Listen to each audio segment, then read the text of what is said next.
great pleasure to start the first content session of our conference, our binational conference. And without further ado, I pass the word for Laureen Manac, the chair of our first session. Laureen, the floor is yours. Good morning, everyone. So we're going to have a first section on the dismantling of commercial privileges and trade liberalization. This morning with 3 papers by Alex Borruki, Fidel Tavares, and José Luis Belmonte, y Rodrigo Domínguez. Están... A veces va a pasar el cambio de idioma. So I'm going to switch in English and I will keep speaking in English. So 3 of the speakers are here and José Luis Belmonte is online, I think, with us. Yeah, so I'm going to present the speakers and I will begin first by Alex Borruki and José Luis Belmonte. So Alex Borruki is Associate Professor of History. Professor. He's Professor. Sorry. Sorry, I want to actualize my presentation at the University of California. And Irvine. And he published in 2015 the book From Shipmates to Soldiers, Emerging Black Identities in the Rio de la Plata. And he leads currently a collective project called Roots of Enslavement in the Americas, which aims especially to develop the work on the intra-American slave trade database. So José Luis Belmonte participates also in this collective project and is a professor at the University of Sevilla in Spain.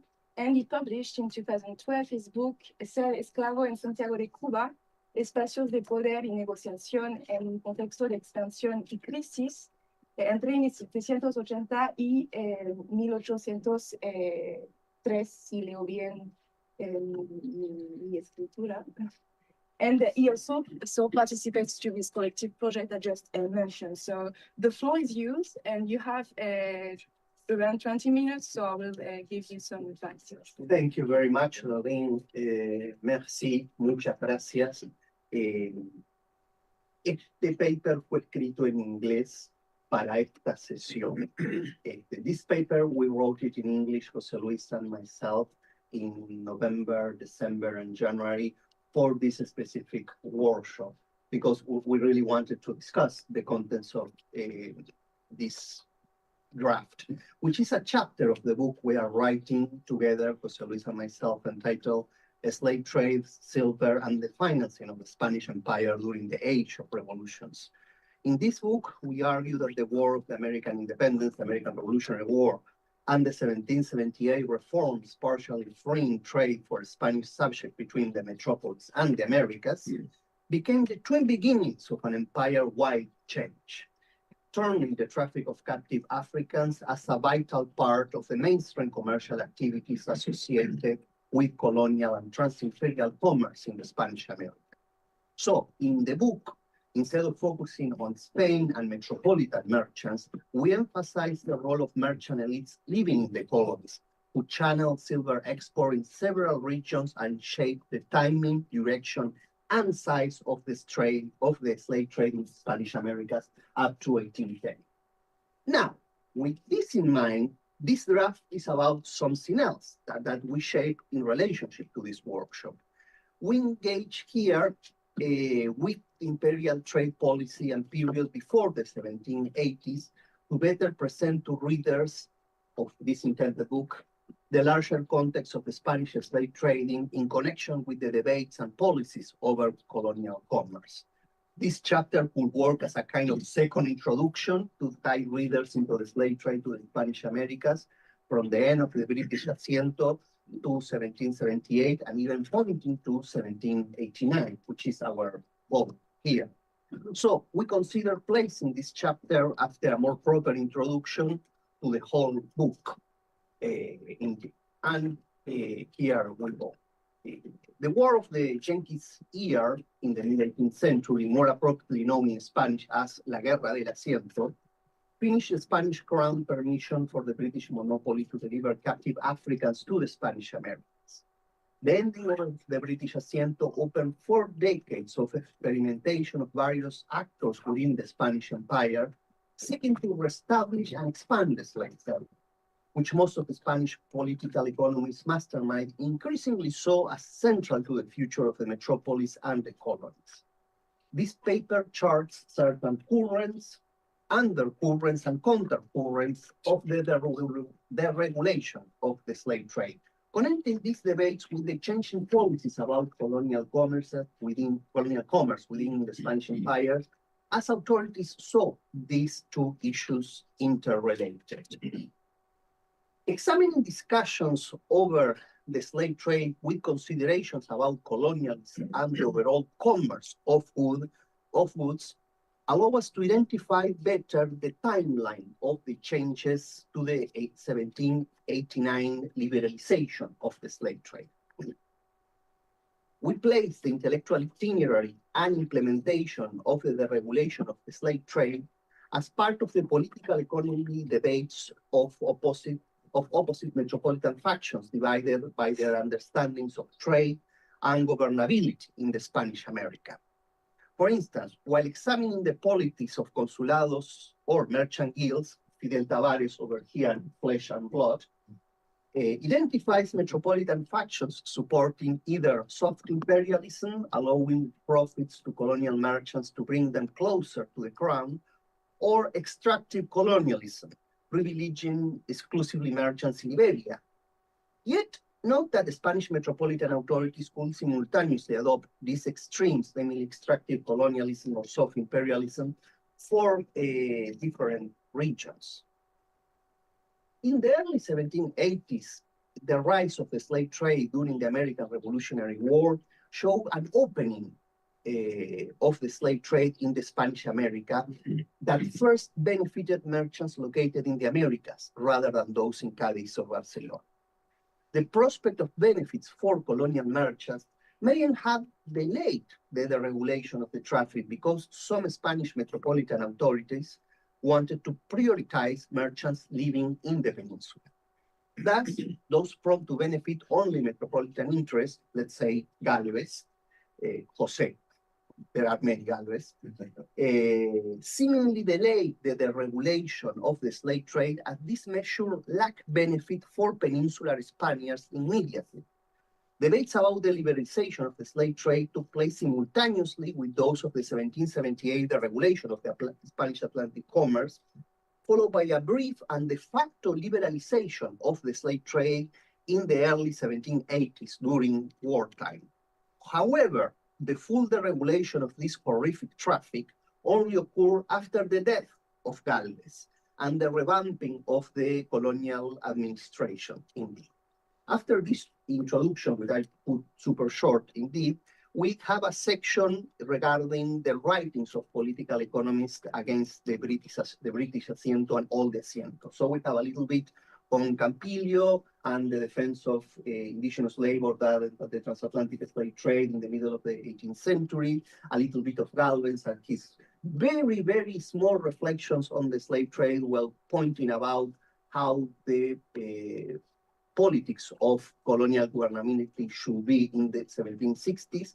And finally, Campomanes, who really goes into liberalize the slave trade within the Spanish and only for the Spanish in the 1760s, indeed.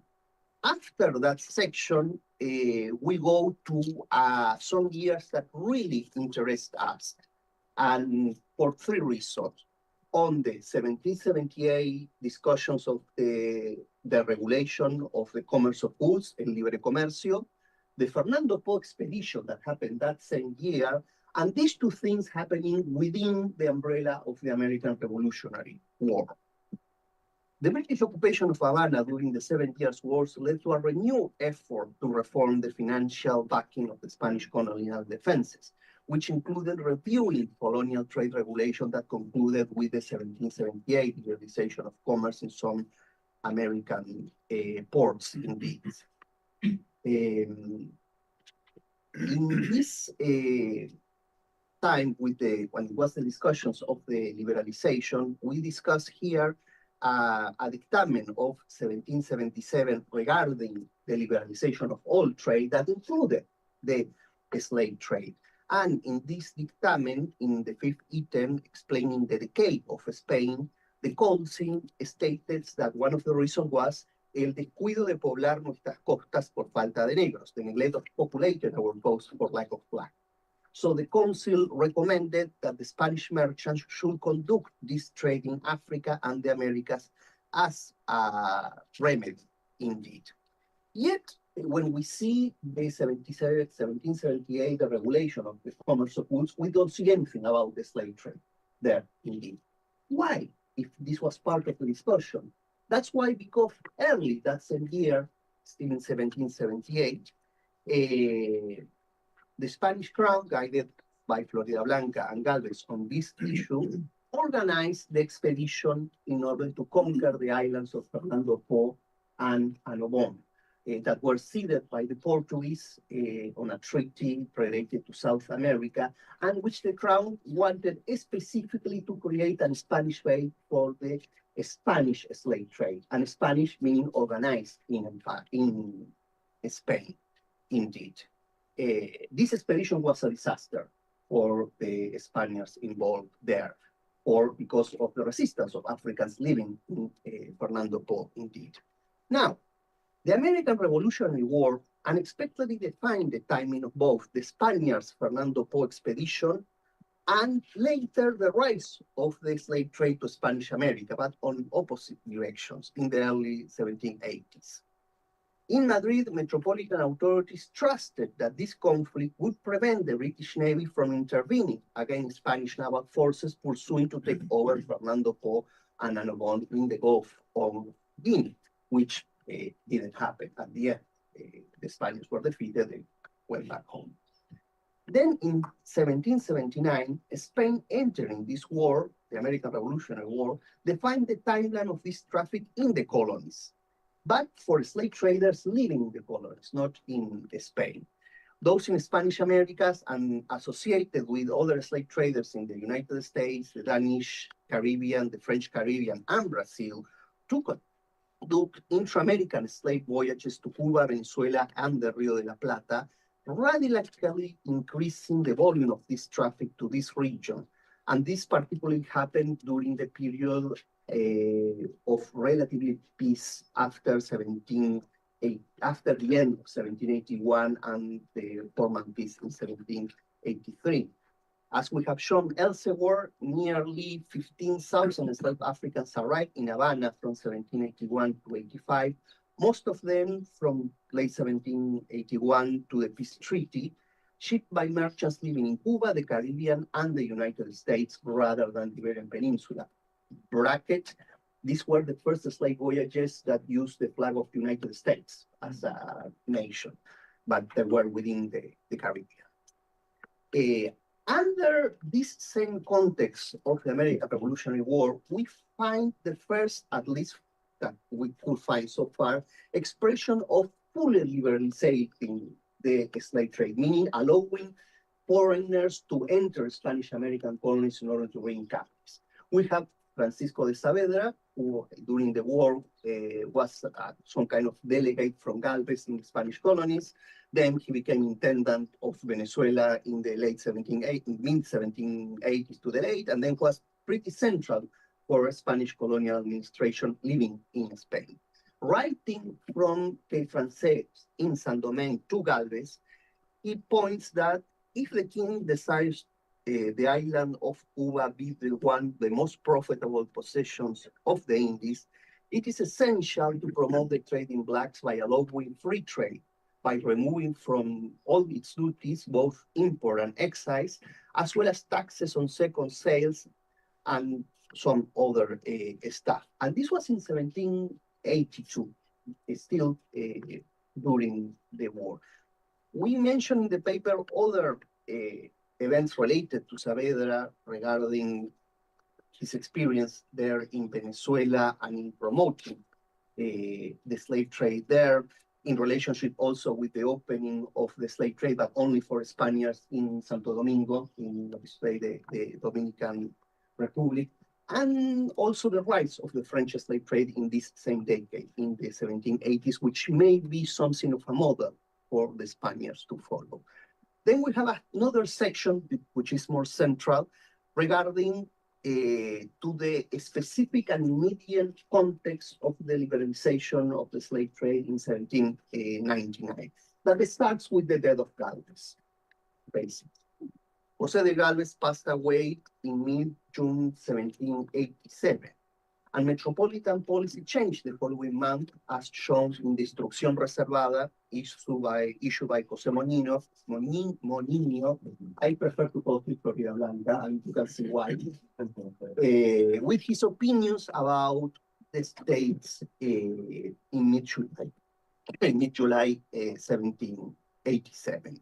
The section of this document entitled de la adquisición y conducción de negros, on the acquisition and shipping of blacks, opened with the oft-mentioned need for the introduction of enslaved Africans from the peopling, agricultural trade, and even the mines of the Americans.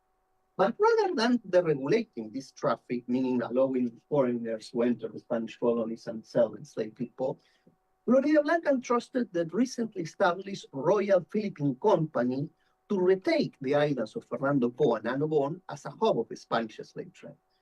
He also ordered the discontinuation of Baker and Dawson's license. These are British slavers that we mentioned before in the previous section, based on allegation of contraband, but particularly because of the winds of change happening in Great Britain, leading to the abolition of the slave trade, which were already visible in Madrid in the late 1780s. So this means cutting links with British transatlantic slavers, and again trying to create a peninsular organized Spanish slave trade. This issue of the Philippine companies was another peninsular Spanish disaster related to the slave trade that Antonio, are you there? Yes, Antonio Barra has studied in specific accounts showing how this was a failure and created great loss of money for the Spanish in Spain regarding the cost of organizing this, the cost also of hiring other British slavers, the cost of life for enslaved Africans who were shipped from the Big of Biafra to Buenos Aires. And the only people who make money out of this were the Buenos Aires merchants, who were middlemen in the traffic selling these enslaved Africans from Buenos Aires to Lima. Those people were the ones who made money, not the Philippine companies. So we arrived to the second half of 1788 with this context of emerging from metropolitan intentions to the west from British slavers, and the failure again to develop a peninsular-based Spanish transatlantic slave trade.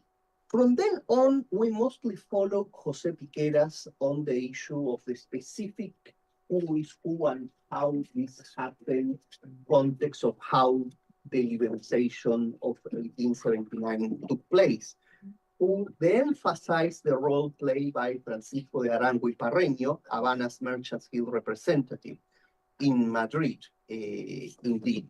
And to put more in the center aspect, people like Antonio Valdés, who at that moment, after the change of colonial administration, the disappearance of the la Mesa Central de Indias, becomes secretario de Estado del Despacho Universal de Marina y de Indias, o sea, having his role there in regulating the slave trade policy. And he was a naval officer, indeed. But this pushed significantly for the liberalization of this traffic from this maritime experience in Cuba, indeed. So, indeed, in a relatively brief period from mid-1787 to February 1789, the long-standing Spanish policy of the slave trade radically changed to open ports in the Americas to foreign shippers and heavily encouraged by tax exemptions and premiums, Spanish subject to conduct this horrific traffic. The de facto liberalization of the slave trade during the American Revolutionary War, we think, may have also shaped this official liberalization of the slave trade happening in 1789. While Tavares over here and Piqueras on the other side of the Atlantic mostly focus on things happening in the metropolis in peninsular Spain, we think that the experience of people like Valdez, who witnessed the British takeover of Havana, or Saavedra, recent involvement in the American Revolutionary War as an intendant later in Venezuela, may have shaped this issue. A common opinion shaped by Galvez and Campomanes and everyone in between encouraged more expansive Spanish shipping, including the shipping of captives, as this traffic would sustain additional Spanish vessels and mariners whom the Spanish Navy could absorb during wartime. This opinion was particularly close to Valdez, not Valdez, one of this time's more influential Spanish Navy officers, who saw the value of increasing Spanish shipping based in the colonies for their defense. So he would not have seen shipping activities of colonial merchants, including slave traders, as competitive with peninsular Spaniards, but something complementary. For concluding remarks, and you see that I have done a lot of chopping over here, going through 25 pages in some 20 minutes. We're going good. I want to mention these brief remarks. So, both José Delgado Rivas and José Fraveda and some of the people in this table as well emphasized that the increasing military expenditure in the colonies after the fall of Havana to the British led Spanish metropolitan authorities to reorganize wide-ranging fiscal and political reforms to support the generation of colonial revenue to fund colonial defenses. We agree on the centrality on the British occupation of Havana for this surge in military expenditure leading to new colonial policies on trade. Still, we find that the 1789 deregulation of the slave trade had somewhat of a narrower timeline, starting with the late 1770s discussions of the libre comercio policy, which included the slave trade and particularly the practice of Spanish colonial merchants, those living in the colonies, who turned into slave traders during the American Revolution, from Cuba to Venezuela to the Rio de la Plata and some other regions as well.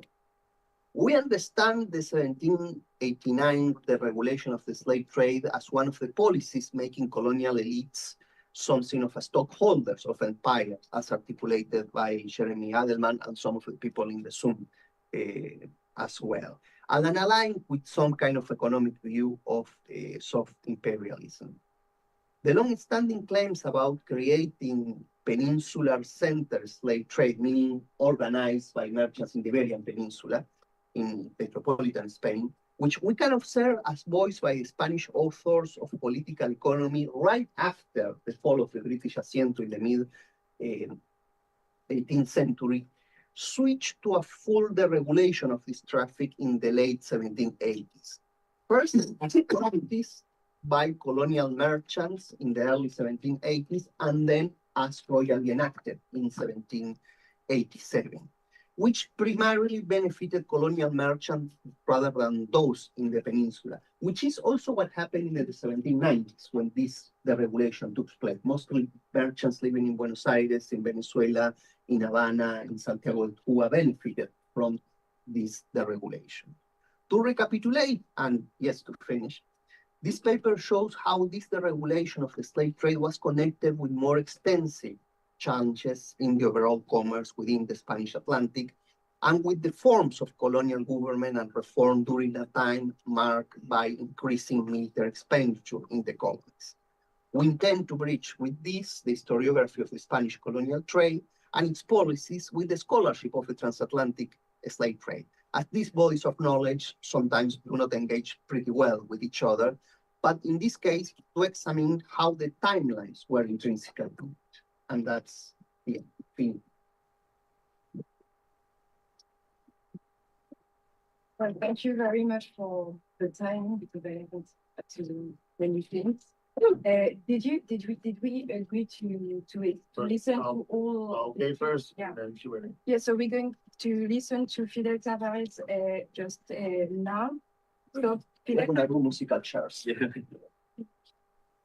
so Fidel Tavares is assistant professor of history at Queens College of the City, University of New York.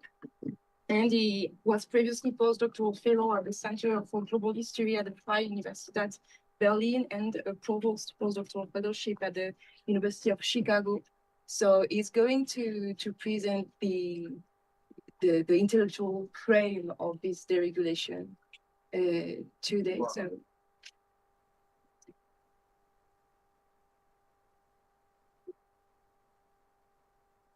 Well, around 20 minutes. thanks. All right, thank you. Thank you very much. First, I should start by thanking the organizers. So I'm going to speak in English, pero me pueden hacer la pregunta en español perfectamente. So thank you for the organizers for inviting me here. It's a true pleasure to be here. I also should start by saying that I'm a bit of an outsider in the sense that I'm not a social historian, I'm not an economic historian, I'm not a business historian. Rather, I'm interested more in how ideas change policymaking at an empirical level. But hopefully some of the things that I say here will be interesting to some of you. Okay, so what I'll be presenting today is reports within empire, the intellectual origins of Spain's internal imperial system of free trade, roughly 1765 to 1789. And basically, let me see if I can move this. Essentially, what I want to explain is this turn in the 18th century, the reform of the empire's commercial system from the fleets and galleon system to comercio libre. I want to explain what that change was about, where it comes from. So I thought I should start by, I know that most people in this room know this, but maybe a kind of broad panoramic view of what the fleet and galleon system was, for those of you who don't know, and then what the comercio libre reforms entail. This is a very schematic image, but it shows in broad strokes what the fleet and galleon system was mainly about. So you had basically convoy of ships departing from Sevilla, in theory, once a year. They would cross the Atlantic. Some of those ships would go, the galleons of Tierra Firme would go to Cartagena and Portobelo. The others would go to Veracruz in Mexico. You also had what were known as registros sueltos, or single register ships, sometimes going to peripheral regions. They would receive authorization from the crown. This also had a kind of Pacific component, which, well, this is another image of the fleet and galleon. I'll talk about the Pacific component, but as you can see there, this image is probably not very clear, but there's the formal route that I just mentioned, but there are also some unofficial routes that also existed here in some of these other minor ports. It also had a Pacific component, right, from connecting Acapulco and Manila. And then Manila itself was a kind of hub in Asia, connected to all these ports, ranging from southern China in Guangzhou to Kyushu and Moluccas. And then there's also the formal route in the Pacific that connected Callao and the Isthmus of Panama. And then, at least since the 1630s, those other routes connecting all these other ports in the Pacific were in theory illegal, but that trade continued to exist. So this is reformed over the course of the 18th century in waves, right? So the first big wave is in the Spanish Caribbean, and also some peninsular ports in 1765, Louisiana in 1768, Yucatan and Campeche 1770, most major ports of the empire 1778, Venezuela and New Spain 1789, and then there's an expansion of minor ports between 1789 and 1796. This is what Comercio Libre looked like in 1765. You can see here in the map, the bottom, the ports in the peninsula, and then the ports here in the Caribbean. In 1778, with the Reglamento de Comercio Libre, that expands to a lot more ports, both in the peninsula and in Spanish America. And then between 1789 and 1796, there's this also great expansion of minor ports, mostly in Central America here. If you can see here, that image on the top, it's a square there, and then it's depicted in the bottom. Also a lot in Cuba, a lot more ports in Cuba, designated as minor ports now. Okay, so this is maybe one way of seeing it because it's hard to see it in the other maps. So this is the fleet and galleon system This is after the 1778 Reglamento, all the ports that were enabled, roughly, right? Just gives you a sense. Right, so the question I want to address is why implement Comercio Libre? Why reform the empire's commercial system in this particular way and at this particular time? So often historians attempt to answer this question by simply asking whether the ministers who designed Comercio Libre were either liberals or mercantilists, or something in between, being that proto-liberals or neo-mercantilists. I think that's exactly the wrong question to ask, for reasons that I will explain.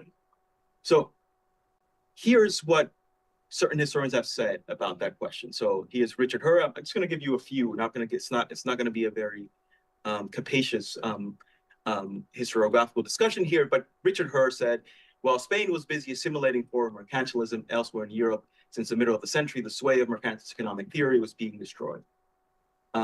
Here is John Eliot, one of the most preeminent historians of the Spanish Empire, who says in his book, Empires of the Atlantic, Spanish policies, that is Spanish policies in the 18th century, were in line with early 16th century European assumptions about the nature of non-European peoples, the nature of sources of wealth, and the promotion of civil and religious values of Christendom.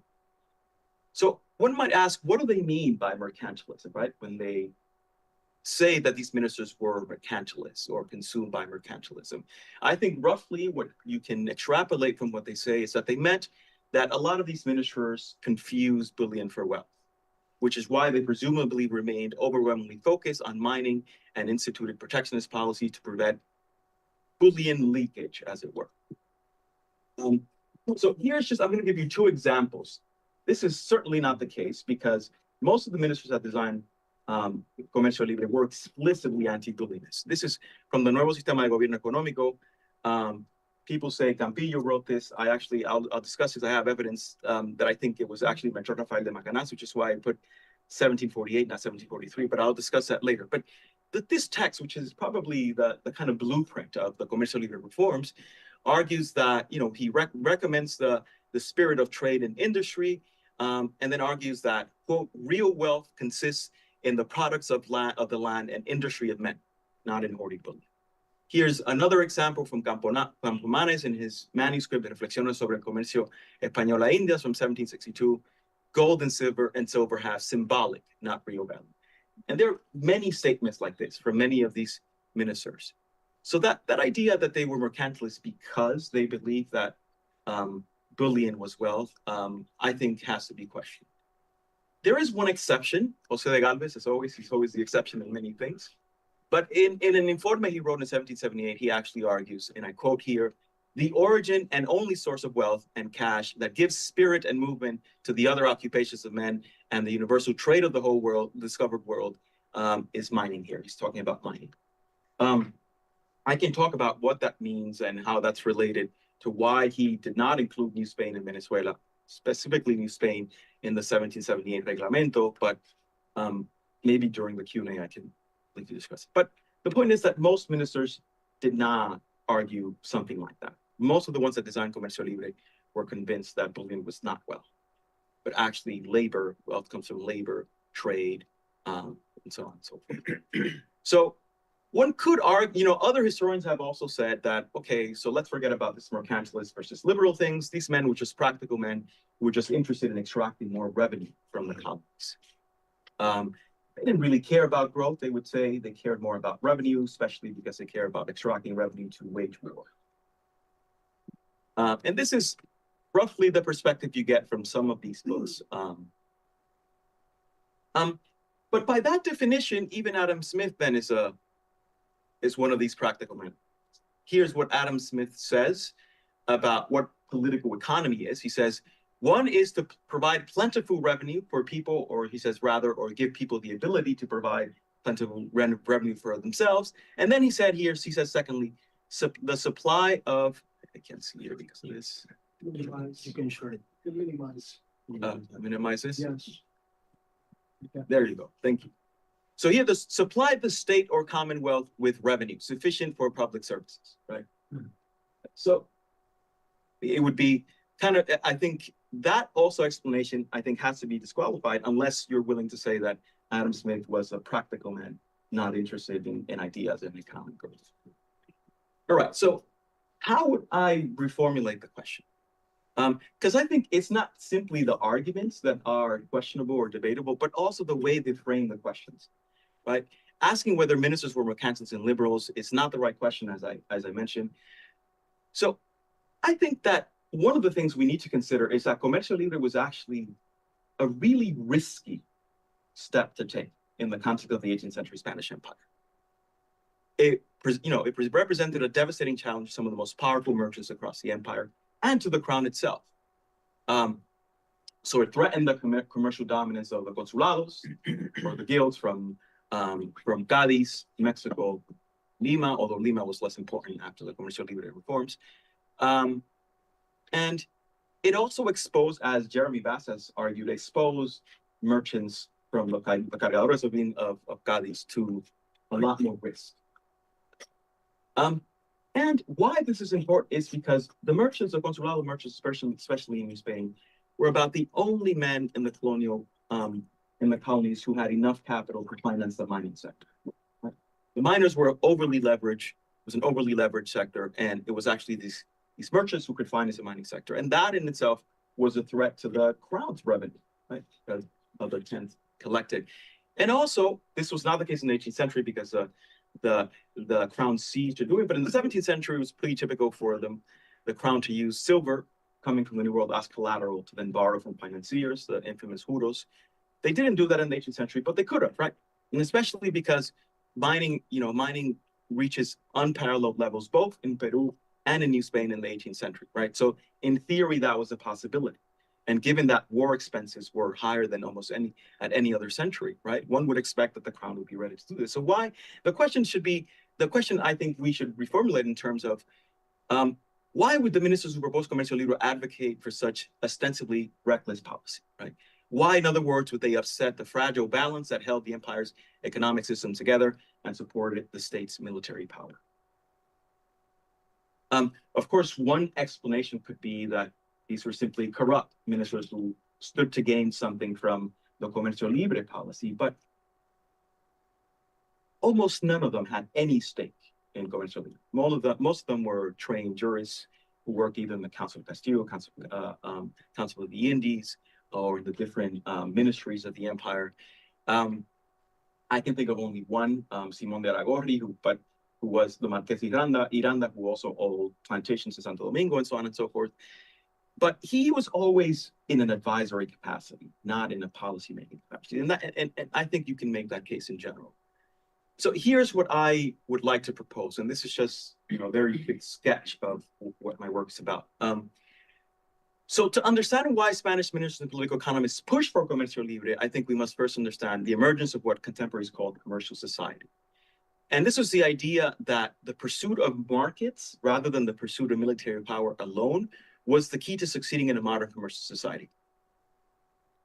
So here's Francisco Romero. So this is just one example, but there are many examples of things like this, they say. In the modern age, nations have become powerful in proportion to their commerce rather than their weaponry. But now, this is not a call for perpetual peace. That's not the argument. But the argument is that in the 18th century, the most important wars are fought in a different domain than the wars of the 17th century, which were really about who had the most weapons, the most money to invest. And he's saying here, there's more competition in trade. And that's really what determines powerful nations in the 18th century.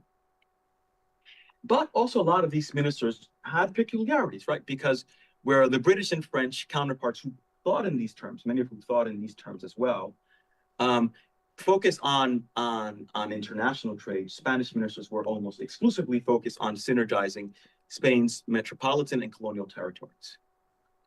In fact, these statements reasoned that the Spanish Empire was a kind of microcosm of the global economy that could both be self-sufficient and impervious to international commercial pressures.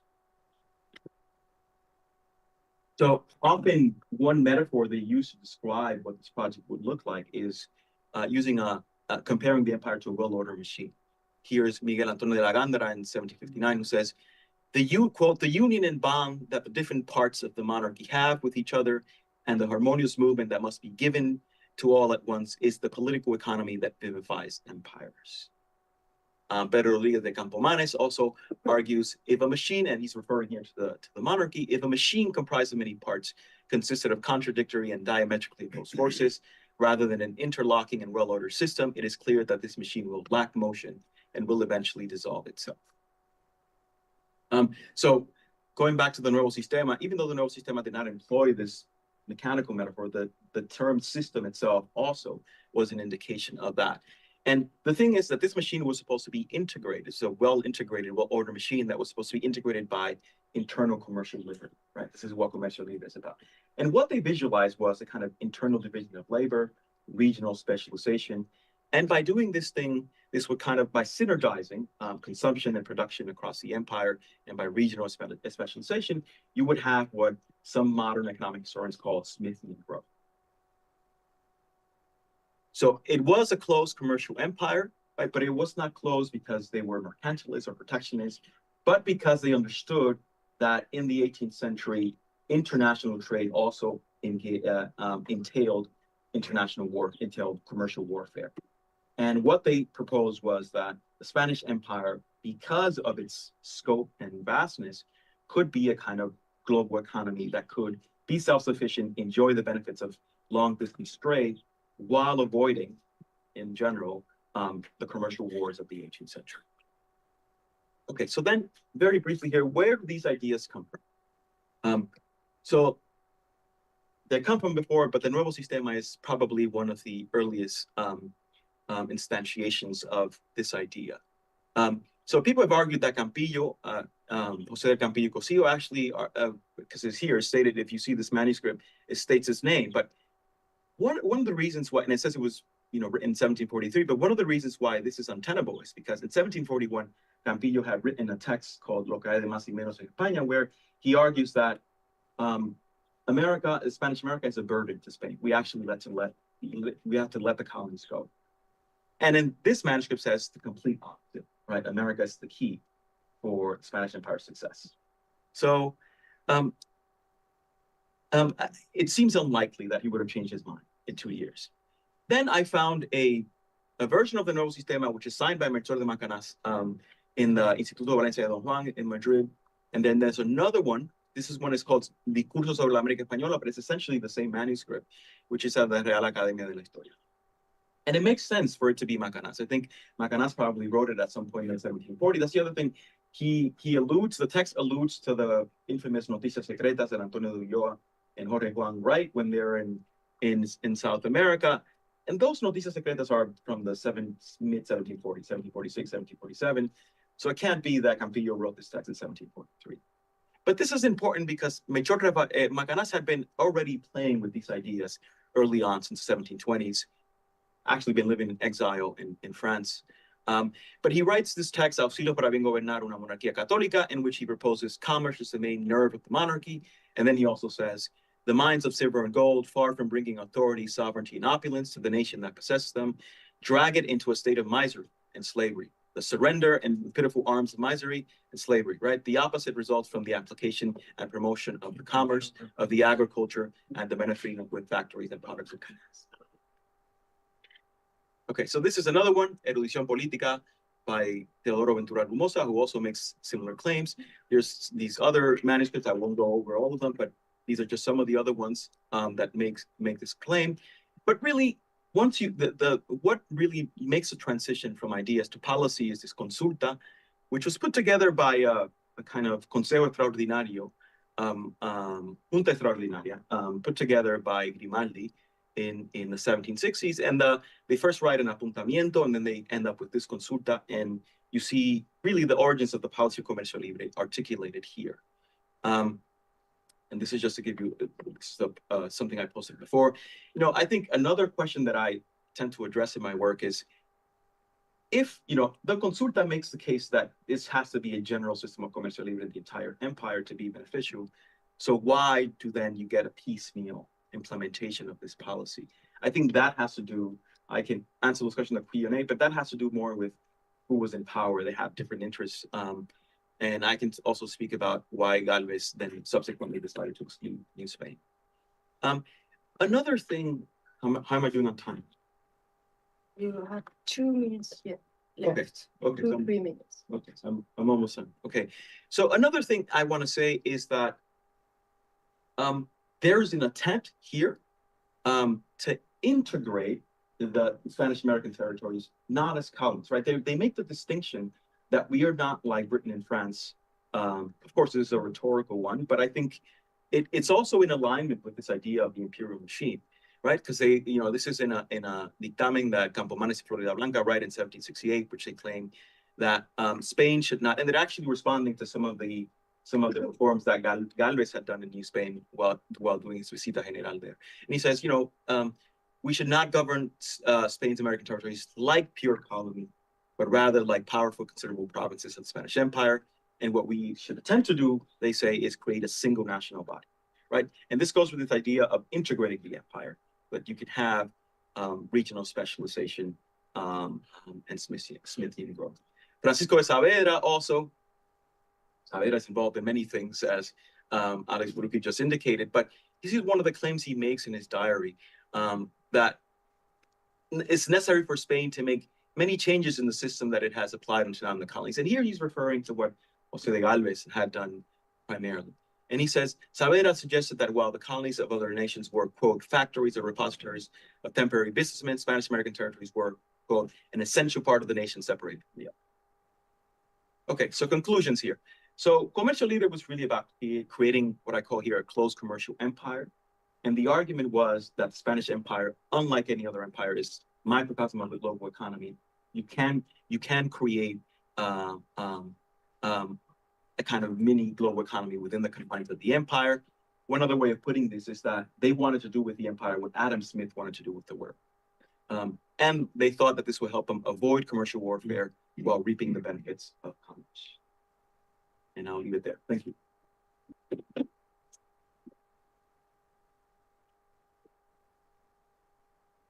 Well, thank you very much, William. So we're going to finish this session before the general discussion with the intervention of Rodrigo Dominguez. And so Rodrigo Dominguez is a junior research associate and coordinator of the Interdisciplinary Center of Social Sciences at University of Minho in Braga, Portugal.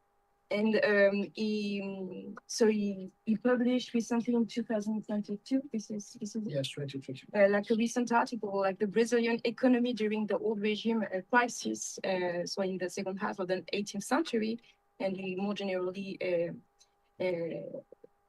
works on the economic and fiscal history of Portugal. So we're going to listen to him during the next 20 minutes.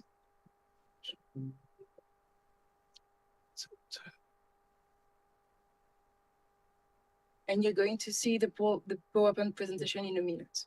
Yeah. Yes. When you're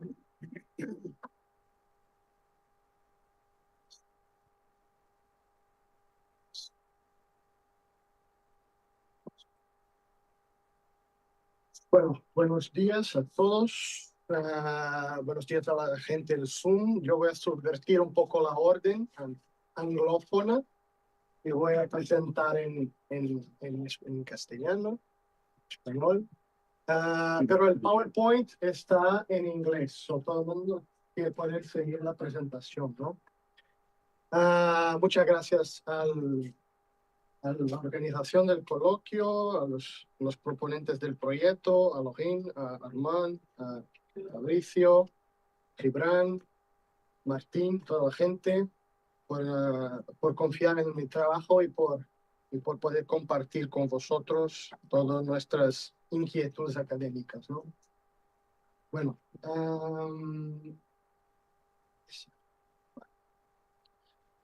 voy a hablar un poco de mi trabajo, que es el título, está un poco relacionado con otro artículo que ya también he publicado con el título similar con un colega americano también, con Jeremy Land, Illicit Affairs, the Institutional Changes and Informal Merchant Practices Towards the Dismantling of the Portuguese Mercantilism.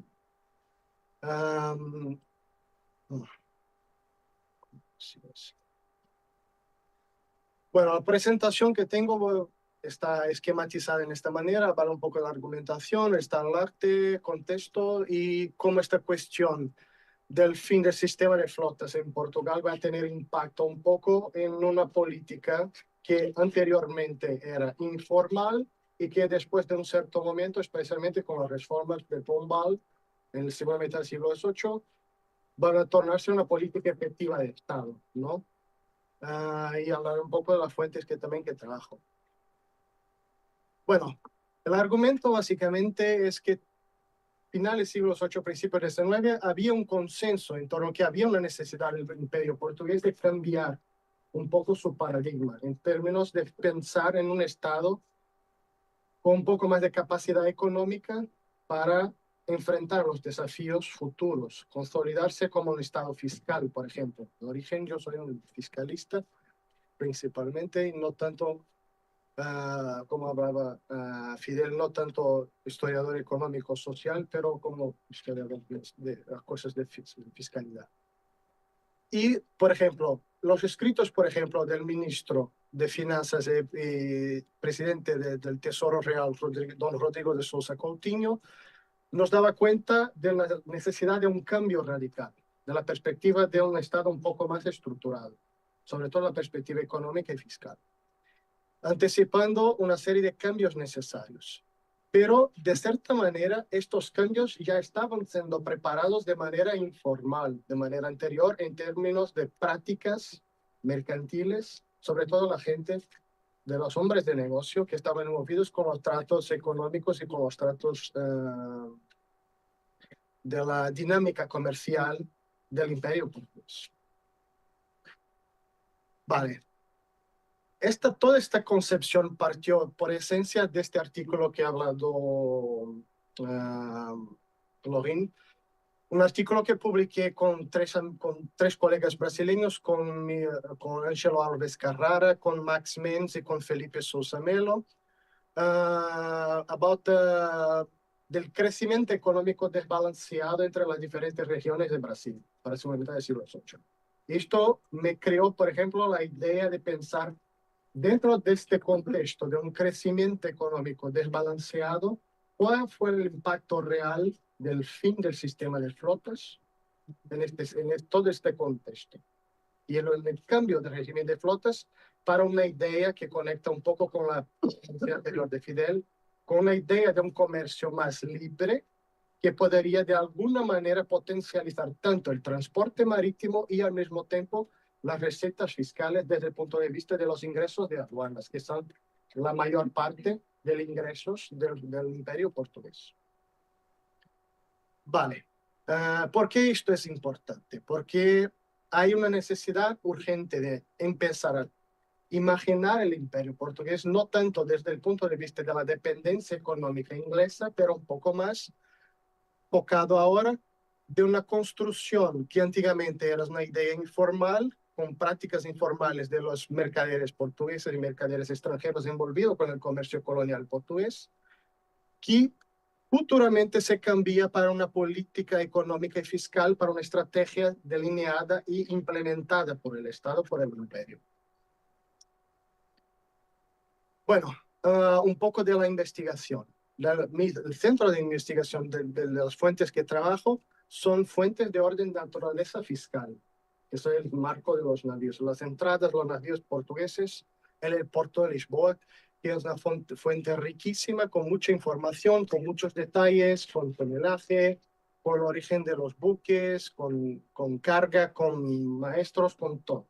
Una fuente muy rica, con muchísima información, que cruza en muchas cosas también con una cosa que voy a hablar más adelante en la presentación en la ponencia, con cruce de información con slave trade.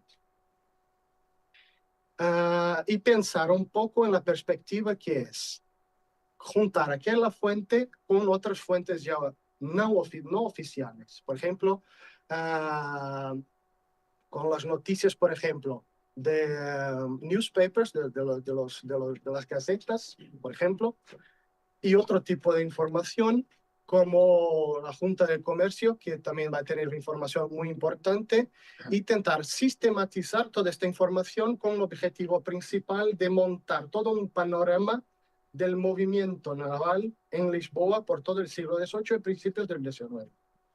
Este es el objetivo general de la investigación. Vale. En tema de estado del arte, ya hay una nueva agenda de investigación con cosas ya convergiendo para una idea ya de un comercio colonial ya sustentado por dentro de la idea del cambio de sistema de flotas, con ideas de la historia institucional, de la historia del transporte marítimo, de la construcción naval, el crecimiento económico y fuentes fiscales. Y claro, desde la perspectiva de intentar también, lo que hablaba ayer Fabricio, de combinar diferentes visiones historiográficas, ¿no? Juntar, por ejemplo, la historiografía al uso brasileño o iberoamericana, por ejemplo, con la historiografía anglosajónica. Con fuertes influencias, y hay influencias más de una escuela historiográfica más contemporánea, por así decir, con la convergencia, por ejemplo, entre el tráfico de esclavos, con contrabando y con ideas desde el comercio colonial y desde puntos de convergencia entre los puntos de contacto entre los imperios, entre los Age of the Empires.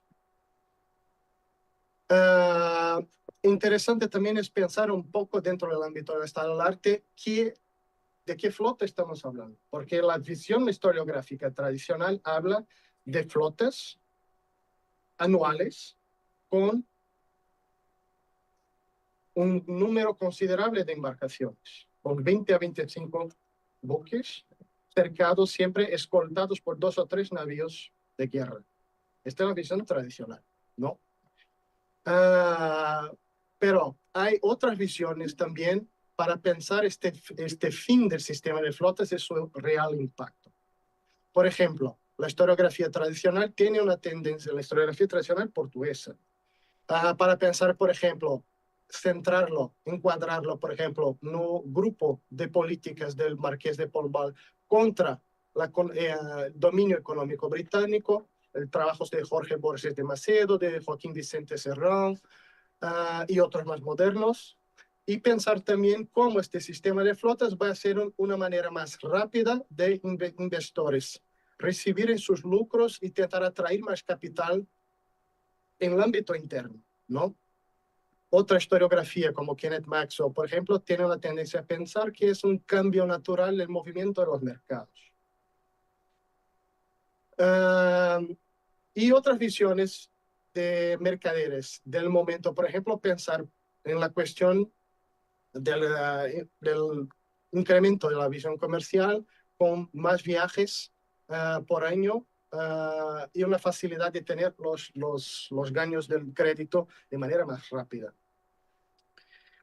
Vale, es interesante pensar que toda esta investigación está de manera ubicada y junta con la idea de ese desmantelamiento del imperio portugués de la segunda mitad del siglo XVIII. Hay una serie de conflictos, hay una serie de constantes tensiones entre Portugal y España, pero es interesante pensar que este momento del consulado del Marqués de Pombal es el momento crítico de la guerra económica de Pombal, particularmente, personalmente, contra el dominio británico, el dominio económico británico, ¿no? Y para esto quiere pensar cómo el fin del sistema de flotas portuguesas puede ser la introducción de un nuevo paradigma en términos económicos y fiscales. Y en esto, porque siempre había pensado que el sistema de flotas representaba una manera desbalanceada de hacer negocios. Por ejemplo, traía beneficios militares, por ejemplo, con si eras capaz de proteger el transporte marítimo y las mercancías coloniales hasta Portugal, pero creaba problemas de orden de distribución, por ejemplo. Creaba muchísimo estoque de productos coloniales en la colonia, que demoraban en llegar, por ejemplo, en la metrópolis, y cuando llegaban los productos en la metrópolis, creaba un flujo tremendo de productos, lo que bajaba su precio. Por tanto, había problemas de distribución que impactaban después la segunda parte del proyecto, que era la reexportación, por ejemplo, del norte. Creaba una instabilidad del mercado. Y este final del sistema de flotas está evidenciado, por ejemplo, cuando Pombal termina con el sistema de flotas, primero en Pernambuco, 1762, y después en Bahía, Río de Janeiro, 1766. Su objetivo general es reducir el costo del transporte marítimo, pensando en aumentar la productividad y mejorar, por ejemplo, los flujos de capital para continuar alimentando el sistema.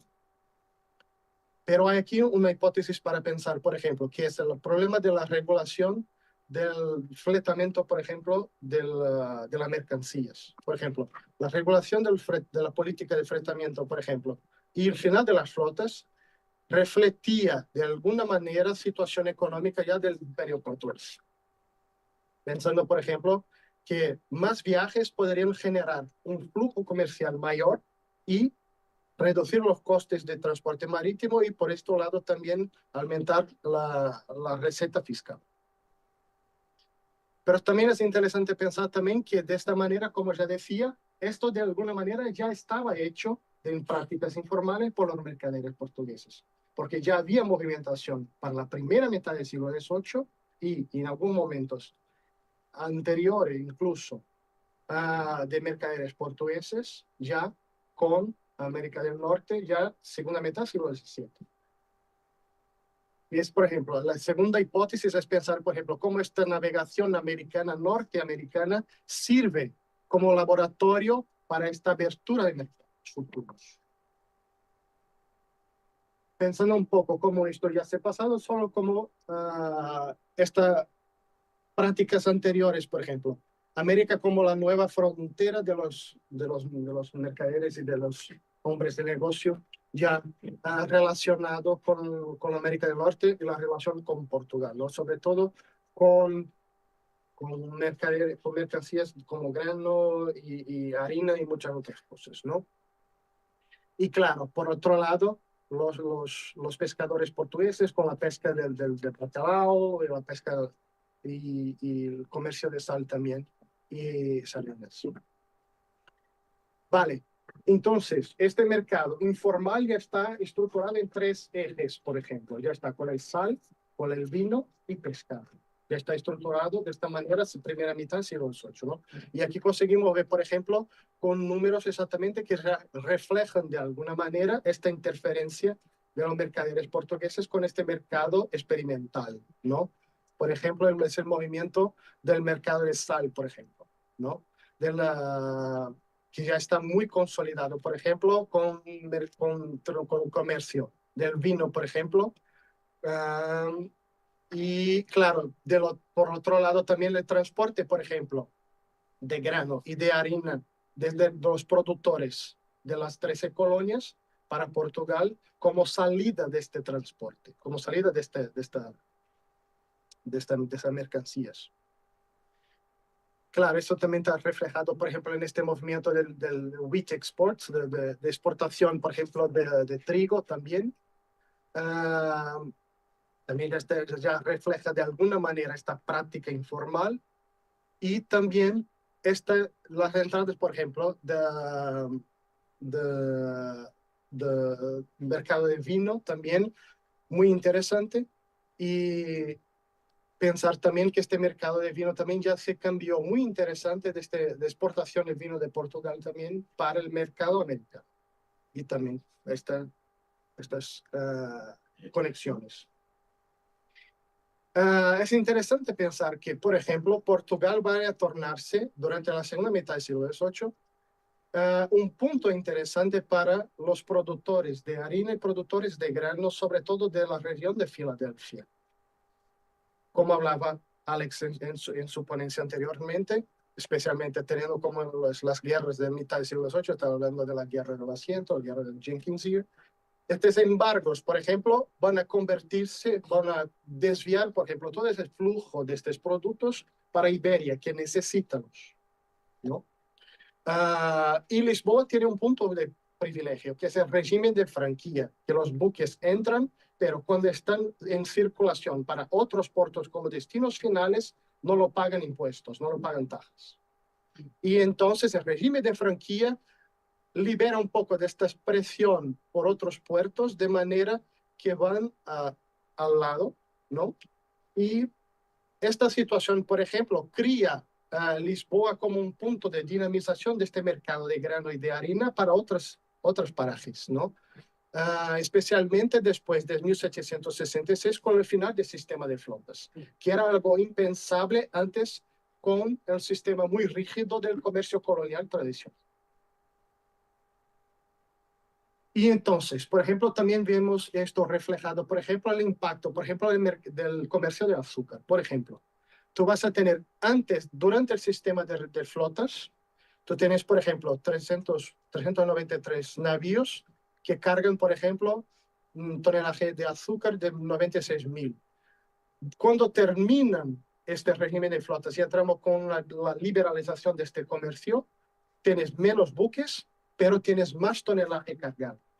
O sea, hay una mejoría de la productividad del transporte. Ya se ve reflejada en algunos de estos números, ¿no? Esto es sacado del trabajo de Felipe. Y ha publicado un paper muy interesante también sobre este sistema de flotas y el impacto también del sistema de flotas en este comercio. Y claro, esto también se ve reflejado, por ejemplo, en las fuentes que estoy estudiando. Por ejemplo, desde la perspectiva del trabajo que hago en conjunto con mi colega, con Jeremy Land. Por ejemplo, Jeremy ha trabajado, por ejemplo, con las casetas, por ejemplo, de Pensilvania que están en el Historical Society. Y cruzamos con las fuentes, por ejemplo, que encontré yo en el marco de navíos, en el archivo municipal de Lisboa. Y los buques se miran en los dos lados. Por ejemplo, consigues ver el capitán en las fuentes originales americanas, Joy Castle, que está allí en las fuentes americanas, y aparece en las fuentes, claro, con el aportuguesamiento de los términos, porque el buque, por ejemplo, que aparece, que es amistad en portugués, aparece en las fuentes americanas como hope. Friendships. Porque el hope es el otro. Porque, por ejemplo, aparece aquí también un otro capitán en las fuentes americanas, en las fuentes portuguesas también aparece con el mismo nombre, Phoebe, también ahí está. Entonces, hay una idea, por ejemplo, de este multitask shipping que quería hablar después contigo. Ya hablé también con el colega, con Daniel, también, Daniel Domínguez, de la posibilidad de este multitask shipping, que es esta convergencia entre transporte marítimo de comercio colonial, pero también transporte de esclavos eventuales que aparecen durante los trayectos, dependiendo, claro, de las dinámicas.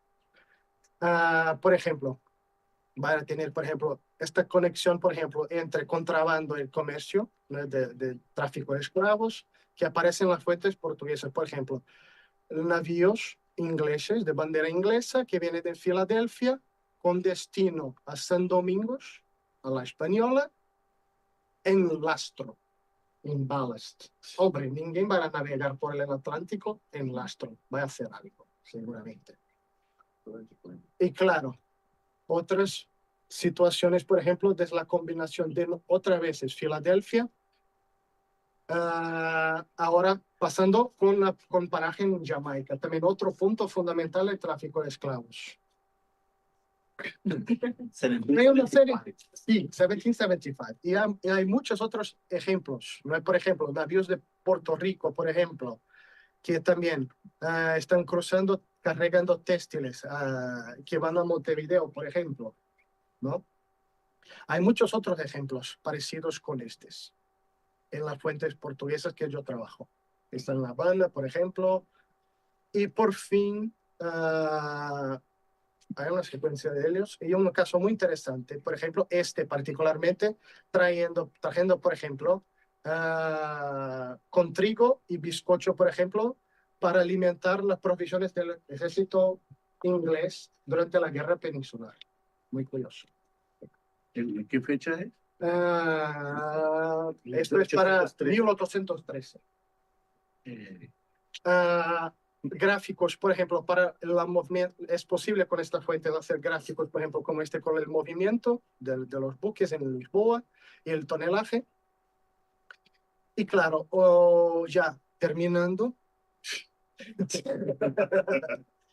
la idea principal es que pensar, por ejemplo, esta idea de este contexto desbalanceado de la economía brasileña también creó esta necesidad de un comercio multilateral, toda esta dinámica, no solo con Estados Unidos, pero después con otros parceros comerciales del norte de Europa, por ejemplo, como con Rusia, como con los países escandinavos, por ejemplo. Y particularmente después del final del sistema de flotas, Portugal va a desenvolver esta política natural, neutral, de este multitask shipping, que llamamos yo y Jeremy, con 4 objetivos principales, que mantener la capacidad de tráfico de esclavos que sobrevive del imperio, establecer una red multilateral con diferentes parceros, con Escandinavia y con Rusia, por ejemplo, ofrecer una puerta de entrada para los británicos en América del Sur y mantener también su comercio, que es fundamental, con los Estados Unidos, con América recién independiente, sin al mismo tiempo molestar tanto a los británicos cuanto a Napoleón al mismo tiempo.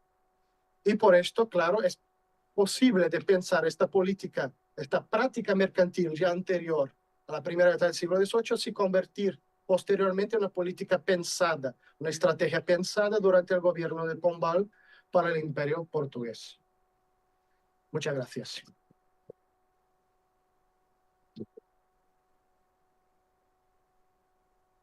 Well, thank you very much to the three of you.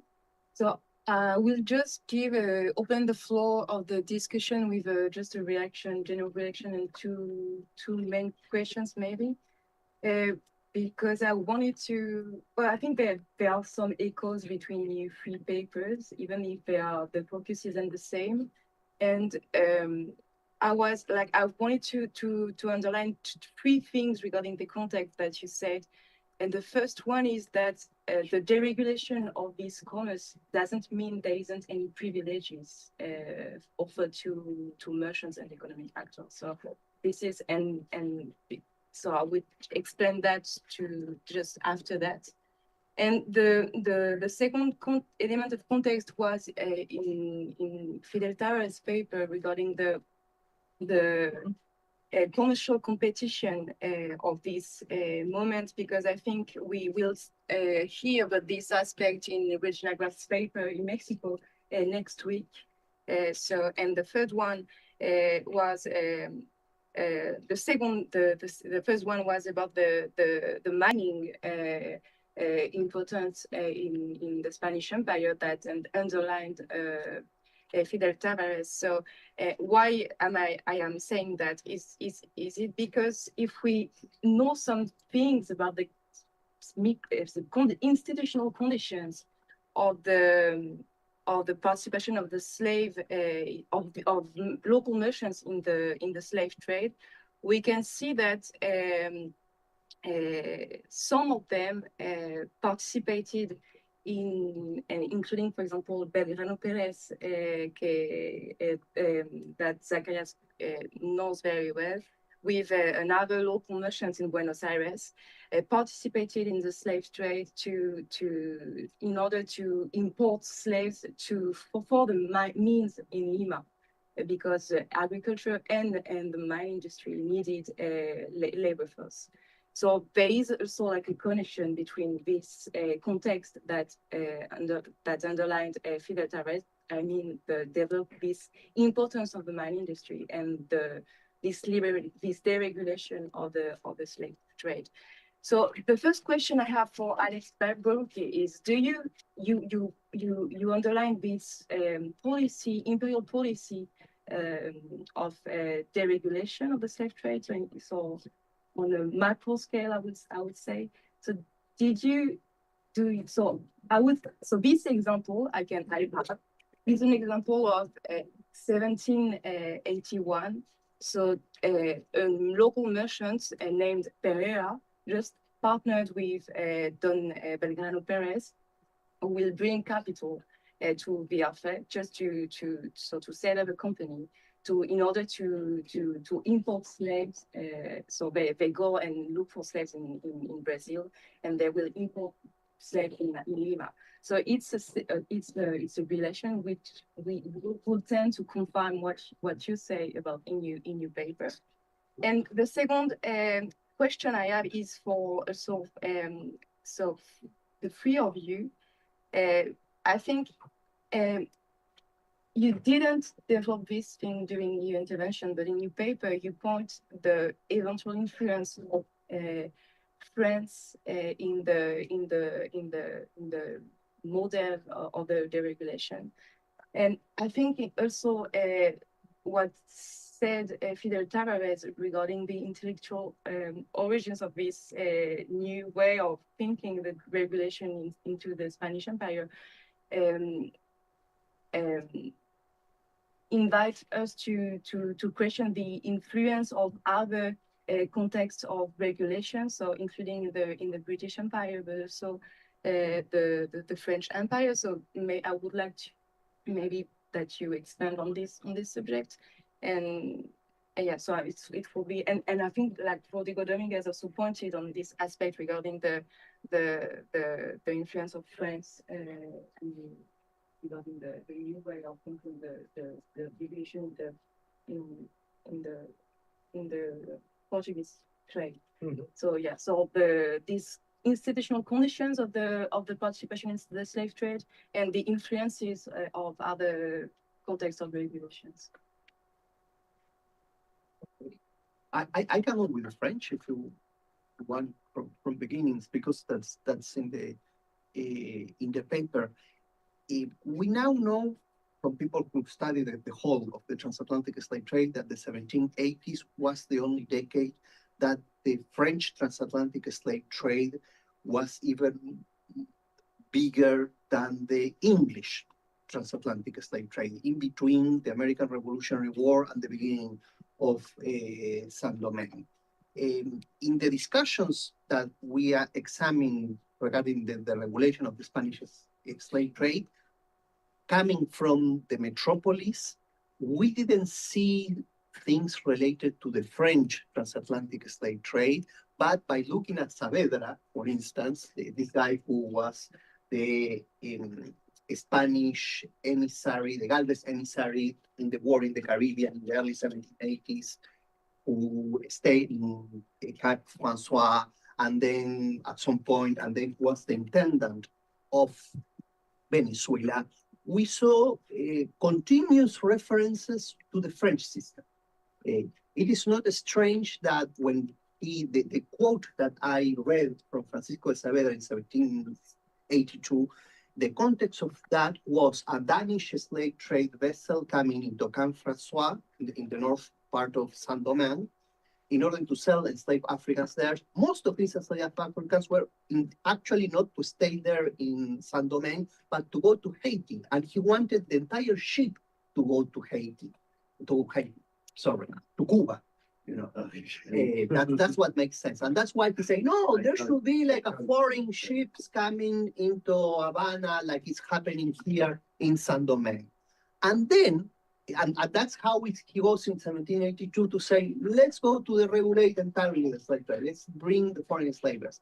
And then, when he's intendant in Venezuela, he put the entire Real Hacienda Caracas as an agent to loan money to planters in Venezuela to buy enslaved Africans who were coming with British slavers from Africa to La Guaira. Basically, he put a system in which Mexican silver that end up in Havana, he provided a paper in Caracas to British slavers to get that silver in Havana as a way of payment. You know, the kind of thing of moving money across Cajas Reales. I'm not going to explain how that works. You can explain that to me, not the other way around. And in Caracas, he used La Real Hacienda to loan money to these planters. During the entirety of the second half of the 1780s. I haven't seen anything like that in the entire Spanish Empire so systematically. And when he talks to Galvez, I assume he had like a little red folder. He talked to Galvez from Caracas to Madrid. He mentioned that he's inspired by the French system, in which when he was in Camp Français, he saw how the local authorities were loaning money to planters, indeed. But also there is something that is not mentioned here, which is a subsidy to the transatlantic slave trade that the French are doing in the 1780s. That is part of this explanation of how this French transatlantic slave trade goes around. We assume that part of this, the regulation in the 1780s, has to do, but not only with the regulation, but also encouraging of the transatlantic slave trade, really, in terms of tax, benefit, goods, you name it, come also as a kind of reflex from things from the French. And I will stop talking about that. Yeah, and I just want to say something very quickly.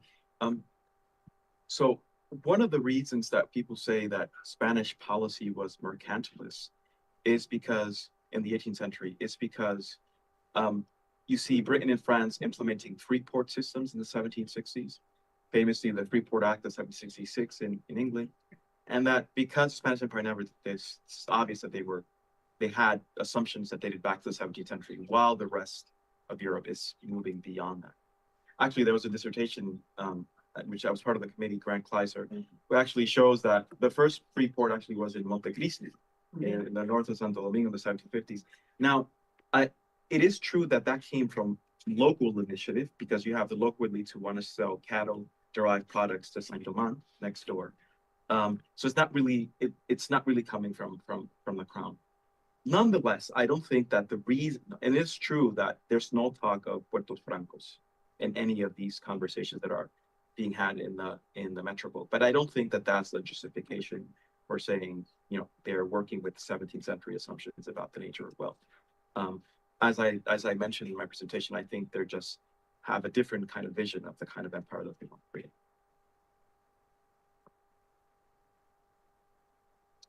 Well, for the Portuguese, I mean, Portuguese has, of course, some influences from the French ideas, in a certain way, de cierta manera. Pombal tenta representar un poco del clásico despotismo esclarecido con ideas ya un poco más avanzadas, pero tampoco sin desplazar del lugar oficial del control político del poder, ¿no? Pero hay aquí otras situaciones de fondo, por ejemplo, que perjudican un poco este flujo de ideas entre Portugal y Francia, sobre todo por la segunda mitad del siglo XVIII, ¿no? Que claro, después entrando por el siglo XIX, claro, por contra de las peleas y por contra de la política de relaciones y las políticas militares y la dinámica diplomática, por así decir, que va a influenciar claramente este flujo de ideas, de tráfico de ideas políticas, por así decir, para construcción de políticas más en un sentido más amplio, ¿no?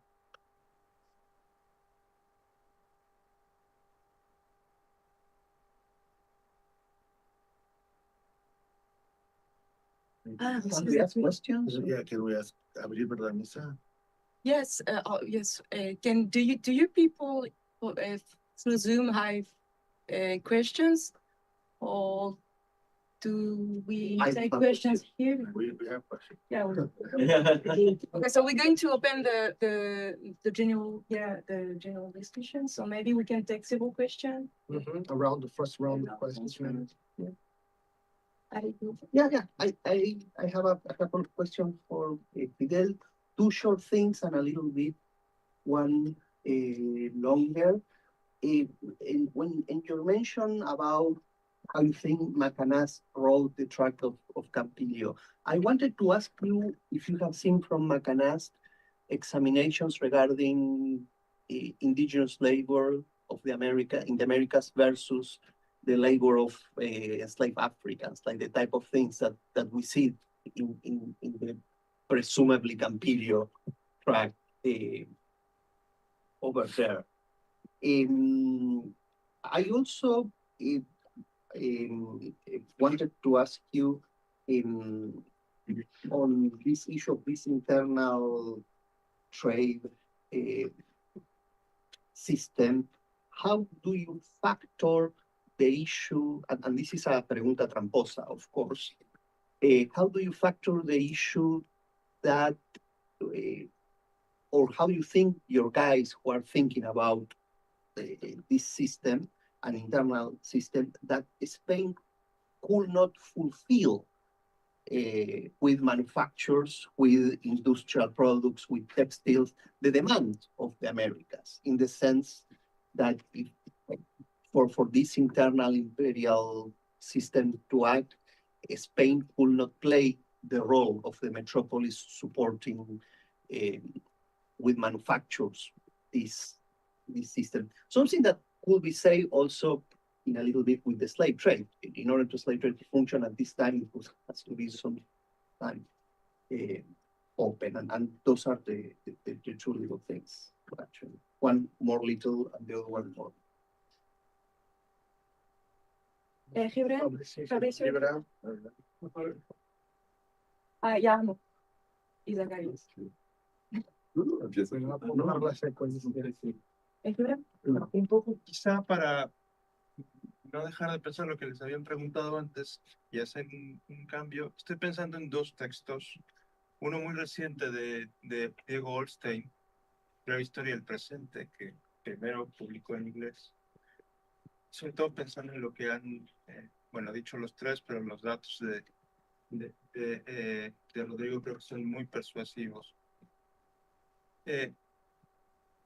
Más que la intervención del comercio francés, que creo que podemos ver desde finales del 17, segunda mitad del 17, en todo el Atlántico, ¿en qué medida lo que ustedes tres han mostrado viene ya preparando lo que después va a ser el despliegue británico sobre el Atlántico?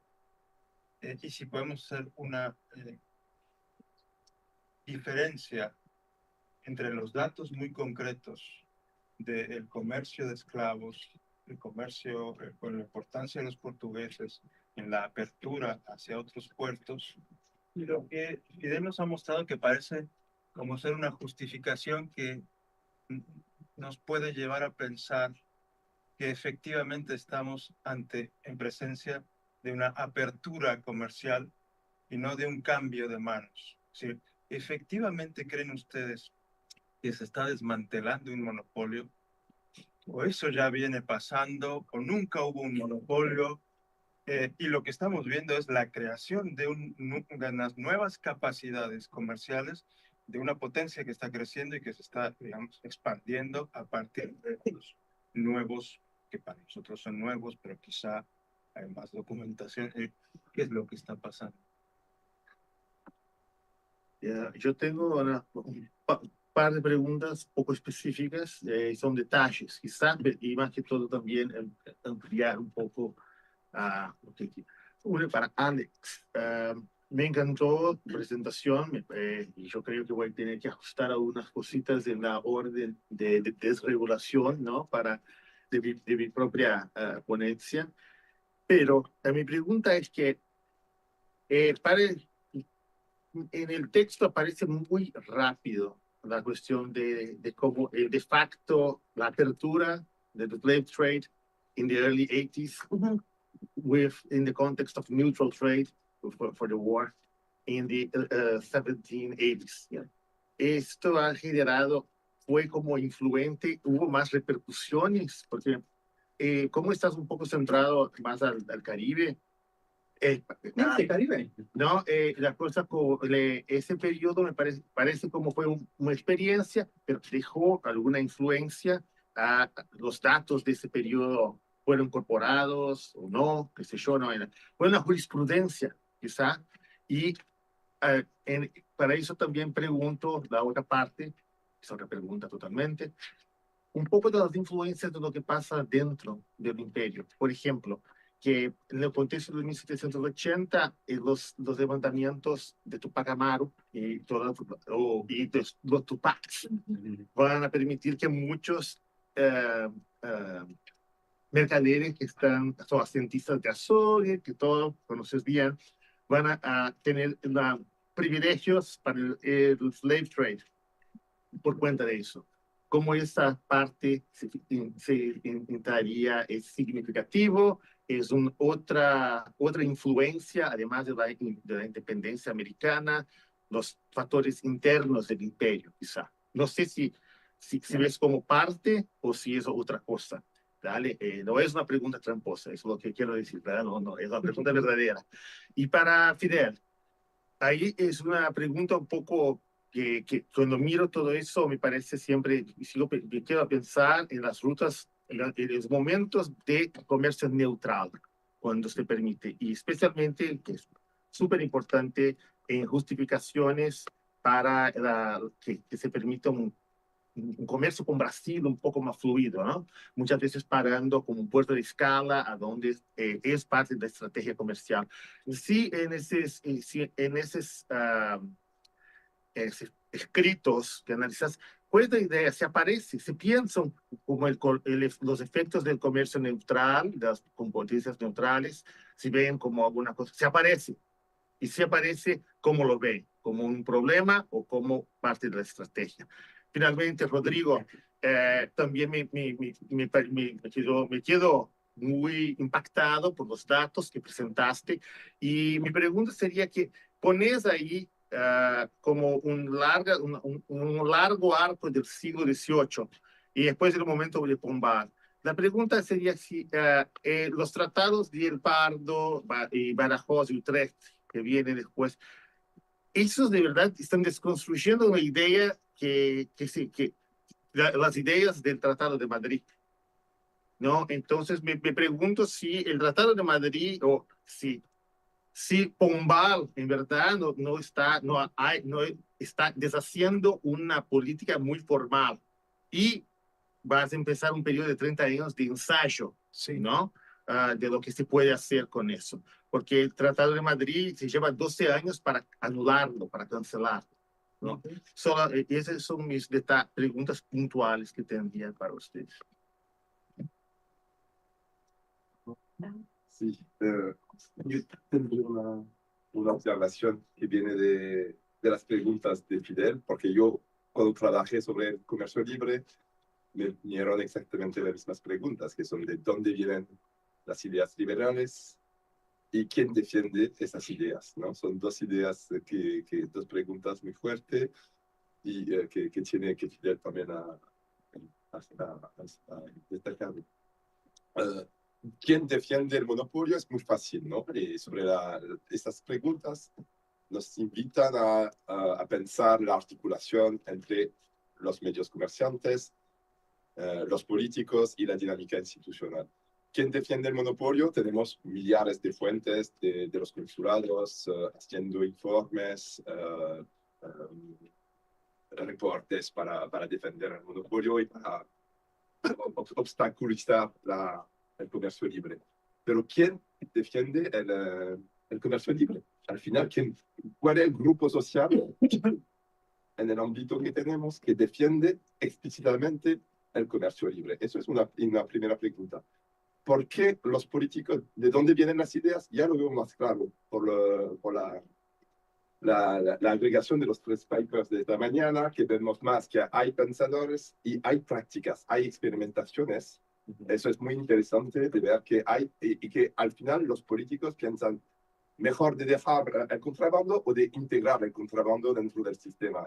Y eso es la reflexión, me parece, de la reforma de 89.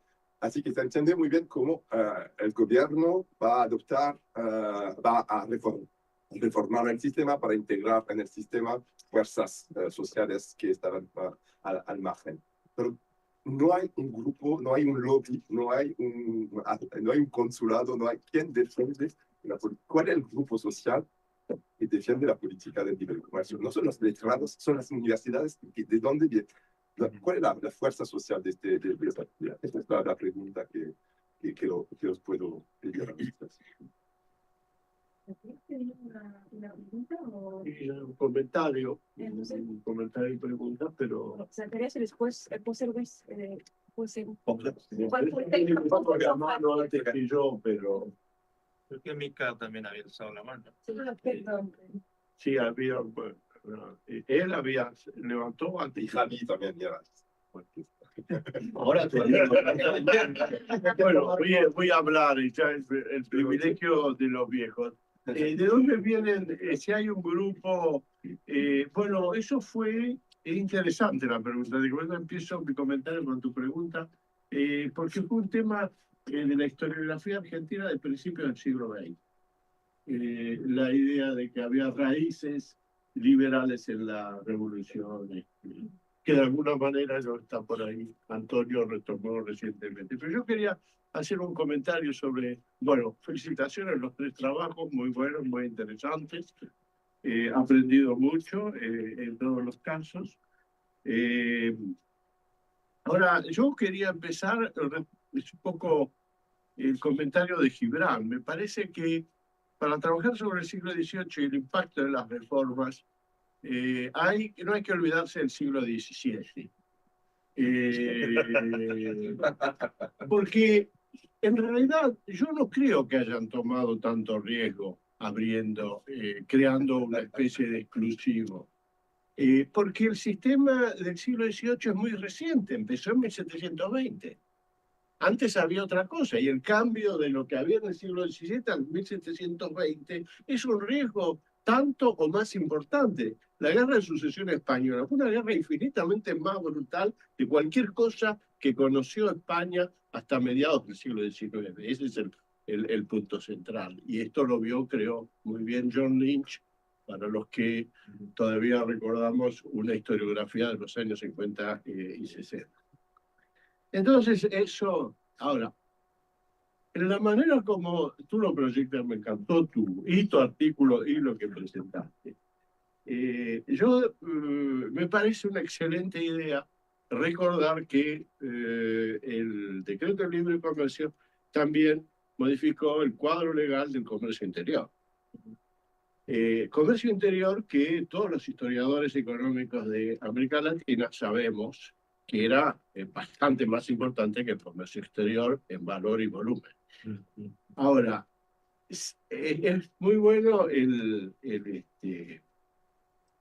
lo que presentas los gráficos sobre las rutas, porque si calcáramos las rutas de finales del siglo XVII sobre las rutas del siglo, digamos, lo que describe Juan y Ulloa, y lo que pueden ser las rutas de finales del siglo XVIII son exactamente iguales. Hasta diría, hay quizás hasta un entramado a finales del XVII, un entramado más intenso que a finales del XVIII. Entonces, la historia intelectual vista en esa continuidad 17, o rupturas 17 y 18, pero digamos en esa perspectiva larga, me parece que cambia. Cierro mi comentario diciendo respecto de las ideas. Bueno, yo lo que he aprendido cuando era estudiante, que fue hace tanto tiempo, y las cosas que le he leído, lo clásico era de que digamos, las luces españolas, no hay ningún intelectual ahí, que todos leen a los italianos. A las luces napolitanas, que son las que hay gente de acción. Lo interesante, porque hicimos un coloquio que empieza hablando de policentrismo, y idea con la que yo no estoy muy de acuerdo, pero digamos acepto el policentrismo. En el siglo XVII sí había intelectuales que pensaban en el imperio, la moneda, hasta diría, si fuéramos anacrónicos, el crecimiento económico, que eran los arbitristas, unos teólogos que no hacían más que pensar y escribir informes sobre lo que había que hacer. Y el conde duque de Olivares, y ahí está la tesis de Arrigo, que creo que estaba por ahí, por ahí, muestra de que hay una visión del imperio. Ahora, esa visión del imperio es distinta a esta visión del imperio que presentas tú. Y te reprocharía que te falta una... no, termino, digamos. Eso es claramente policentrista, la del 17, es menos policentrista la de finales del 18. Yo diría que los mejores intérpretes de esa visión no policentrista es von Humboldt y Reynal. Yo cuando daba en mis cursos, cuando quería mostrar la diferencia entre las provincias del ultramar y los reinos de India, le daba un texto de von Humboldt. Cómo Humboldt pensaba que tenía que organizarse el imperio con las asimetrías, y esto es lo que me parece que te faló yo. Provincias y metrópolis integradas, mucho más que en el 17, pero en una relación de asimetría, y me parece que esta concepción del imperio es un motor de las ideas, un motor de la circulación de las ideas, y sin que haya quizás una fuente clara de cuáles son las ideas y quiénes defienden la liberación del comercio, porque creo que lo que estoy muy de acuerdo con lo que tú dices, de que liberalización del comercio, es decir, eso no liberal no es una buena pregunta, estoy totalmente de acuerdo y lo has dicho, lo has explicado. Yo me gustaría ceder mi palabra a alguien del Zoom porque no han hecho no han tenido oportunidad de hablar. Me gustaría que pudieran hablar. Javier, te damos la palabra ahora. Bien, ¿me escucháis? Hola, buenas tardes, buenos días. Tenía una pregunta para Fidel, pero también quería hacer un comentario a raíz de algo que ha dicho Arnaud, sobre quién podía estar o qué comerciantes podían estar o qué parte popular podía estar a favor del libre comercio. Y yo creo que eso no es esperable, ¿no? Nadie iba a estar que se dedique al comercio, iba a rehusar o echar al traste cualquier situación jurídica que les permitiera o reducir el riesgo, la incertidumbre del comercio o rechazar algún privilegio que tuvieran, ¿no? Eso no era esperable por parte de ninguna asociación, ningún consulado, de ninguna manera. Los comerciantes adoptaron, se tuvieron que plegar al libre comercio por resignación, no porque estuvieran clamando por ello. La pregunta que tengo es para Fidel. Las tres comunicaciones me han parecido muy interesantes.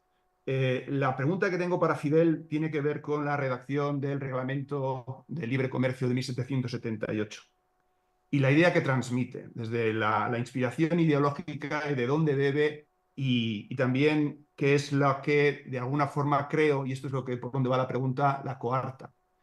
La idea de un microcosmos global de la economía que plantea Fidel, el ver el imperio a raíz del libre comercio como un estado comercial cerrado, lo cual yo creo, estoy de acuerdo con ello. De alguna forma es una especie de hablar de libre comercio, pero a la vez estar dándole la espalda al exterior de ese imperio que se está intentando crear para salvarlo, básicamente. Pero también en cuanto a la redacción del texto mismo del reglamento, a mí siempre me ha parecido bastante timorato en algunas cuestiones. Y me pregunto si ese hecho, el que fuera timorato, por ejemplo, en cuanto a no decir absolutamente nada sobre la navegación de América a España, porque el reglamento, en realidad, el título mismo dice Reglamento y aranceles reales para el comercio libre de España a Indias, ¿no? Y ahí me ha parecido ¿cómo que a Indias? Y de Indias no viene nada, no se regula esa navegación. Entonces, mi pregunta viene, en los años 70, en el momento que se está redactando el reglamento, está teniendo lugar una guerra de independencia en el continente americano, en el norte de América, y es cuestión de tiempo que España entre con Francia a defender a esos que quieren independizarse, esas colonias que se van a independizar dentro de poco, que es lo que hace España en el 79, junto con Francia. Y claro, esto es una especie de... cuando a tu vecino veas el dicho de pon tus barbas a remojar, pues esto es un poco así, ¿verdad? Existía el temor de que tarde o temprano las colonias españolas a lo mejor optaran por una vía similar, entonces España se ve ahí en un brete de estar en un momento apoyando a la independencia de unas colonias, teniendo ellos mismos colonias en América, ¿no? Y ese es el momento en que se redacta el Reglamento de Libre Comercio. Y lo que me pregunto es si en esa redacción, seguro que tuvieron presente esta situación internacional en la que está España envuelta, pero ¿hasta qué momento coarta el propio texto del reglamento esto que está ocurriendo a nivel internacional? Esa era simplemente mi pregunta. Gracias. Voy a dar la palabra a unas personas que quieren preguntar algo y después vamos a empezar a contestar. Así que Micaela primero, después Juan José, Antonio Ibarra, que está por Zoom, y Martín para terminar. Y así después empezamos. Después contestamos. Sí, después. Así que, por favor, las preguntas Esa es una segunda ronda. Bueno, muchas gracias por todas las presentaciones. Voy a mantener esto bien cortito porque es una pregunta muy puntual para Rodrigo. En un momento en la presentación, vos hablaste que hay una mejora de la productividad en cuanto a números porque se mueven menos barcos, pero más cantidad de productos. Y yo lo que me preguntaba cuando mostraste eso, que me pareció súper interesante, es si vamos a cargo de ese comercio, las personas que son los que están moviendo esos barcos, hay menos cantidad de gente, la misma cantidad de gente que antes o más, cómo eso cambia, porque digo, también eso puede dar como una idea y una mirada de lo que está pasando en el imperio y entre estos imperios.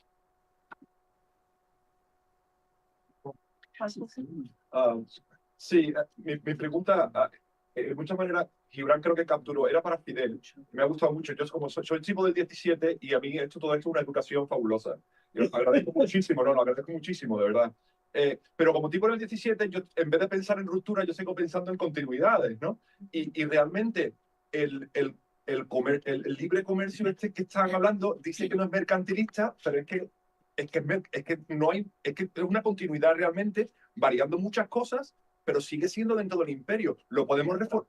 ¿Perdón? La trata, claro. Pero la trata es diferente, ¿vale? Pero la trata porque nunca tuvieron la trata en sus manos. Entonces tienen que innovar mucho más allá de lo que se sienten cómodos, ¿no? Pero desde el punto de vista de lo que es el comercio de mercancías dentro del imperio, están básicamente ampliando los márgenes, pero siempre dentro del monopolio, dentro de la vista, de la perspectiva del monopolio, ¿no? Entonces, sí que lo están pensando, parece ser que lo están pensando de otra manera, están pensando replicar lo que es digamos, el comercio mundial dentro del imperio. Bueno, eso es proteccionismo, lo cual, eso sigue siendo mercantilismo, ¿no? Entonces, dentro de la novedad, que creo que hay mucha, claramente, me parece que también hay ciertas continuidades que tienen que reconocerse, ¿no?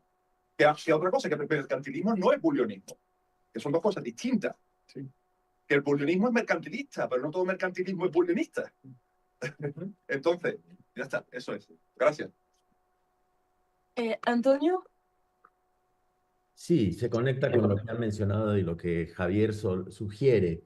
Y a mí me interesa un tema porque la formación de los consulados, el argumento ex post y también el retórico utilizado por las propias comunidades comerciales, vamos a llamarlas así, secundarias, tiene que ver con que el Reglamento de Libre Comercio es un antecedente válido, institucional, del proyecto de las comunidades comerciales secundarias para contar con una corporación.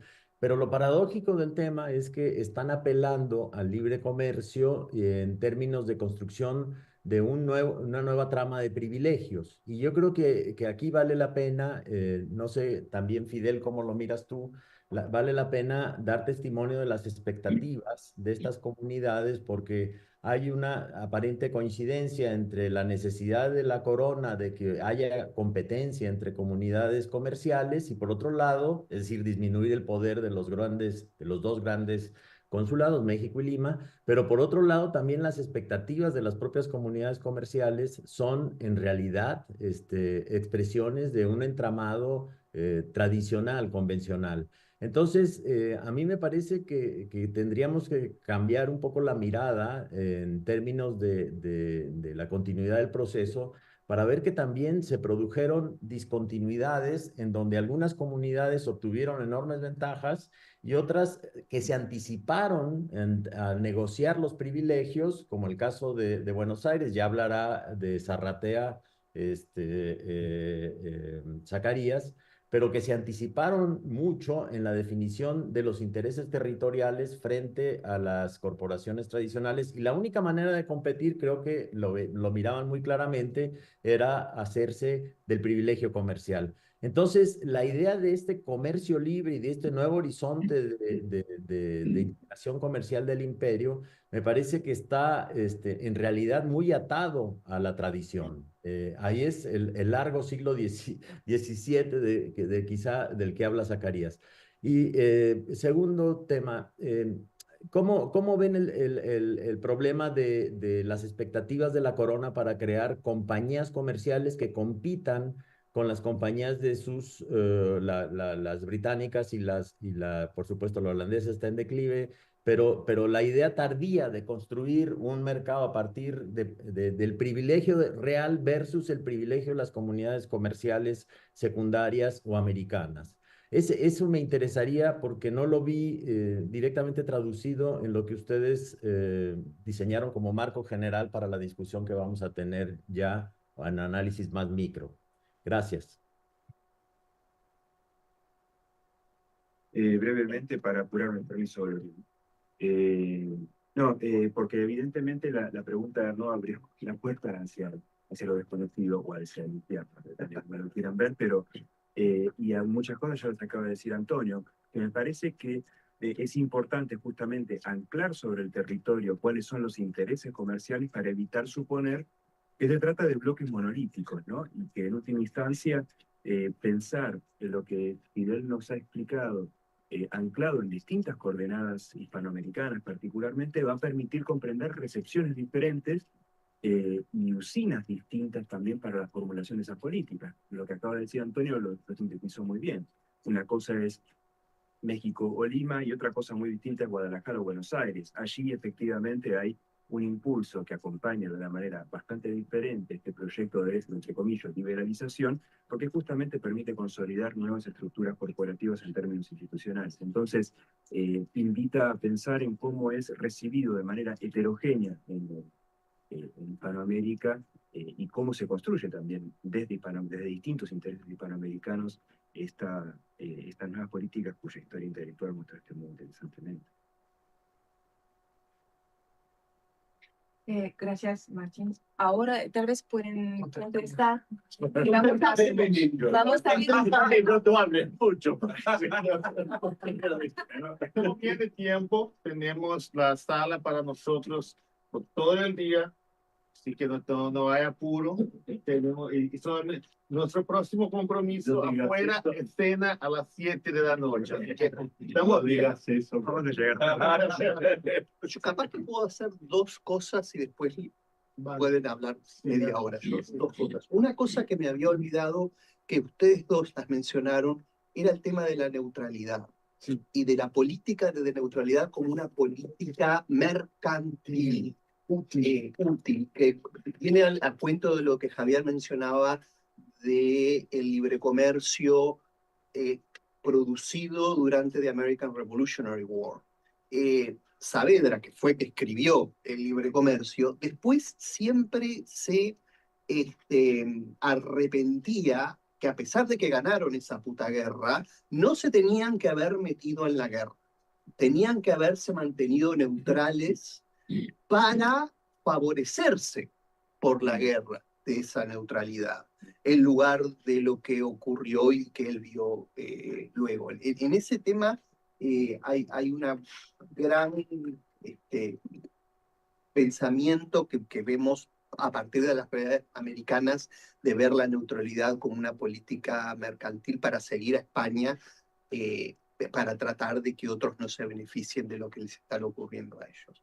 Y la otra cosa que quería decir, voy a ser muy breve, que era lo que vos mencionabas, Fabricio, sobre en qué medida el legado de los inicios de los 1780 lo podemos ver en los 1790 en diferentes lugares. Con el paper que nosotros escribimos con Belmonte sobre el tráfico de esclavos de Cuba durante la American Revolutionary War, nosotros vimos que el núcleo de mercaderes de las islas danesas y norteamericanos que están trabajando en Habana en los inicios de los 1780, después se nos aparecen los mismos tipos al inicio de los 1790. Tenemos los nombres de los tipos, algunos son norteamericanos, otros son ingleses nacionalizados, pero que viven en San Tomás. Y son los no españoles o no ingleses que están en el tráfico con Habana. En Venezuela, antes que llegara Saavedra a ser intendente durante la guerra, se legaliza el tráfico con los franceses, el tráfico entre islas, de Venezuela con Guadalupe, con Martinica, cosa de traficar cueros, comida a las islas, y de las islas venía oro o esclavos.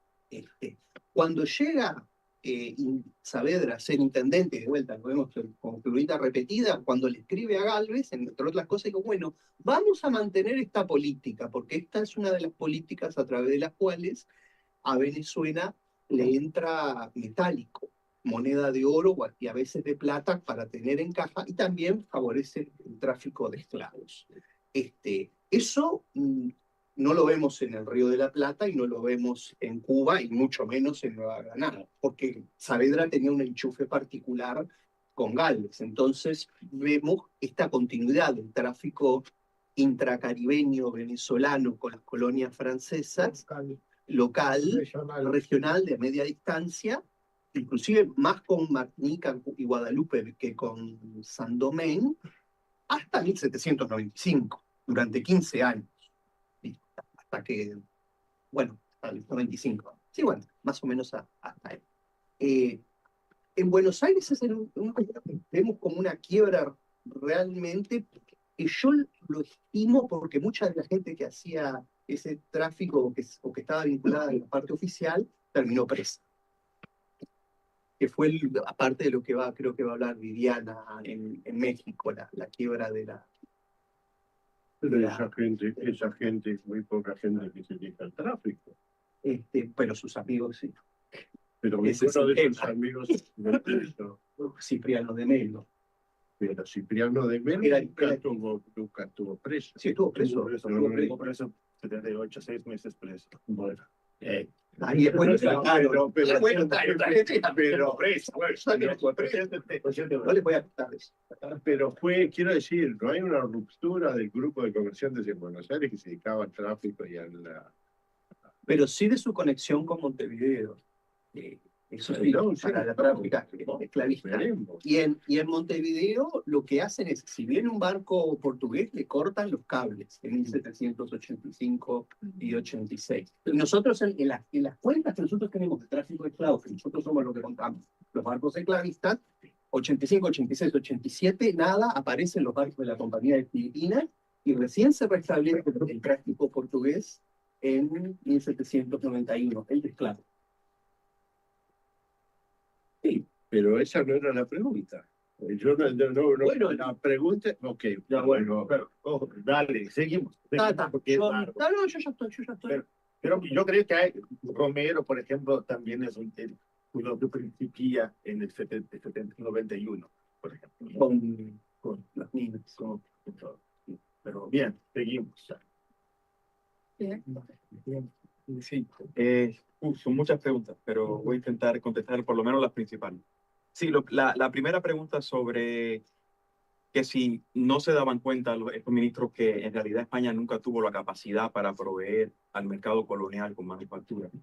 De la manera que lo veían era que el problema era que las manufacturas metropolitanas eran muy caras, y eso surgía a consecuencia de... Pues. Muy bien. Sí, que eso es la razón por la cual ese era el caso, es porque había mucha formalidad. Y esas formalidades obstruían el paso del comercio y las encarecían. Si se eliminaban las formalidades, Eso abarataría la mercadería peninsular, lo cual provocaría que las élites locales comprarían la manufactura española y no tomarían el riesgo de comprar por contrabando. Esa es la teoría. Obviamente no.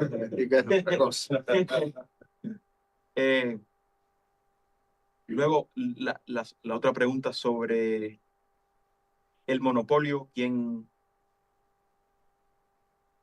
una cosa interesante que voy a decir, bueno, sí, porque me hicieron una pregunta también sobre quién apoyaba el comercio libre. Sabemos quién apoyaba el monopolio. Muy interesante. Por ejemplo, la instrucción del 1765 que liberaliza el comercio con el Caribe y algunos puertos en la península.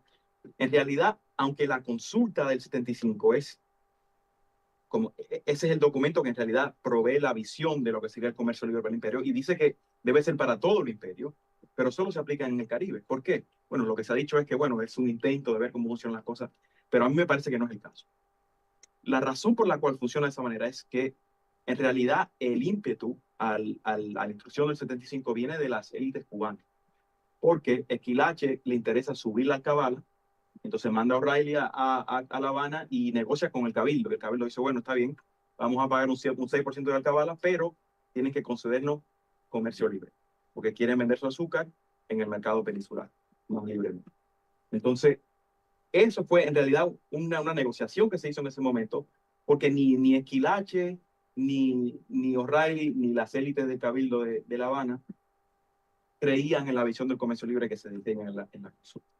Lo mismo yo podría decir que ocurre en el 78 cuando Gálvez se excluye a Nueva España. Lo que ha dicho Lynch, por ejemplo, es que la idea de excluir a Nueva España es que si se incluía a Nueva España, entonces todos los mercaderes irían solo a Nueva España y no abastecerían los otros puertos menores, por decirlo de alguna manera. Pero yo encontré un documento, unas observaciones que le envían a Gálvez justo antes de que se implementara el reglamento, que da otra justificación, y me parece que es lo que en última instancia explica por qué Gálvez decidió excluir a Nueva España. Y es la siguiente.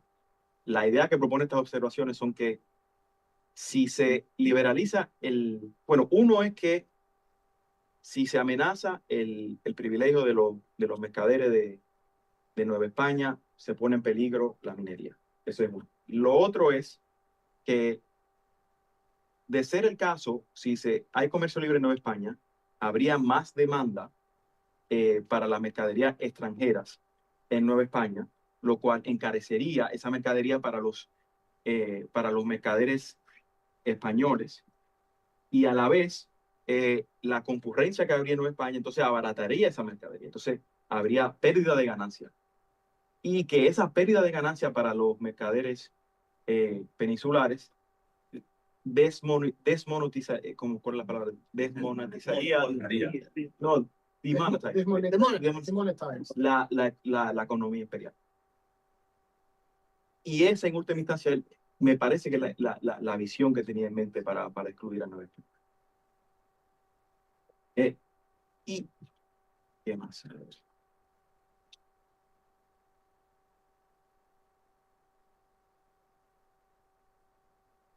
Pues entonces sí, la pregunta que quién apoyaba el comercio libre. Bueno, había muchos grupos, pero estos grupos tenían visiones distintas. La élite cubana tenía una idea distinta y en última instancia lo que demuestran es que su visión era no solamente tener acceso al mercado peninsular, sino al mercado internacional, que es lo que luego argumentó Arango, el clásico de Arango y Parreño en el contexto de la Revolución Haitiana. Y dice que para que Cuba se convierta en realidad en una colonia azucarera, tiene que tener acceso al mercado internacional. Pero esa no era la visión de los ministros que diseñan la consulta. Tampoco era la de Gálvez. Yo veo a Gálvez como una persona que sí está leyendo textos similares, pero tiene una visión distinta. Entonces, la visión viene mayormente de una serie de ministros que me parece, mayormente juristas, que están leyendo política económica del siglo ilustrado y están viendo las cosas de una manera distinta. Bueno, sobre el comercio neutral, que si era algún problema, una estrategia, lo vieron como una estrategia en tiempos de emergencia, pero que debía volver a la normalidad. Y yo creo, de hecho, no sé lo que pienses, pero incluso la liberalización de la trata de esclavos en el 1789 lo vieron como algo temporal. Por eso la Real Cédula dice en calidad de por ahora. Porque la idea es que, bueno, estamos a falta de brazos para fomentar la agricultura, pero va a llegar un momento en que ya no la vamos a necesitar. Creo que ven al comercio neutral en esos mismos términos. En cuanto a lo que comentaba Zacarías sobre que quizás no hubo tanto riesgo porque hubo algo parecido ya en el siglo XVII. Me encantaría saber más de lo que se refiere. Y el paso, el cambio de Sevilla a Cádiz, el cambio de la fiscalidad entonces eso lo conoce mejor habló, es un cambio, me parece un cambio, todo lo que se estructura después, al fin de la guerra de sucesión, me parece que es un cambio importante en relación a lo que era la fiscalidad y el funcionamiento durante el sistema de flotas y galeones y permisiones en el 17. Sí, no, tengo que pensarlo más, eso definitivamente. Luego lo que me preguntaba Javier. Y yo lo que pensaba también es que había en la relación política con Holanda, había como una especie de autorización negociada a a un policentrismo, para decirlo con nuestras palabras, comercial en el 17, que bueno, la visión canónica comienza a cerrarse en una visión moderna de la relación colonial en el 18. En eso estaba pensando. Sí, no, definitivamente que tengo que pensarlo más y leerme a Humboldt de nuevo. Luego lo que me preguntaba Javier sobre si cuando se redacta el reglamento, si están pensando en la idea de la independencia. Yo creo que Gálvez nunca lo vio así, ¿no? Quien lo ve así y quien lo escribe en su diario es Saavedra, que es quien le dice, bueno, si seguimos el sistema que llevamos manejando hasta ahora, también vamos a perder la forma. Pero me parece que el reglamento como tal no refleja esa preocupación todavía. Luego, bueno, lo dejo ahí para no monopolizar. Sí, para contestar de manera también bastante sintética y rápida, sí. Bueno, la cuestión que Fabricio ha hablado de la cuestión de los tratados y de la conversión y reversión de los tratados, esto todo es parte de la estrategia pensada por Pombal de manera muy peculiar, porque Pombal fue ministro plenipotenciario de Portugal, fue diplomata portugués en Londres en la década anterior, durante 1740. Por tanto, conocía toda la dinámica comercial, institucional y lo sabería perfectamente cómo combatir. Y entonces cría, por ejemplo, primer instrumento, las compañías de comercio, para monopolizar el comercio y tirar de las manos de los ingleses, por ejemplo, el comercio del vino, todo lo que puedas. Yo hablaba, por ejemplo, que le preguntó a Antonio. Eso es la primera parte de la estrategia. La segunda parte de la estrategia es mejorar la productividad de transporte. La cuestión del transporte del sistema de flota. Esto conecta un poco con la cuestión que he hecho, por ejemplo, Mika. Por ejemplo, cuando tú hablas de personas, ¿cómo están las personas en esta dinámica de este cambio, por ejemplo? En este cambio, por ejemplo, de la cuestión de la... voy a volver aquí a la presentación por un instante. Creo que está en la pantalla. Aquí. La cuestión, Mika, no pasa tanto por la cuestión de las personas, pero por el manejo de los buques. Porque, por ejemplo, van a utilizar buques menores, pero van a tener que cargar menos carga porque ahora, como el sistema de flota se quitó, necesita ahora de más armamento dentro de los buques para defensa. Por tanto, hay menos capacidad de carga y ahora necesita de más protección militar. Y claro, los buques también ahora son menores, porque ahora alimentan otros circuitos, más en términos ahora regionales. Por tanto, hay un cambio, hay varios cambios en paralelo con todo esto que está se pasando.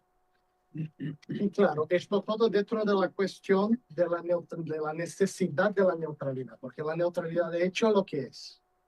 La neutralidad de hecho es una herramienta institucional para alcanzar el objetivo principal, que es ser capaz de aumentar la capacidad de Estado financiera para mantener todo funcionando. Por tanto, no voy a ponerme en guerra con esto o con aquello, pero voy a intentar ser neutro lo más posible para no cerrar puertas, pero abrir ventanas para todos los lados. Es que voy a intentar hacer. Portugal en un momento crítico para sus finanzas, porque Brasil ya no da en la segunda mitad del siglo XVIII como tanto, como daba, por ejemplo, en la primera mitad del siglo XVIII. Y claro, porque está muy presionado con los conflictos que están pasando en Sudamérica por el control del Río de la Plata, con Sacramento y con todo, necesita también de recursos financieros para seguir peleando con España en el ámbito, en el teatro de guerra europeo. Y claro, necesita de todas maneras mantener el imperio sobreviviendo, mientras que con lo que sea y con lo que puede. Por tanto, todo la neutralidad, por ejemplo, es una herramienta diplomática y económica al mismo tiempo esencial para la manutención del imperio, o lo que vaya a restar del imperio hasta principios del siglo XIX. Y nada más, me callo. Decirle eso a Carlos III. Perdón, y en esa visión entraba lo que quedaba de Asia. ¿Cómo? En esa visión, tú dices, entraba algo de lo que quedaba de Asia, del Imperio Portugués. ¿En qué sentido? De esa nueva integración de lo, digamos, separar a los ingleses del papel que tenían, recuperar la unidad del imperio, las dos orillas, digamos, hacer un conjunto que se parece a lo que han dicho ellos. ¿Hay alguna idea sobre qué papel cumpliría Macao en todo eso? Porque no haya... Sí. Vale, es interesante porque lo que parece que la visión historiográfica que tiene la impresión del papel, por ejemplo, del imperio asiático portugués en toda esta dinámica, es un poco apartado del resto de la dinámica que estaba más integrada, por ejemplo, en la dinámica del imperio, por ejemplo, siglo XVII, XVI y XVII, y que ahora no se está tan integrada, por ejemplo, en la segunda mitad del siglo XVIII, por ejemplo. Pero lo que tú hablas es es interesante desde el punto de vista... No es una pregunta, no conozco nada. Sí, yo conozco poco esta realidad, por ejemplo. ¿Quién conoce más, por ejemplo, esta realidad, por ejemplo, del impacto del imperio asiático? Que conoce más es una colega mía del departamento, Isabel Sar, que trabaja mucho con la conexión del imperio portugués con Asia para el siglo XVII y siglo XVI. Pero es muy interesante pensar que, por ejemplo, Pombal tiene una visión estratégica y desarrolló muchos escritos políticos durante su estancia diplomática en Londres. Y esto está publicado, por ejemplo, está publicado en un libro que se llama Escritos Económicos de Londres. Después te puedo dar la referencia si quieres. Y habla de manera muy interesante, pegando, por ejemplo, en otros escritos políticos de principios del siglo XVIII, como de Don Luis de Acuña, por ejemplo, en sus instrucciones políticas, que también ya pensaba de alguna manera la necesidad del incremento del comercio como base económica para la manutención del imperio. Pero pensaba ainda de manera muy rudimentaria, ainda cómo incrementar este comercio. No había ideas muy claras ainda de cómo hacerlo. Y me callo. Well, thank you very much. So we are going to close the session, and because we are a bit late, and we are going to reduce the pause to 15 minutes, if it's okay for you. So we will be back at 11, 5 minutes, even 10 minutes. Even 10. Lo que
We are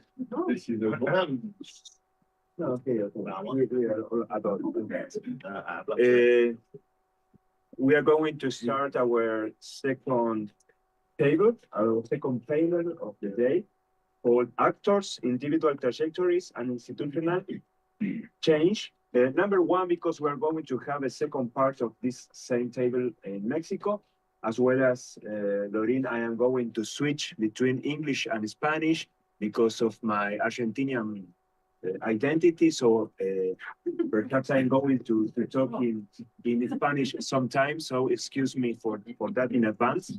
It's for me, it's my pleasure to coordinate this panel. We are going to start with the presentation of Juan José Ponce Vázquez. Juan José Ponce Vázquez has his PhD in history at the University of Pennsylvania. He is associate professor at the Department of History in the University of Alabama, and among other books and papers, he has published Islanders and Empire, Smuggling and Political Defiance in Hispaniola, 1580-1690, published in Cambridge University Press at 2020. So when you want, Juan José, please. Thank you very much. I'm going to do my presentation in English. There will be some quotes in Spanish because I didn't translate those, but I'm going to do most of it in English, okay? Thank you very much for the invitation. I'm really happy to be here. This is really awesome. I feel really honored to be surrounded by such great presenters. So I'm going kind of like, I guess we're moving a little bit to the micro level here, right? So I wanted to kind of first thanks a student of mine, Rachel March, who actually was an undergraduate who helped me to actually transcribe this account of Gregorio de Robles. Gregorio, who is not the most famous of actually accounts that are out there. It's actually not a lot of people seem to actually know about Gregorio de Robles. So let me situate you a little bit, okay? So as a member of the Council of the Indies in the late 17th and early 18th century, Don Manuel García de Bustamante was probably used to reading strange reports and receiving news from peculiar individuals from every corner of the vast Spanish Empire. In late January 1704, Don Manuel may have been surprised when he sat across an ordinary man named Gregorio de Robles. Robles had an incredible story to tell. He was approximately 45 years old, a farmer from El Moral, a village in Castilla-La Mancha, in the lands of the Knights of the Order of Calatrava. So this is basically, he was a neighbor of Don Quixote, basically. He didn't know how to read or write.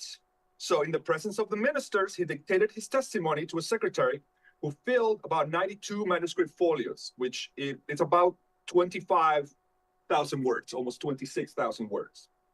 Robles told the story of how in 1687, he decided that he did not want to spend his life as a farmer, and he wanted to see the world and serve his majesty. Hallándose en su patria, en el servicio, es una cita, ¿no? Hallándose en su patria, en el servicio del labrador, deseando no limitarse a aquellos cortos términos, ver el mundo y servir a su majestad, salió de su casa. As far as I'm aware, there is only one published edition of Gregorio de Robles' Travels in Spanish, edited by Victor Tahuanzuategui, published in 1980 by the University of Valladolid. And then I've been able to find a couple of more articles recently published by Sara Albieswick and Raquel Gil Montero from 2019 and 2022, but I haven't found, if you guys know more things published about Gregorio de Robles, please let me know. Gregorio de Robles spent approximately the next 16 years traveling across Latin America, the Caribbean, and the Atlantic world. In Sevilla, he enrolled himself as a soldier to serve in San Agustin, in La Florida.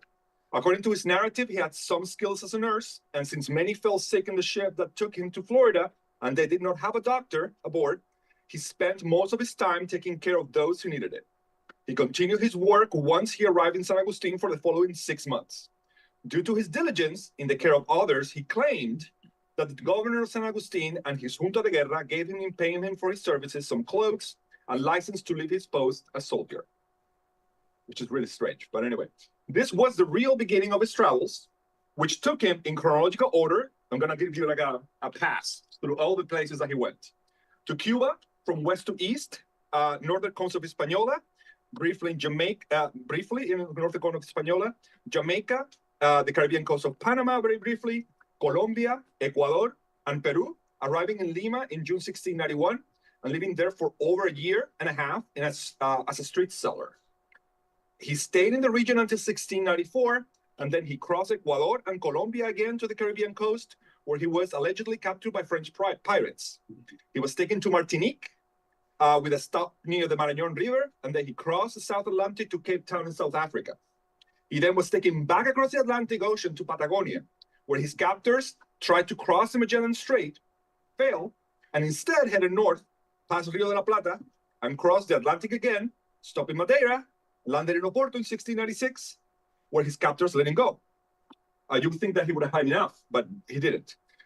So he traveled to Lisbon, where he boarded a Portuguese ship and headed back to Brazil, spending a few days in Salvador and Rio de Janeiro.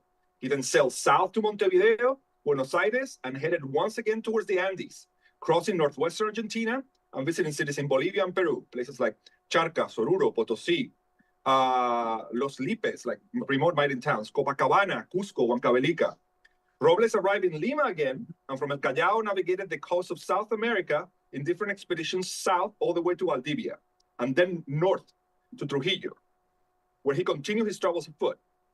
He headed through the Peruvian coast, crossing Ecuador, Colombia, stopping in Cartagena, and then crisscrossed the Colombian interior around the Magdalena River, and then to Venezuela, and the interior and the coast.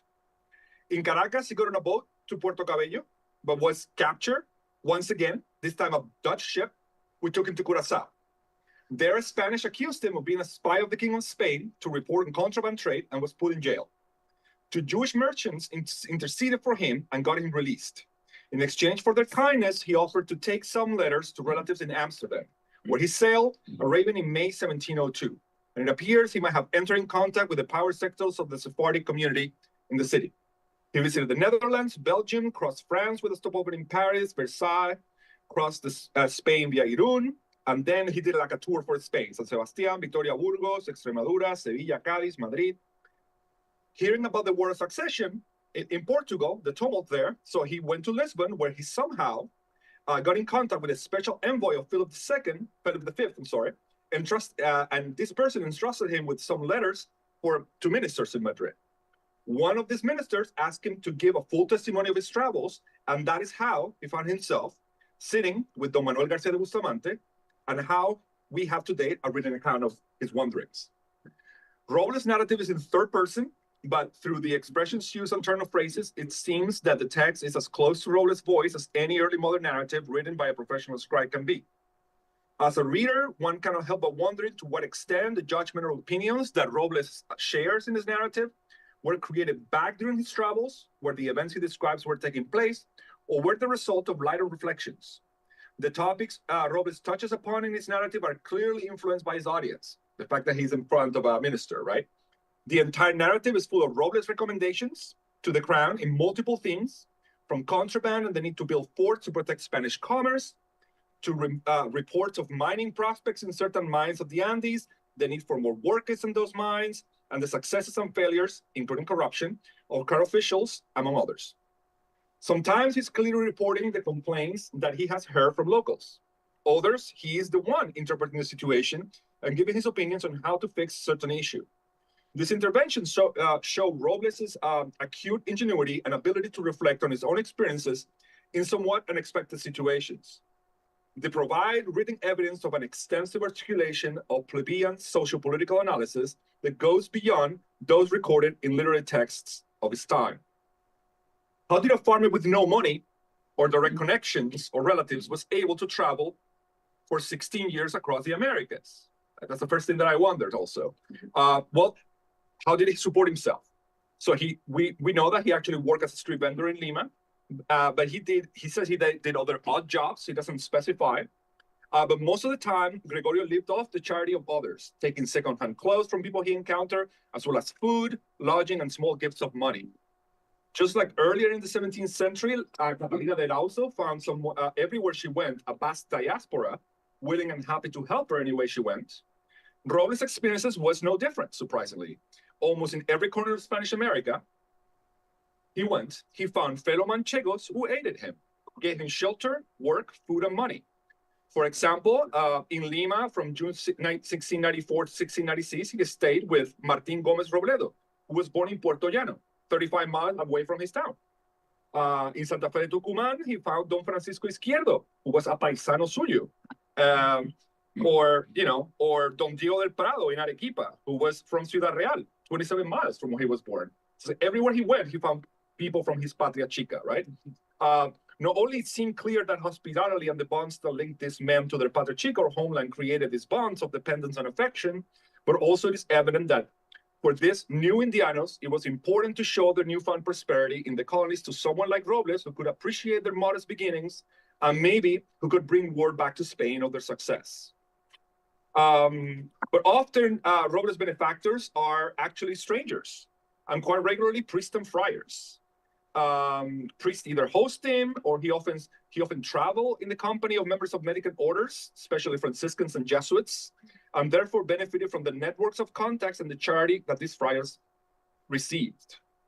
Robles in particular is particularly concerned in this narrative with describing the state of the churches, the activity of these mendicant orders, and their impact in colonial society. It is through the intervention of the Jesuits that he actually finds passage from Lisbon to Brazil. He often acted as courier to friars and priests. His services were always rewarded with accommodation, food, contacts, and the appreciation of these religious men.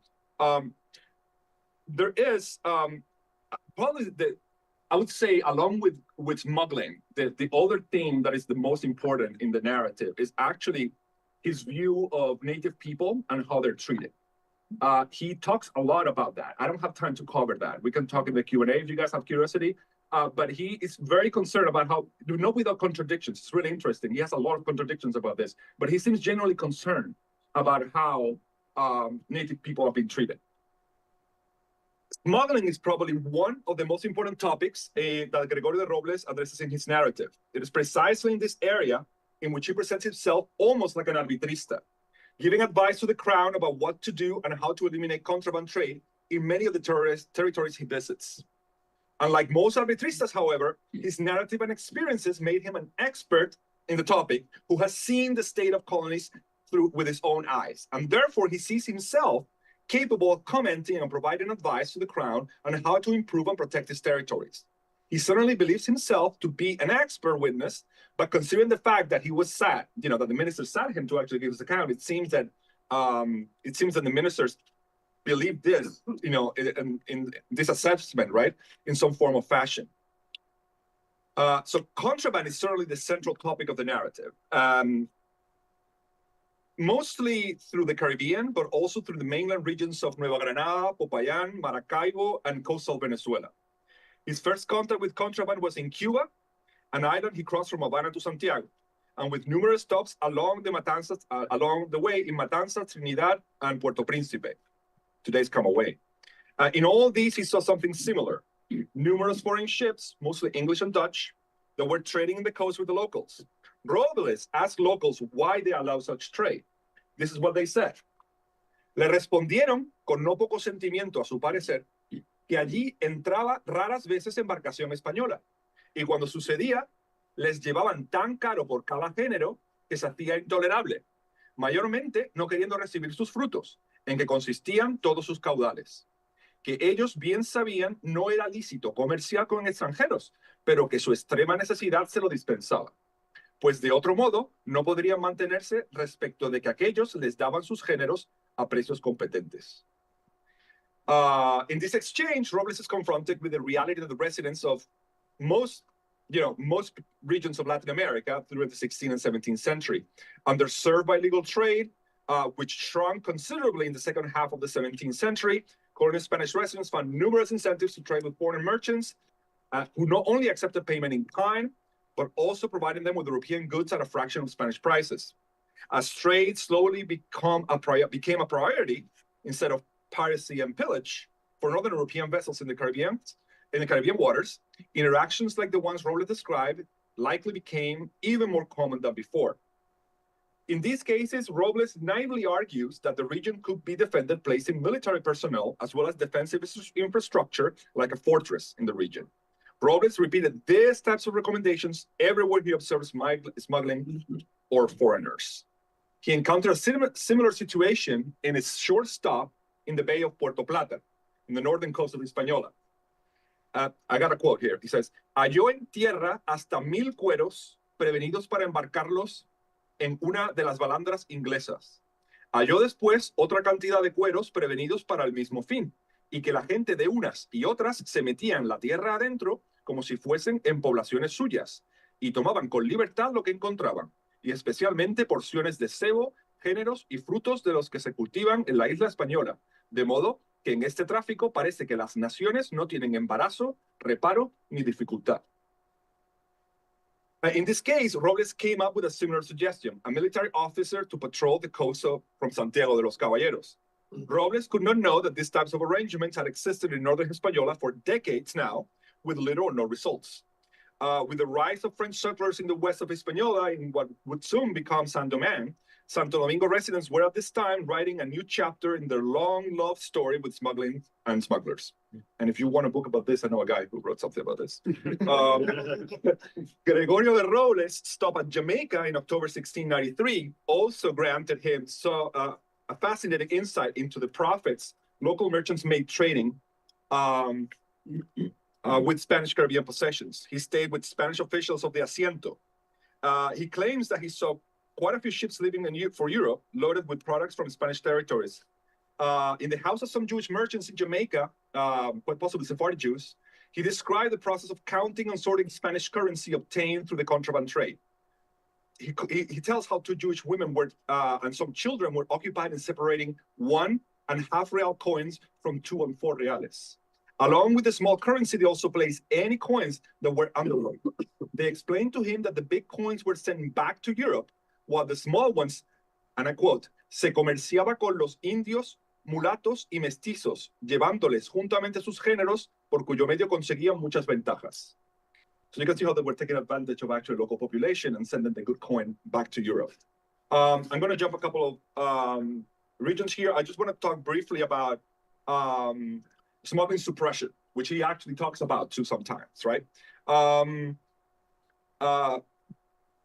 So in the coast of Popayan, he claimed that to have seen ships loaded with clothes from China running away from the Viceroy of Peru, who had issued an order not to let them enter any port.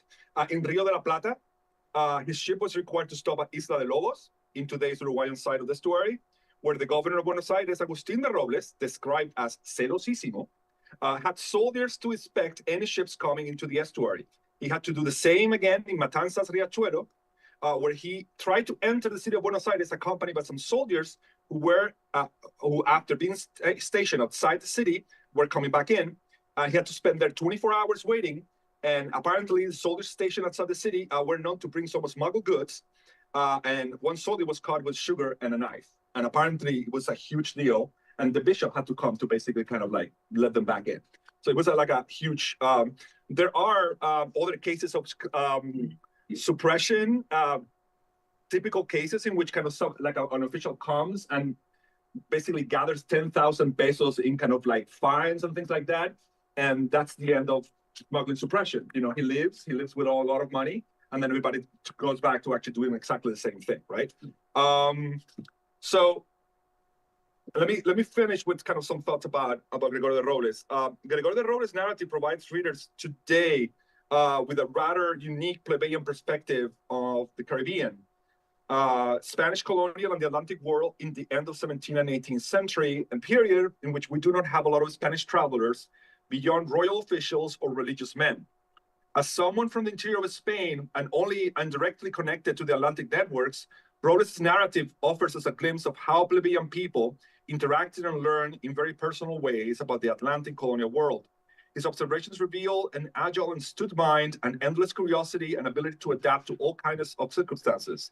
He demonstrates that political thinking and even statecraft was not only the realm of the elites, but even an illiterate man from La Mancha was capable of reflecting upon the complex political and economic issues of his time, as well as even better than his privileged contemporary. Thank you.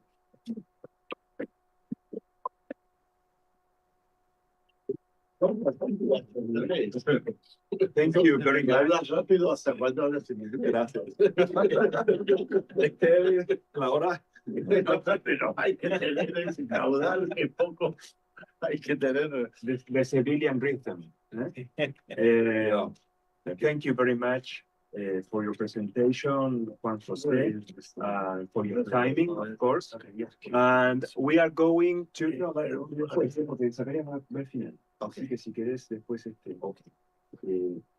we are going then to hear the presentation of Professor Pierre Force. Pierre Force has got his doctorate in French as well as his habilitación at La Sorbonne.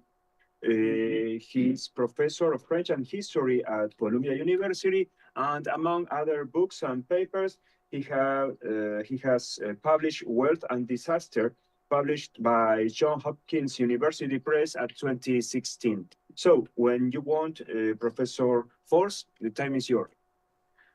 Thank you for the invitation, and I'm especially glad to be speaking at this panel because this is a new field for me. I come from intellectual history and French colonial history, and I'm here to learn. And this is part of a larger project that I have been working on with a colleague in Cuba, Carlos Venegas. So he's been working the Cuban archives, and I have been working the rest of the world. And so I would like to propose a case study as a contribution to the debate regarding foreign participation in the Spanish colonial trade. And in the interest of time, I have made some cuts to my papers. In particular, I'm not discussing the historiography, work by Arnaud Bartolomei, Javier Lamikis, and Tamar Herzog, but we can go back to that in the Q&A. So the case I'm studying is the case of a family network from the French Basque country who were active in Havana in the early 19th century and made a fortune in the slave trade. I intend to show how they circumvented the prohibition against non-nationals settling in Cuba. Furthermore, I will try to explain why their presence was tolerated by Spanish authorities. At the core of the network were three brothers who belonged to a large group of siblings born in Barcus, a town of approximately 2,000 inhabitants in the French Basque province of Soule in French, Suberoa in Basque. The father, a wool merchant named Pierre Caricaburu, died in 1778 when the younger siblings were still children. At that time, the second-born son, Jean, 22 years old, was working as a clerk in a French trading house in Cadiz. He began sending remittances to his mother, Mary Mercat-Bede, in order to support the family, and he subsequently established his own trading house in partnership with Pierre Touan, also a Barcus native. The fifth-born son, named Clemente, joined his elder brother in Cadiz in the late 1780s to learn the merchant business.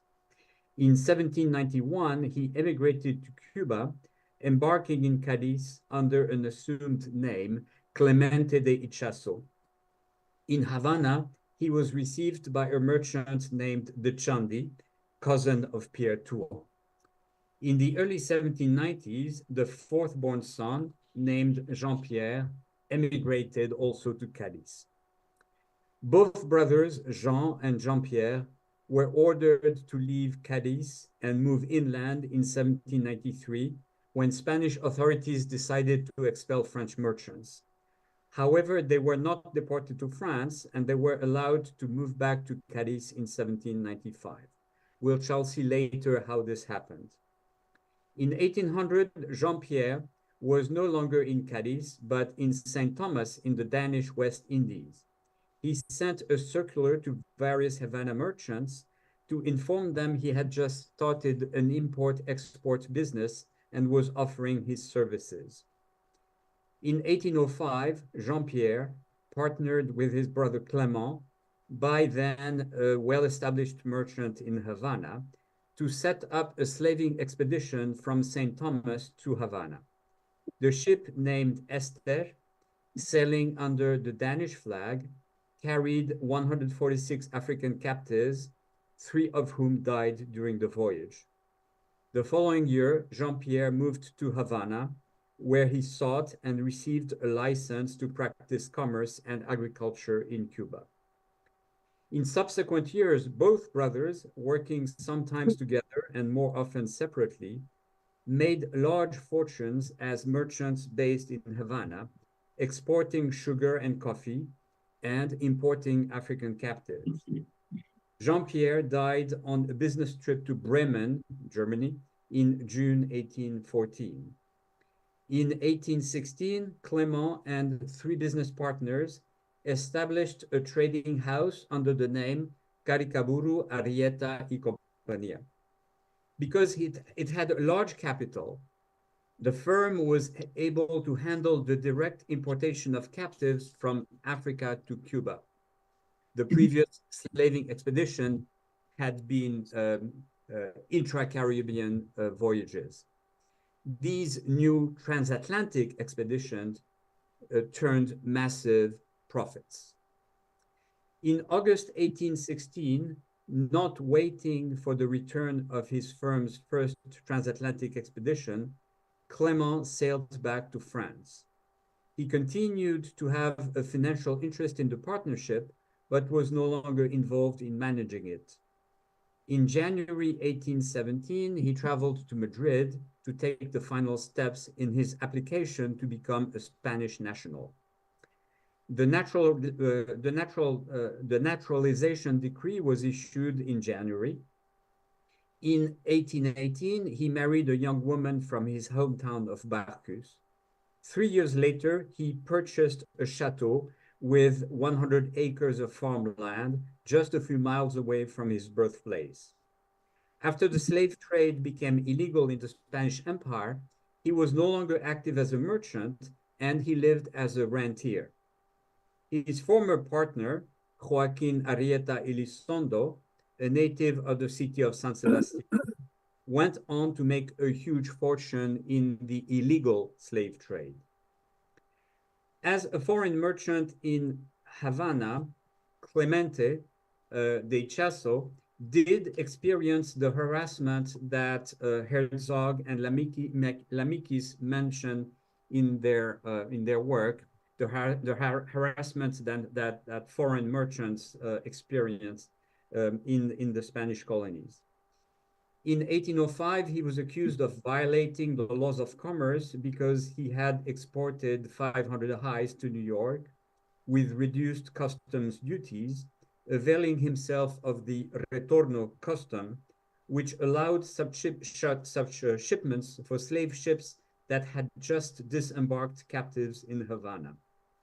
His accusers said that the retorno custom did not apply because the leather was not exported on the ship that brought the slaves, and it went to New York, which was not the slave ship's point of departure. The accusation also included the allegation that Ichazo was not Spanish. 2 witnesses appeared to attest to Ichazo's character and honesty, but could not asegurar su naturalidad. Clément was eventually cleared. There was no further inquiry into his nationality, and the judgment mentioned that he had never violated the laws of commerce. In 1812, the Intendente of Havana, under orders from Cadiz, rescinded a contract made in 1810 with Clemente de Ichazo to supply the Havana garrison with flour, stating that the contract was detrimental to the government. According to the calculations of the Consulado, which had lodged the complaint, the deal was apparently favorable to the Spanish army because Ichazo had guaranteed to supply the flour at the low price of 13 pesos fuertes per barrel. However, the low price relied on reduced customs duties, which allowed Ichazo to make a profit of 5 pesos fuertes per barrel just because of the tax break. The real cost to the Spanish treasury, according to the Consulado, was 41 pesos fuertes per barrel in lost tax revenue. The matter gave rise to a bureaucratic debate within the loyalist government located in Cadiz. It ascended to the Ministry of Finance of the Consejo de Regencia de España e Indias, José Canga Argüelles, who made the decision to rescind the contract. The consequences for the supplier were minimal, however, since the contract was nearing its end. In 1820, Dechandi, Clément's friend and former mentor in Havana, died in the French Basque city of Bayonne, leaving an estate valued at 3 million francs, about 600,000 pesos fuertes. There was a major legal dispute over this inheritance. Dechandi's will, previously written in Havana and opened in Bayonne upon his death, named 3 executors and co-heirs: Clemente, a man named Juan Echeveste, and another character named Antonio Marcial Martinez. Juan Echeveste was Clement Caricaburu's nephew, born in the French Basque city, province of Sul, who came to Havana in 1805 at the age of 10 to be educated by his uncle and to learn the merchant business as a clerk. Antonio Marcial Martinez was the new identity of a young man from the French Basque province of Béarn, from the French province of Béarn, named Pierre Soulet Limendou, who had been working as a clerk for Clemente since 1814. Both clerks became junior partners at Caricaburu Arrieta y Compañía when the firm was established in 1816. Surprisingly, Clemente did not accept his 1 million franc share in the Dechandi's inheritance. He claimed that there was a secret understanding between the testator and his 3 executors. Contrary to what the will said, the estate should be distributed to Dechandi's relatives in France. The reason for this unusual arrangement was the fact that Dechandy had entered Cuba in 1783 under an assumed identity. He had produced a fake baptism certificate stating that he was Juan de Echandia, born in Vitoria, in the Spanish Basque province of Álava, son of José de Echandia and María Ana Salaberria. He was in fact born in Barcus, in the French Basque province of Sul, son of Pierre d'Echandy and Jeanne Touan. As proof of his allegations, Clément produced a copy of his own will, which was a mirror image of Dechandy's.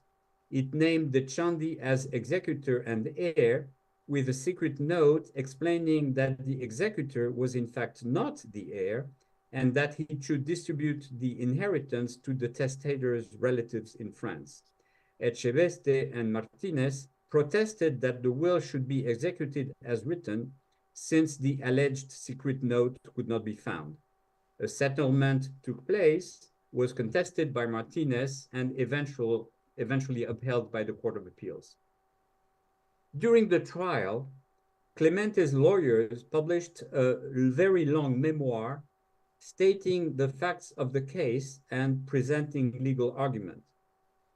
One question that was discussed at length in the document was the reasons why Dechandy might have had to hide the fact that he was a foreigner. The lawyers for the Martinez side, aiming to show that Dechandy was under no pressure to hide his foreignness in his will, argued that nothing in Spanish law prevented bequests to non-nationals. Furthermore, they pointed out that natives of Lower Navarre, and by extension of the French Basque country, had traditionally been treated as Spanish natives and allowed to take part in the colonial trade. In reply, Clemente's lawyers cited the Spanish legal code barring access to the empire to non-nationals and the severe penalties for non-compliance, deportation and confiscation of all assets, with a 1/5 fee going to the informant. They pointed out that Spanish authorities in Cuba had engaged in mass deportations of French citizens as recently as 1809. They also observed that Martinez himself had found it necessary to hide his French citizenship since he had entered Cuba under an assumed identity. He claimed to be Antonio Marcial Martinez, born in Saragossa, Spain, when he was in fact Pierre Soulet-Limandou, born in Oloron, France. Without dwelling on the fact that Clemente himself had broken Spanish law, the memoir also stated that he too had entered Cuba under an assumed identity, Clemente de Ichazo, when his birth name was Clement Caricaburu. From a will he wrote later in life, we learned that he had immigrated to Cuba in 1791, pretending to be a Spanish national from Navarre. And I'm quoting here from his will in French. Je déclare qu'en l'année 1791, lorsque j'arrivai à La Havane, je me fis passer pour un Navarrais espagnol du nom de Clemente de Ichazo. The fact that there were arguments back and forth would seem to indicate that there was a lack of legal clarity about the status of these merchants from southwestern France operating in Cuba. An additional piece of the puzzle is the case of Juan Pedro Jean-Pierre Caricaburu, who moved from St. Thomas to Havana in 2006 and obtained a Cuban commercial license under his birth name. The decision referred to a 1795 decree by the governor of Cadiz, ruling that Caricaburu was not vasallo de la Nación Francesa, because he had pledged allegiance to the King of Spain, and that he should be included in the privilegio de naturaleza that was granted to people from Lower Navarre by a decision of the Extraordinary Council of 1794. The fiscal approved Juan Pedro's license to trade in 2006 on the grounds that he was a verdadero español. We know from other sources that Juan Pedro's path to Spanish citizenship was not exactly smooth. He and his elder brother Juan, along with other French domiciliados, had been ordered to leave Cadiz and move inland in 93, thus preventing them to engage in any sort of commerce. Juan had petitioned Spanish authorities to be authorized to return to Cadiz. He claimed to be the sole breadwinner for himself and his 9 siblings, and he insisted that he should be granted special treatment as a native of La Navarra Baja y Tierra de Sola. He and Juan Pedro were allowed back in Cadiz in 1795. In 1669, the King of Spain had declared that natives of Baja Navarra were natives of the Kingdom of Spain. However, as Tamar Herzog shows, that declaration could be interpreted in very different ways. On the one hand, Baja Navarra natives took it to mean that the king had recognized that they had always been natives of Spain. As natural-born citizens, they had access to colonial commerce.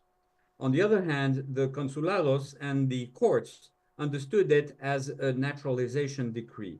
Therefore, as naturalized foreigners, Baja Navarra natives could not have access to colonial commerce unless they had a special license.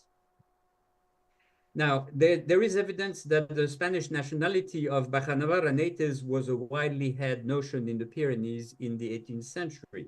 Still, for the immigrants under study here, even if the Spanish nationality of Baja Navarra natives was invoked in various instances, the surest way of obtaining the authorization to sail from Cadiz to Havana was to produce a baptism certificate attesting to her birth in Spain.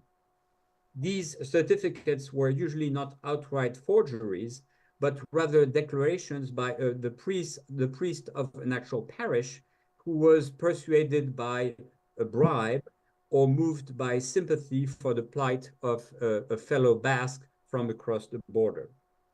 And when Juan Pedro received his license in Havana in 2006, the bureaucrat in charge noted in the margin of the dossier that, I quote, En la ciudad hay establecidos otros individuos de su patria, Francia, incluso un hermano del suplicante que ejerce el comercio sin que haya precedido naturalización por el gobierno ni por el Consejo. In other words, the Spanish colonial administration was aware that many Havana merchants, including Clemente, the petitioner's brother, were French nationals who had not asked to be naturalized in violation of the law. The same official concluded that, I quote, hay muchos otros extranjeros que comercian sin los requisitos legales, and he hoped that, I quote, este expediente debe servir para advertir a estos extranjeros con o sin licencia, acudan a la intendencia y si no presentan un documento semejante, no se les admita. The official was essentially saying that approving Juan Pedro's license should serve as a warning to other foreign merchants that their commercial license applications could be denied in the future if they did not show proof of Spanish nationality. Now, this does not sound like strict enforcement of the law. We have already seen that in the 05 case on the return of custom, which included the allegation that Clemente was not Spanish, no attempt was made by him to prove that he was. He was cleared and the matter of his nationality was not investigated. Similarly, in the 06 case, commercial license application, it shows that Clemente's French nationality was an open secret and there was no interest in trying to deport him. Now, does the case of Clemente and his two French business partners confirm the claim that Antonio Garcia Baquero Gonzalez, that the national monopoly was ineffective because it was routinely circumvented by fraud? We have seen earlier that the Spanish colonial administrators were well aware of the fraud, yet took no action against it. One might be tempted to ascribe their conduct to bureaucratic incompetence or neglect, perhaps supplemented by corruption. However, as Arnaud Bartolomei points out, Spanish officials acted with ruthless efficiency when they deported French nationals from Cadiz in 1793 and from Havana in 1809. If we assume that their behavior was rational, we should look for reasons elsewhere. One relevant fact might be that Clemente and his partners were slave traders. In his classic book, The Problem of Slavery as History, Joseph Miller argues that the well-known prohibition against foreigners settling in Spanish colonies ultimately had to do with slavery and the slave trade. The fear was that merchants controlling large numbers of enslaved persons would challenge the authority of the monarchy. It was important, therefore, that all slavers should be tightly controlled by the monarchy, and that all slave owners should remain vassals of the King of Spain. This was achieved at least in two ways. One, the slave trade was farmed out to foreign companies based on contracts that the monarchy could easily change or discontinue. Two, slave labor was confined to the colonies, and all slave owners remained under the direct authority of the King of Spain, because no foreigners were allowed in the Indies. Foreign merchants in peninsular Spain, on the other hand, remained under the protection of their own governments. The goal was to balance the need for political military control with the desire to reap the economic benefits of using slave laborers. If we assume that the strategy was to encourage the slave trade while keeping it at arm's length, the Spanish authorities' treatment of foreign slavers like Caricaburu and his partners does seem rational. The brothers did provide a service, importing enslaved laborers, but they could not accrue any political influence because as foreigners living in Havana illegally, they had no consular protection and they could be deported at any time. So the French origin of Clemente and his partners initially appears as an anomaly. Clemente and his associates made fortunes as Havana-based merchants, even though Spanish law said they had no right to settle in Cuba. And upon closer inspection, their case is not unique. A significant number of slavers in early 19th century Havana were foreigners as well. This, however, should not be interpreted as a bureaucratic failure to enforce mercantilist regulations. Tolerating the presence of foreign-born slavers was consistent with the mercantilist policy of prioritizing political military control while seeking the most favorable economic outcome. Thank you.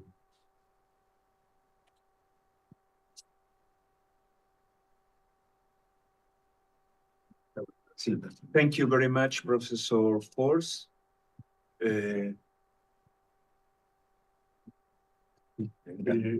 Ponerlo, no, datos de la fecha de modificación, ponerlo como el más reciente, es el más reciente. Presentación Cerrote. Eso mismo, sí. Es muy minimalista, yo me inspiro comparado con los extraordinarios PowerPoint que hemos visto esta mañana. Lo mío está inspirado directamente del suprematismo ruso. And the throwdown. Okay, we are going to hear now Professor Zacarías Mutuquias. Here. ¿No? El tema es que si compartes, ahí no, tienes que compartir pantalla. Ya está compartida. Si quiere ver la gente, pone clicar un talking Fabricio, ahí la diría. Ok, el tema es que bueno, está... Okay, bueno. Professor Zacarías Mutuquias has got his doctorate at l'École des Études. He's professor emérito en la Université Paris-Cité. He's member of the Lièvre laboratory. And he's author and editor of a lot of books and papers, among them Contrabando y Control Colonial en el siglo XVII, and he edited, along with Michel Bertrand, more recently, Cambio Institucional y Fiscalidad. So, Professor Mutuquias. Well, the only, voy a agradecer nuevamente a Fabricio y a Gibran, a William Mary, a Mujundro. No voy a repetir lo que he dicho ayer, ya así que voy a pasar. And the only thing I said in English is that this paper, Bad or Good, was born when Godfather Fabricio made me an offer I couldn't refuse. Así que gracias también a Fabricio por haberme hecho una oferta que no pude rechazar. Entonces, bueno, como el título está un poco diferente, el título me parece que está bien que lo guardemos diferente. Yo pongo comercio global, construcción republicana, él ha puesto globalización arcaica en la segunda parte. Entonces es un trabajo a cuatro manos que queremos, en donde queremos seguir dos generaciones de grandes comerciantes. En ninguno de los casos los más grandes que aparecieron, pero grandes comerciantes exitosos en el comercio y particularmente exitosos en la política AMLO. Y en mi caso, en el caso de Martín de Zarratea padre, su éxito político está encastrado en su éxito comercial está encastrado en su éxito político y viceversa. Yo voy a comenzar diciendo algo de lo que creo, de lo que nunca hemos hablado con Fabricio y creo que no éramos conscientes, y es que este caso nos pone un poco en mal, nos ubica a contracorriente en relación a lo que es la imagen dominante, digamos, canónica, que fija la crisis de las independencias alrededor de la crisis de 1808.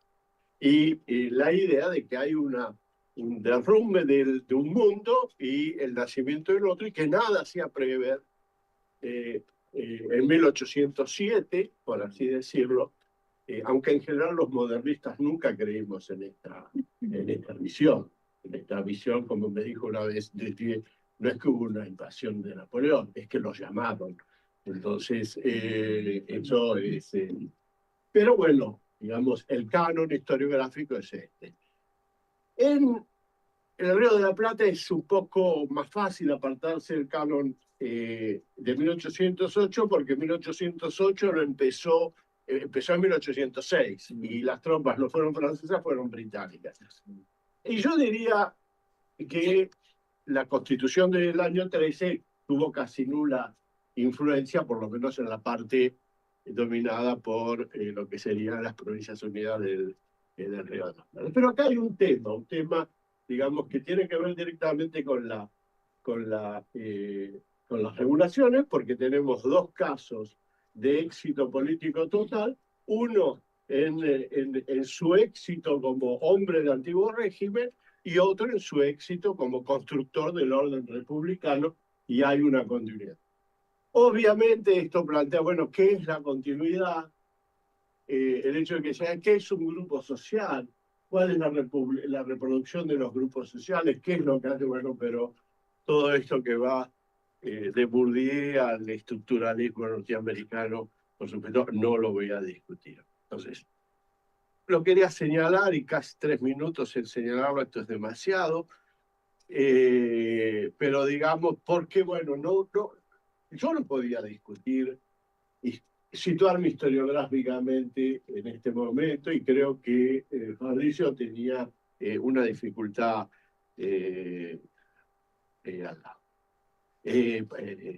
similar. Entonces, dar un paso al costado no significa más que esto, suspender el posicionamiento, y luego decir también que Redes y Normas remite al enfoque relacional de las instituciones, clásico, pradiano, kutukiano, digamos, y que eso en el doble sentido de analizarlas en el interior de una configuración social que se apropia de cierta cultura institucional, y por otra parte entender que la acción económica y la acción política se sitúan, como dijimos ayer, en una pluralidad de contextos normativos. Entonces, 3 preguntas, ¿y cómo hago? Para pasarlo. Con el teclado. Bueno, 3 preguntas entonces. ¿De qué estaba hecha la notabilidad? Si de notabilidad se trataba de Martín de Altoraguir. De Sarratea, perdón, acá no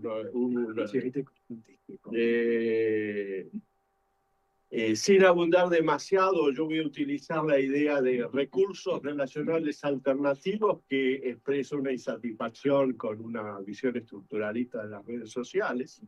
Luego la segunda pregunta. Déjame hacer la pregunta, cariño. We're trying to do something else. We don't know what you're doing here. La segunda pregunta es, ¿qué hereda el hijo de don Martín Manuel de Sarratea? Y la tercera pregunta, me apuro porque me va a...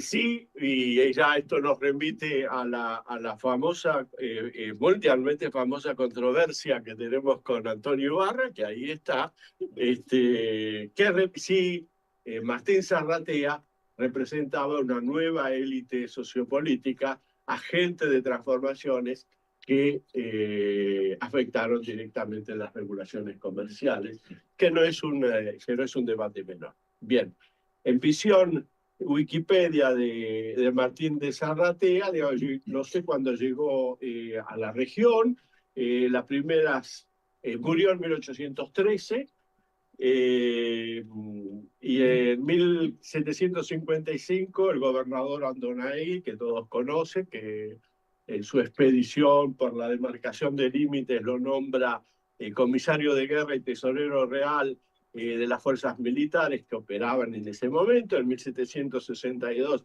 el sucesor de Andonaegui, Pedro de Ceballos, lo nombró teniente de una de las compañías que estaba formando para recuperar Colonia.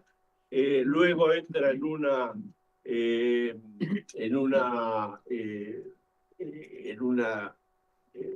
digamos, en medio de un enfrentamiento de facciones, y el sucesor de Bucareli, esto ya lo he trabajado en otros lugares, en muchos lugares, demasiado quizás, lo separó del servicio de su majestad y desde entonces concentra su actividad política en el Cabildo, por lo menos entre 1766 y 1780 es regidor, y a partir de 1780 empieza, digamos, a subir su carrera política. Ya en 1777 había sido nombrado apoderado del comercio. Eso es una figura muy interesante que ha sido estudiada por Krasensky, pero me parece que hay que sacarle todavía más el jugo, en el sentido de que esta idea del cuerpo como dispositivo institucional va más allá de la existencia o no de un consulado formalmente constituido, pero luego a partir de 1791 se empieza a ocupar, digamos, a partir de 1785 se empieza a ocupar del trámite de creación del nuevo consulado. A partir de en 1791 está en Madrid presentar el expediente, digamos, de la creación. 1796, entonces, cuando se instala en Buenos Aires, es destacado miembro de la Junta del Consulado. En el 99 es prior del consulado.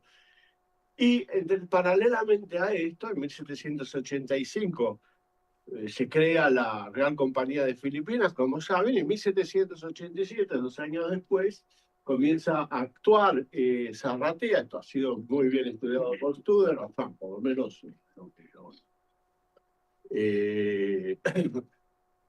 se empieza a actuar como comisionado de la Compañía de Filipinas en las primeras, en el Río de la Plata, operaciones que lleva adelante la Compañía de Filipinas, en una ciudad en la que ya habían empezado, como sabe muy bien Alex, las licencias como privilegios medio provisorios, empiezan en las que había participado Zarratea, ya voy a Venecia, empieza entonces unas operaciones en las que Zarratea aparece actuando, preparando la llegada de los buques que la compañía compró en Inglaterra para hacer este comercio.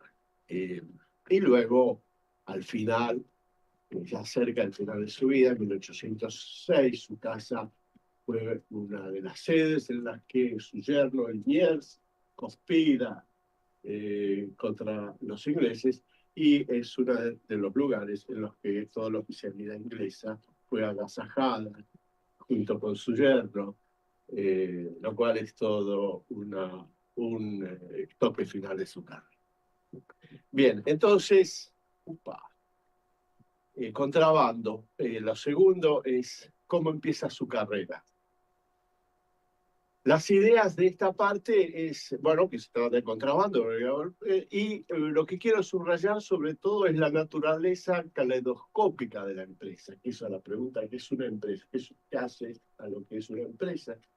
Es difícil delimitar, hoy hablábamos con Lori, los límites como una organización. En los años 90 se habló de la familia empresaria, de la familia patriarcal. Yo creo que funciona, bueno. Que es difícil, que es caleidoscópico, en el sentido de que depende, es una empresa, depende qué actor tomemos en cuenta. Hay jerarquías, pero ya vamos a ir, y es caleidoscópica también las relaciones interpersonales que encontramos en esas configuraciones empresarias. Podemos encontrar estructuras a la BERT, es decir, structural holes, en el sentido de mediaciones exclusivas, pero también encontramos, sobre todo en las relaciones patronales, formas más evanescentes de encadenamientos relacionales. Luego lo que quiero demostrar es que en relación con los la relación que me parece fundamental entre grandes negociantes y empresarios subalternos, si no siempre hay patronazgo, no necesitamos. Pero cuando hay patronazgo, esto supone la capacidad de los grandes negociantes de manipular la justicia como un elemento central del patronazgo, de la protección de los. Ya voy a y en general, quiero mostrar que el historiador no puede decir qué es lo que motiva a los individuos. Esto está reservado a la literatura o a las ciencias cognitivas. En este caso, qué es lo que motiva a los individuos a tratar, buscar, ocupar cargos. Lo que puede decir es que la ocupación de cargos honrosos aumenta la probabilidad del éxito comercial. Y este es, creo que es el punto de vista. Entonces, ya voy a ver por qué me detengo en este periodo. Entonces, en 1753, cuando lo nombran como, digamos, cargo comisario de Real Hacienda en el Ejército, su superior inmediato es Martín Altolaguirre Padre, que es factor de las cajas reales. Y a partir de ese momento comienza un periodo de cooperación que va a durar hasta la muerte de don Martín de Altolaguirre Padre en 1783 y que se va a prolongar en su hijo, Martín de Zarratea, hijo, hasta... Sí, Martín José de Altolaguirre. Hay muchos Martínez. Hay muchos Martínez, hay tantos Martínez. No se puede... sí, perdón. Entonces, recomienzo. Martín de Altolaguirre Padre era su superior, era el intendente de las cajas del ejército, era factor de cajas reales de Buenos Aires. Y Martín de Zarratea, no, ese era Martín Altolaguirre. Y Martín de Zarratea estaba bajo sus órdenes a partir de 1755. Y empieza una cooperación entre Martín de Altolaguirre y Martín de Zarratea que va a durar hasta la muerte de Martín de Altolaguirre Padre en 1783 y se va a prolongar con Martín José de Altolaguirre, es decir, hijo, hasta... Está bien, pero sí hay tantos Martínez. ¿Qué va a el mundo está? En cambio, Zacarías hay uno solo.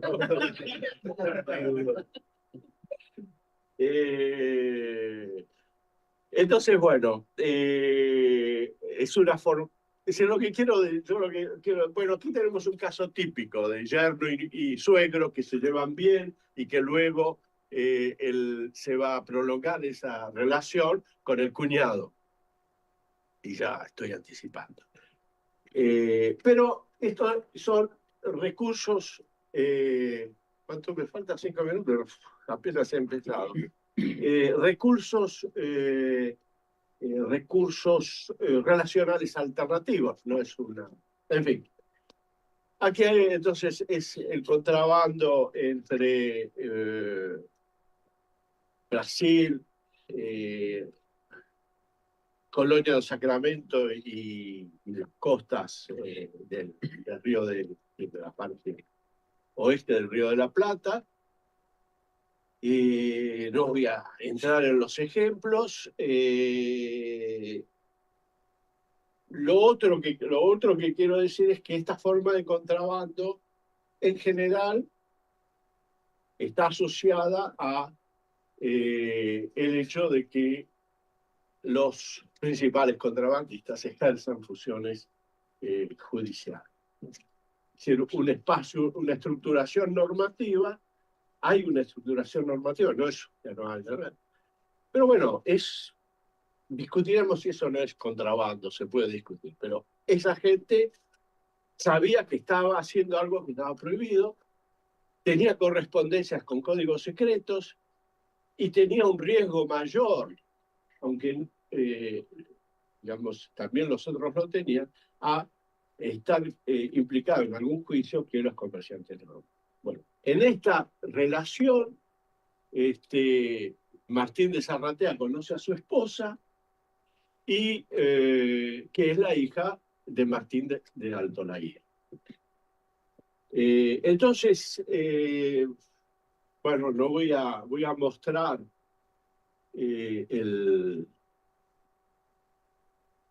bueno, esto ya lo dije. Voy a mostrar esto, no sé, lo lamento, pero no sé si puedo hacer para que lo vean los que... No está funcionando el mouse, no sé qué... ok, entonces, aquí tienen, entonces, Alto Laguirre padre, Martín Alto Laguirre, Pando y Patiño, viejo linaje.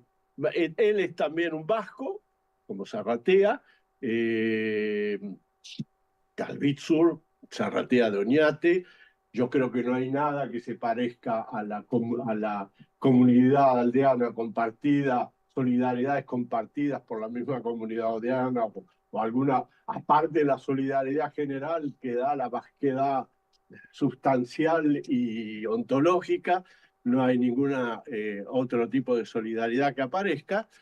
Tiene entonces, sus hijos son Alto Laguirre, Martín José de Alto Laguirre, 6 hermanos que tienen, no los he puesto para facilitar el grafo, que tienen, uno acaba como presidente, que no es presidente de la Casa de Moneda en Potosí, otro hace una carrera en la Casa de Moneda en Chile, distintos, realmente estamos en el corazón de la administración local.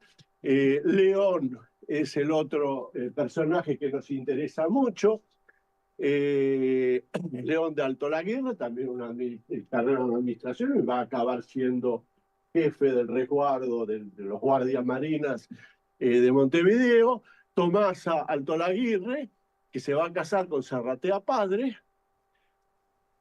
Y aquí también, por supuesto, va a haber otro matrimonio, etcétera. Y ¿qué van a tener estos? Digamos, en el momento de testar, hay 7 hijos que han sobrevivido, que son, entonces, por orden de matrimonio, Martina, que se casa con Liniers, el futuro virrey, Mercedes, que se casa con Agustín de la Rosa, ustedes sabrán explicarlo mejor, y Francisca, que se casa con Lázaro de Rivera, que en ese momento es el mejor matrimonio, porque era el gobernador del Paraguay. Después no va a desempeñar ningún papel en la vida local, salvo que tener a un yerno que es uno de los grandes hombres de las reformas en ese momento en la región. Bueno, no es poca cosa, pero no desempeña ningún papel. Los que van a desempeñar papeles son Liniers y Larrey. Luego van a estar muy interesantes para nuestro Manuel, que es el sucesor, y Melchora, que es Madame de Staël en Buenos Aires, tiene soltera, los dos, digamos, herederos y jefes de familia no se casan, que son Manuel y Melchora. Melchora, gran personaje de la sociabilidad porteña, antes y después de 1810. Bueno, entonces lo de los recursos relacionales alternativos tiene que ver con que en el espectro de posibilidades que ofrece esta hay 2 configuraciones, o una en realidad, que es la cooperación de este personaje, gran contrabandista y gran persecutor de los contrabandistas, con Agustín de la Rosa, digamos, con Mercedes, con su sobrina, también con Martín, pero sobre todo con Manuel. Manuel, que es apoderado de Alto Laguirre en Buenos Aires. Pero Alto Laguirre es apoderado de mucha otra gente, entre ellos apoderado de Ortega y Monroy, el anterior jefe comandante del resguardo, que durante el juicio por la bancarrota de la aduana fue prófugo y se escapó de la cárcel, y el que lo protege y el que lo representa en Buenos Aires es Alto Laguirre. Lo interesante es que a la esposa que se quedó en Buenos Aires, Martín de Zarratea tiene, Arredondo le impone custodiarla en la casa. En la custodia, Zarratea no tiene una relación muy próxima con la bancarrota, pero era uno de los inversores, porque la aduana funciona como un crédito. Es el librado de las libranzas que se libran. Pueden ser cobradas por la alianza contra metálicos o ser endosadas. Este sistema permite que haya inversores exteriores.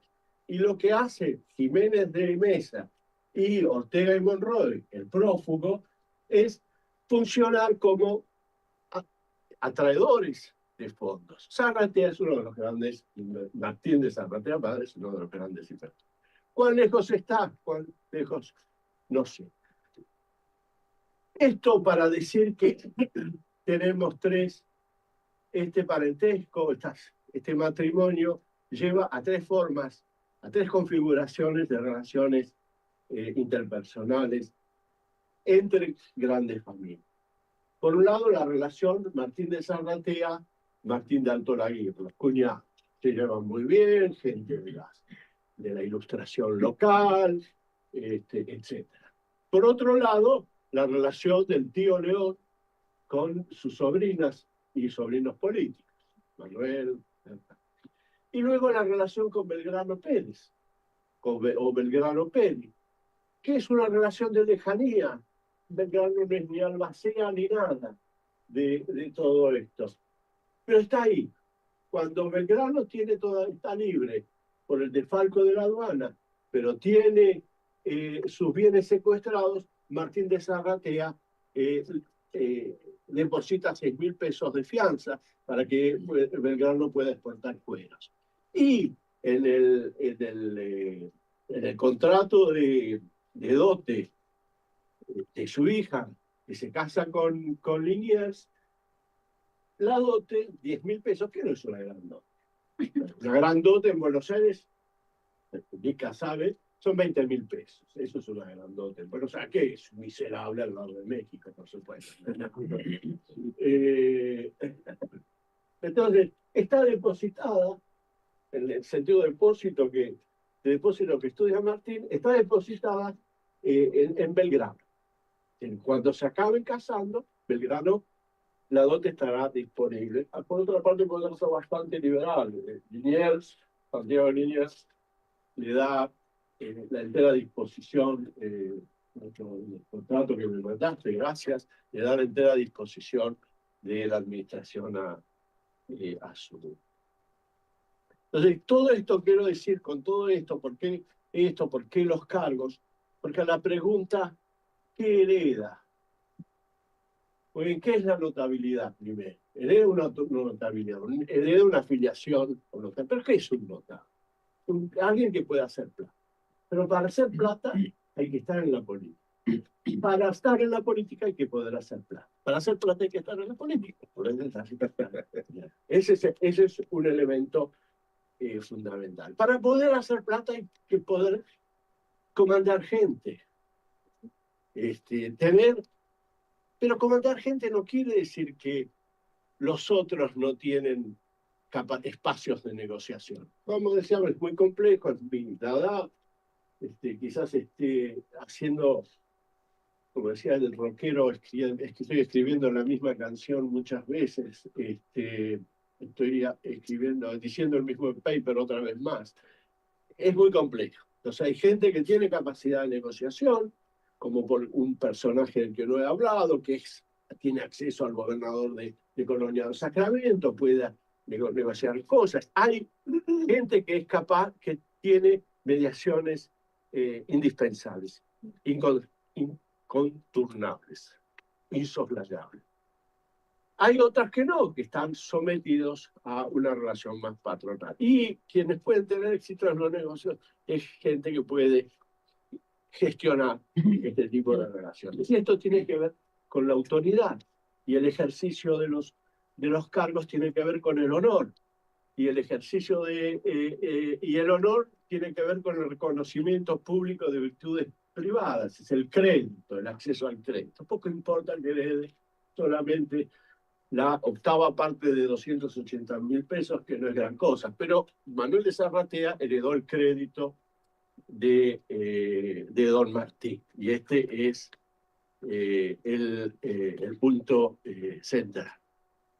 Ahora bien, ¿se renovó? No, no creo que se renovara. No voy a entrar, no tengo tiempo para entrar.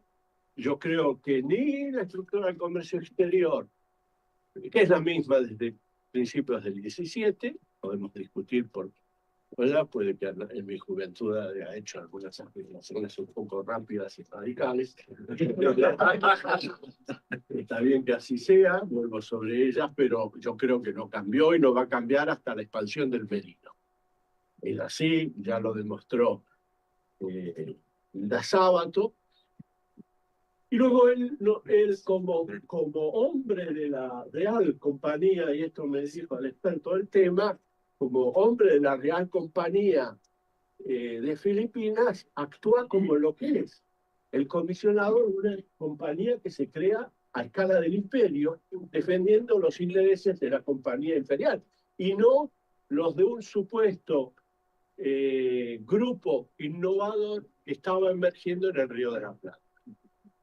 Este grupo, que fue el objeto de la historiografía, de la gran historiografía argentina, es un grande tema de debate, porque efectivamente a la pregunta de Arnaud, ¿quién defendía las aperturas comerciales? Sí, en el consulado había un grupo que defendía las aperturas comerciales. Ahora, eso lo hacía y Zarratea formaba parte de eso.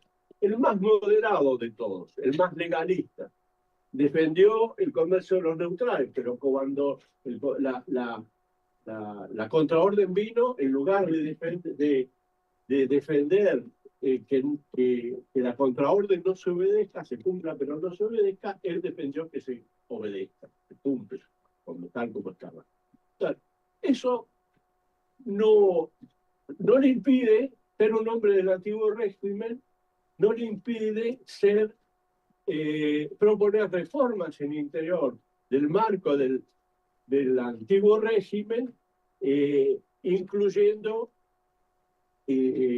negocios con los ingleses.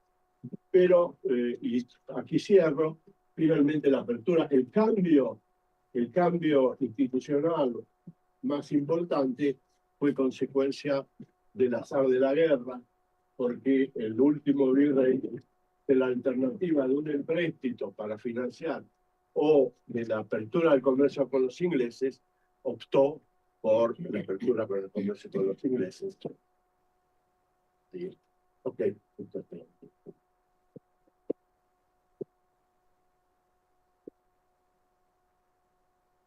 Thank you very much, Professor Mutuquias. I am going to offer some few appreciations about the three presentations in order to open the debate.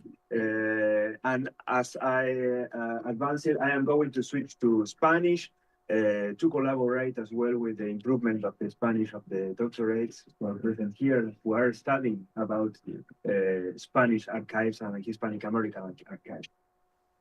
Hay tres, with your permission, Professor Force, I am going to offer some appreciations in Spanish, if it is possible. Thank you. Merci.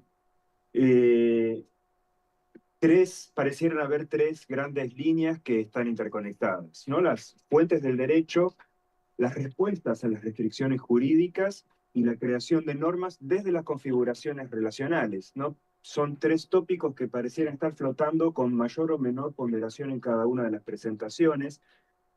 Bueno, Juan José Ponce Vázquez aborda una fuente tan elocuente como marginal del derecho, ¿no? Gregorio de Robles ofrece la mirada plebeya, como el mismo Juan José lo comenta, como una usina para la formulación del orden normativo por parte de las autoridades soberanas. Y acá parece importar bastante menos la veracidad de la narración de Gregorio que la recepción que de ella hacen los agentes del gobierno, semejantes quizás a las que harían oyendo un arbitrista, como el mismo Juan José lo sugiere. Y si lo admiten aún siendo un campesino manchego, es porque quizás cuente con la legitimidad del observador inmediato, ¿no? El observador sin mediaciones, que es una figura que también pareciera detentar un potencial de legitimación importante, ¿no?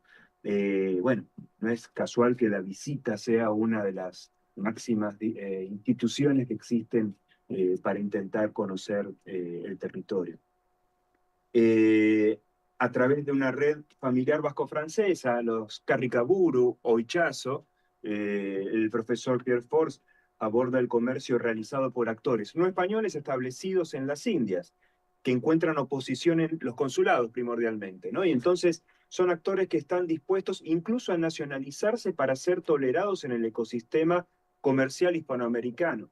Y acá aparece un tópico central, aparece un poco subyacente en el texto, ¿no? Pero los negocios relativos a la provisión de víveres, como los que Ichazo facilitaba en La Habana hasta 1812, son reconocidos ya por la historiografía como un espacio en el cual las oligarquías indianas lograban captar recursos monetarios procedentes de canales fiscales, razón por la cual en principio favorecían una convergencia de intereses entre los agentes de la hacienda real en Hispanoamérica y los grandes comerciantes, que es una confluencia que retroalimentaba la consolidación de la soberanía monárquica sobre el territorio. Pero claro, el caso de Ichazo muestra que la procedencia nacional, o incluso étnica, ¿no?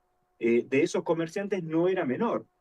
Y el intendente de La Habana parecía advertir que la captación de recursos monetarios por parte de un francés no se correspondía con aquella confluencia de intereses, sino que habría el riesgo de un potencial debilitamiento de la soberanía española en el territorio, al menos eso sugiere el texto. Y la advertencia sobre ese riesgo era una forma de reforzar argumentativamente los intereses del consulado local por preservar los negocios en manos de una red que obviamente no quería perderlos, volviendo a la interacción que había surgido previamente. Ante esas restricciones normativas, la respuesta de los comerciantes podía llegar a ser radical.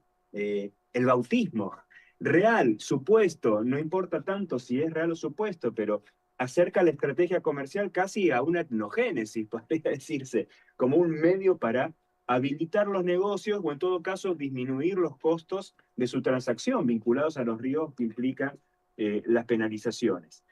El profesor Zacarías Mutuquias nos acaba de mostrar que la reconstrucción minuciosa de enlaces genealógicos y sacramentales que nutrieron a este núcleo de una red muy conocida por la historiografía rioplatense y que el propio Zacarías viene trabajando desde un artículo publicado en 1992 que sigue siendo una referencia ineludible. Y esa reconstrucción permite comprender la heredabilidad del capital relacional alternativo, ¿no? Le agregamos ese atributo en línea con lo que sugiere Zacarías, como un activo crucial para hacer negocios afrontando restricciones legales, pero también para incidir en la definición de nuevas regulaciones comerciales antes y después de la revolución, sobre lo cual Zacarías no abordó y muy probablemente encontremos en la segunda parte de la presentación en México algo al respecto, ¿no?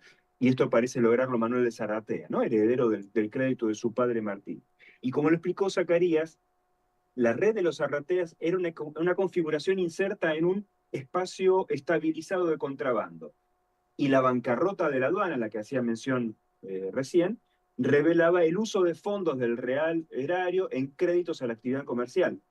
Ahora, lo que a mí me parece interesante es que esa hipótesis se refuerza si incorporamos la información que ofrecen algunos trabajos que se fueron publicando durante los últimos 5 años, que muestran la absoluta inscripción de Martín de Zarratea en los cauces legales de los recursos fiscales. Esos trabajos muestran que Martín de Zarratea, como asentista de víveres en Buenos Aires, concentró el 60% de la moneda de alta denominación que la Hacienda Real de Buenos Aires pagaba en concepto de reintegro con cargo al situado. Entonces, no hace falta esperar la bancarrota de la aduana para poder advertir la capacidad de absorción de recursos financieros que este sujeto tenía y que evidentemente enriquecía una red que lo desbordaba individualmente.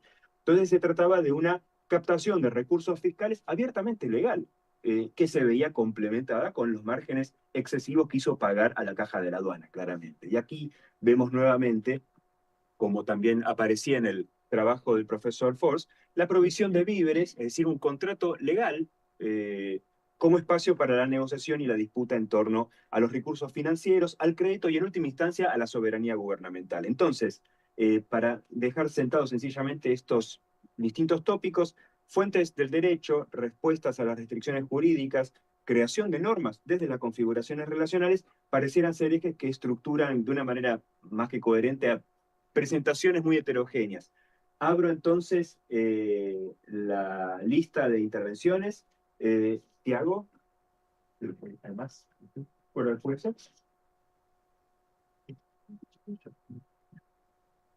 Sí, tienes razón.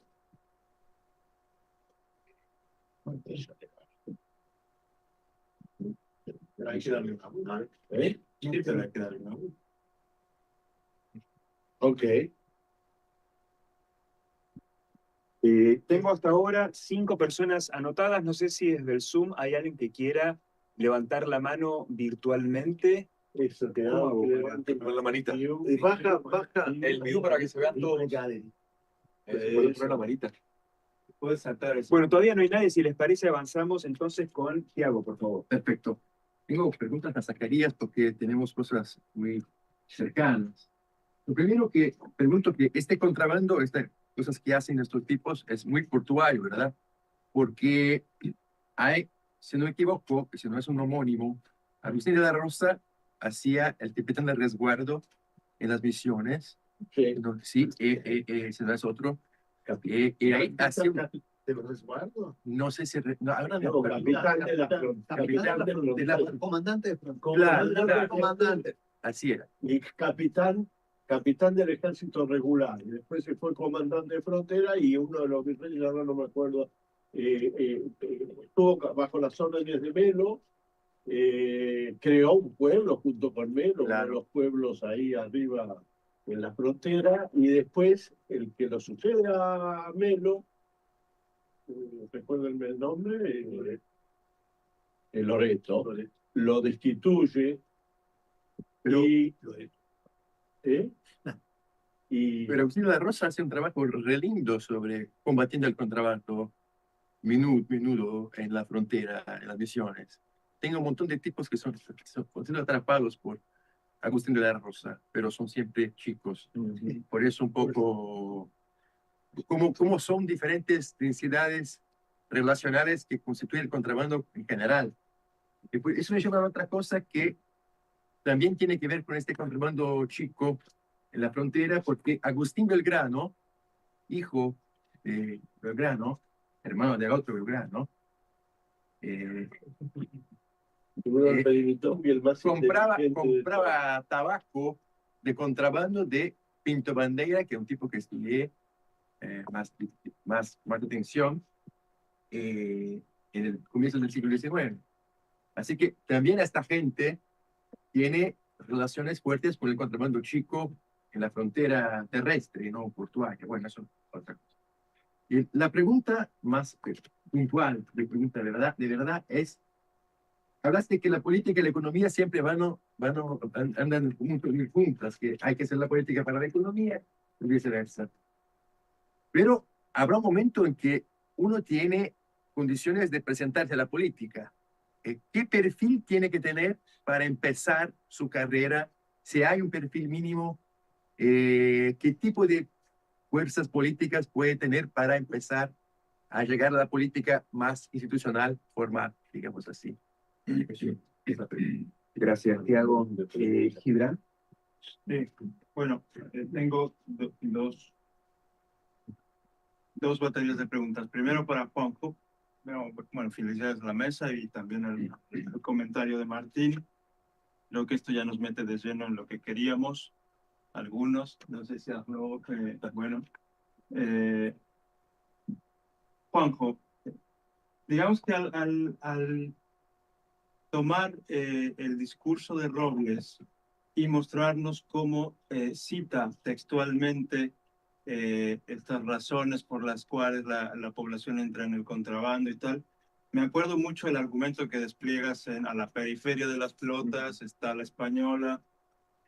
Yo te quería preguntar, estar al margen de las flotas, digamos, te ha permitido encontrar en realidad uno de los centros más importantes del contrabando y del imperio comercial,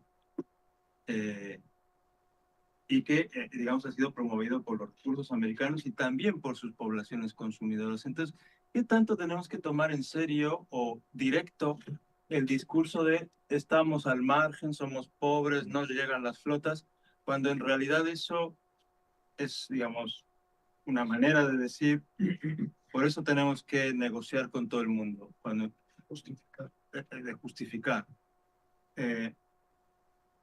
Y si nosotros podríamos más bien darle la vuelta a ese discurso y tratar de entender. Y eso lo conecto con una siguiente pregunta respecto, nos decías que digamos, no te detuviste en la descripción de las condiciones de la población local y cómo Robles veía eso. Si hay una conexión con el contrabando, me hizo recordar eso que comentabas al final y que Martín refirió sobre, bueno, una visión plebeya. En el último libro de Claudio Lomnitz sobre el crimen organizado en México, él hace una descripción de cómo se reconfiguran las clases sociales en el marco de la economía del crimen organizado. Y es muy claro cómo una cosa son los grandes capos y otra cosa son, digamos, los que mueren en bolsas de plástico, los que aparecen en bolsas de plástico. Estos de los que nos hablas y que mira Robles y que son la población local, pobrecita, tal y cual, que tiene que vender cueros, ¿en qué rango de la escala social o de la reconfiguración de estamentos o de clases, me da igual, de este mundo podrían situarse? Y luego decir que creo que una de las cosas interesantísimas que nos muestras a través de Robles es la escala continental o atlántica de un solo Atlántico del contrabando, ¿no? Luego, para sacar ya. Estoy totalmente de acuerdo con la crítica a la visión estructural, pero entonces no necesitamos llamar los recursos relacionales alternativos, son recursos relacionales. Es decir, solo si aceptamos la versión, digamos, que hay unos recursos relacionales estructurales, estos serían alternativos. Y tendríamos que pensar en una nomenclatura quizá distinta. Después, el riesgo, una pregunta más bien sobre lo que nos mostrabas y que a lo mejor da pie a que nos digas un poco más y aprender sobre todo. El riesgo es proporcional a la capacidad de acción en el marco jurisdiccional y a la ganancia, ¿no? En el caso de Sarraeta, es decir, toma más riesgo porque es juez, asume más riesgos porque es juez. Vos me expliqué mal. Al revés, que se asumen más riesgos los que hacen contrabando. Pero él como contrabandista no sería capaz de decir que porque es juez en alguna instancia. En este caso no lo sirve. Bueno, sí. Ahora, todos son miembros de la Real Hacienda, todos son oficiales de la Real Hacienda, la gran mayoría de la red más cercana, tanto los Altolaguirre como los Sarraeta. Y decía Martín, bueno, en el fondo lo que hay detrás es que hay una afirmación de la soberanía gubernativa. Yo preguntaría si no es al revés. Lo que hay es una expresión de los límites, o al menos de la fragmentación de la soberanía gubernativa, y de que tampoco alcanza a estos conjuntos y a estos, digamos, grupos o estas vinculaciones para establecer ellos mismos una soberanía alterna a la del gobierno, sino que en tanto que miembros de la Real Hacienda reproducen simultáneamente el mercado legal e ilegal y el carácter imperial de eso, por los medios, digamos, de la jurisdicción de la relación. Es una pregunta. Sí, a ver. Gracias, Gibran. Fabricio. Gracias por el panel, ¿no? Aprendí mucho había visto las cosas de Roble, pero ahora estoy en el Río de la Plata, ¿no? Entonces aprendí muchísimo. Y con Zacarías estamos ahí trabajando y también, ¿no? Ya aquí ya sabía por haber leído y haber charlado. Entonces, mi pregunta va para el profesor Force, de verdad. Sorry, I can switch to English. Okay, let me just get here. I am very interested. Thank you for your paper. Very interesting on this, the career of the Caricaburu brothers. I was, however, wondering, of these emphases on like how difficult or how much the Spanish Empire really prevented foreigners from being present in the Spanish territories in the Americas. So thinking of if you present that as a Cuban specificity or not, so for me, one could think that there were, by the early 18th century, there are many French subjects in Mexico. And upon attempts of expulsion, they all say that they are, there's a moment of neutrality, that they are also Catholics, and that they remain. The works of Francis Ramos works on that. Mm-hmm. Then if we fast forward to Rio de la Plata, the area that I know most, by 1799, no less than 30 French individuals and as head of their households swear loyalty to the Spanish Empire. We go back a little bit to 1790s, we're gonna have the Count of Liniers and his brother, Santiago de Liniers, operating trade, and one will have a career and become a viceroy. So how can we, I wonder, like, how unique or rare was this situation of have French nationals or other? And I'm even thinking of the Portuguese, where I have 130 of them swearing loyalty in multiple waves. And one of them, Cipriano de Melo, becomes the wealthiest merchant involved in the slave trade too in Montevideo. So, and questioning about this uniqueness of this French, or the banning of foreign nationals. The second question is that, how about local factions here? Because the Consulado appears as an entity, right? And the Consulado of Cuba is created right around this time, 1794, if I'm not mistaken. So who are, what is the insertion of the Caricaburu family within the local mercantile factions in Cuba?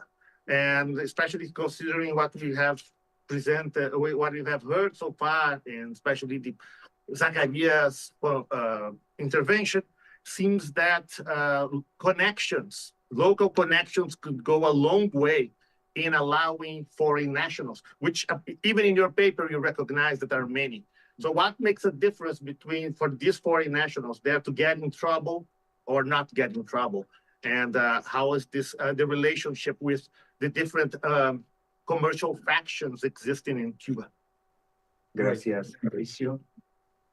Alex? Well, this illustrates how telepathic connections I have with Fabricio, because basically those were my points too. And I'm gonna continue in English, Professor Force, Pierce. For one specific thing that is, perhaps it would be good to try to differentiate those foreign merchants who are intermittently, like for a few times in one port, even a few years, from those who want to seek residency in say port, who who want to try really to integrate with local families and became Spaniards. In the second part of the 18th century for Cuba, and particularly for slave traders, there is a long tradition on that. Just in the 1760s, we have Copinger, who is an Irish slave merchant that arrives with the British invasions in Havana and who stays in Havana. He marries the daughter of el oficial de las cajas reales, the Royal Treasury thing. And he stayed in Havana and he becomes one of the main slave traders in the 1770s, early 1780s. And became a local, basically, there. And then we have others who are passing through. We have a French also a slave trader that I didn't mention in the previous panel, but it was something of Lauren, sorry, your question from the previous panel, in which there is a Belgian, a company based in Ghent, which is today Belgium, but it was the Austrian Habsburg Empire whatsoever, who got a license to do slave trading in Havana around the 1780s. And these are French slave traders, really. And there is a guy named Carpentier arriving there, a French guy trying to do a French alternative of the slave trade to Havana in the mid-1780s, and is rejected by a combination of the local slave traders in Havana, but also el Capitán General and, in Havana. Sorry, el Intendente Urriza in Havana at the same time. And we see this kind of transient things that are a little bit different. On the question of the scholarship on this, I don't know if you know Álvaro Aragón Ruano, who has written on French, Basque, and Bernier merchants who were based on northern Spain. They try to do, they have connections in England in the 1780s, are part of the organization of the slave trading of the Philippines Company in the 1780s, going to Rio de la Plata as well, and are these kind of merchants of goods that eventually become slave traders, indeed, with the specificity that you have French Basque individuals here. So that's one thing. The other thing is that I will try to, rather than go to Joe Miller, who all we love him regarding how Havana work and the slave trade in Havana, or going to Cuban scholars and Spanish and scholars on that issue. One good illustration of these things is the last article by Martín Rodrigo and an economic historian in Spain, showing the incredible profits of the slave trade in the 1820s, 30s, 40s, which there were not that many economic history calculations there, but they show that it's much bigger than profits of 150%. Yes. Yeah, but also that the group of slave traders shrink compared to the numbers that were before, or the number of individuals when it was more trans-imperial and local Caribbean and diversified, let's say that, which shows a little bit of the itinerary of the family that you are showing, that they arrived doing intra-Caribbean slave trade from St. Thomas to Havana, and then eventually became transatlantic slave traders, a part of them, not all. You mentioned that late in the 1820s. That's all for you. And Zacarías, tengo solamente una pregunta, tendría 1.000 millones de preguntas, pero hay una cosa que siempre me quedó en el tintero, hablando tanto de la compañía Filipinas como de Zarratea.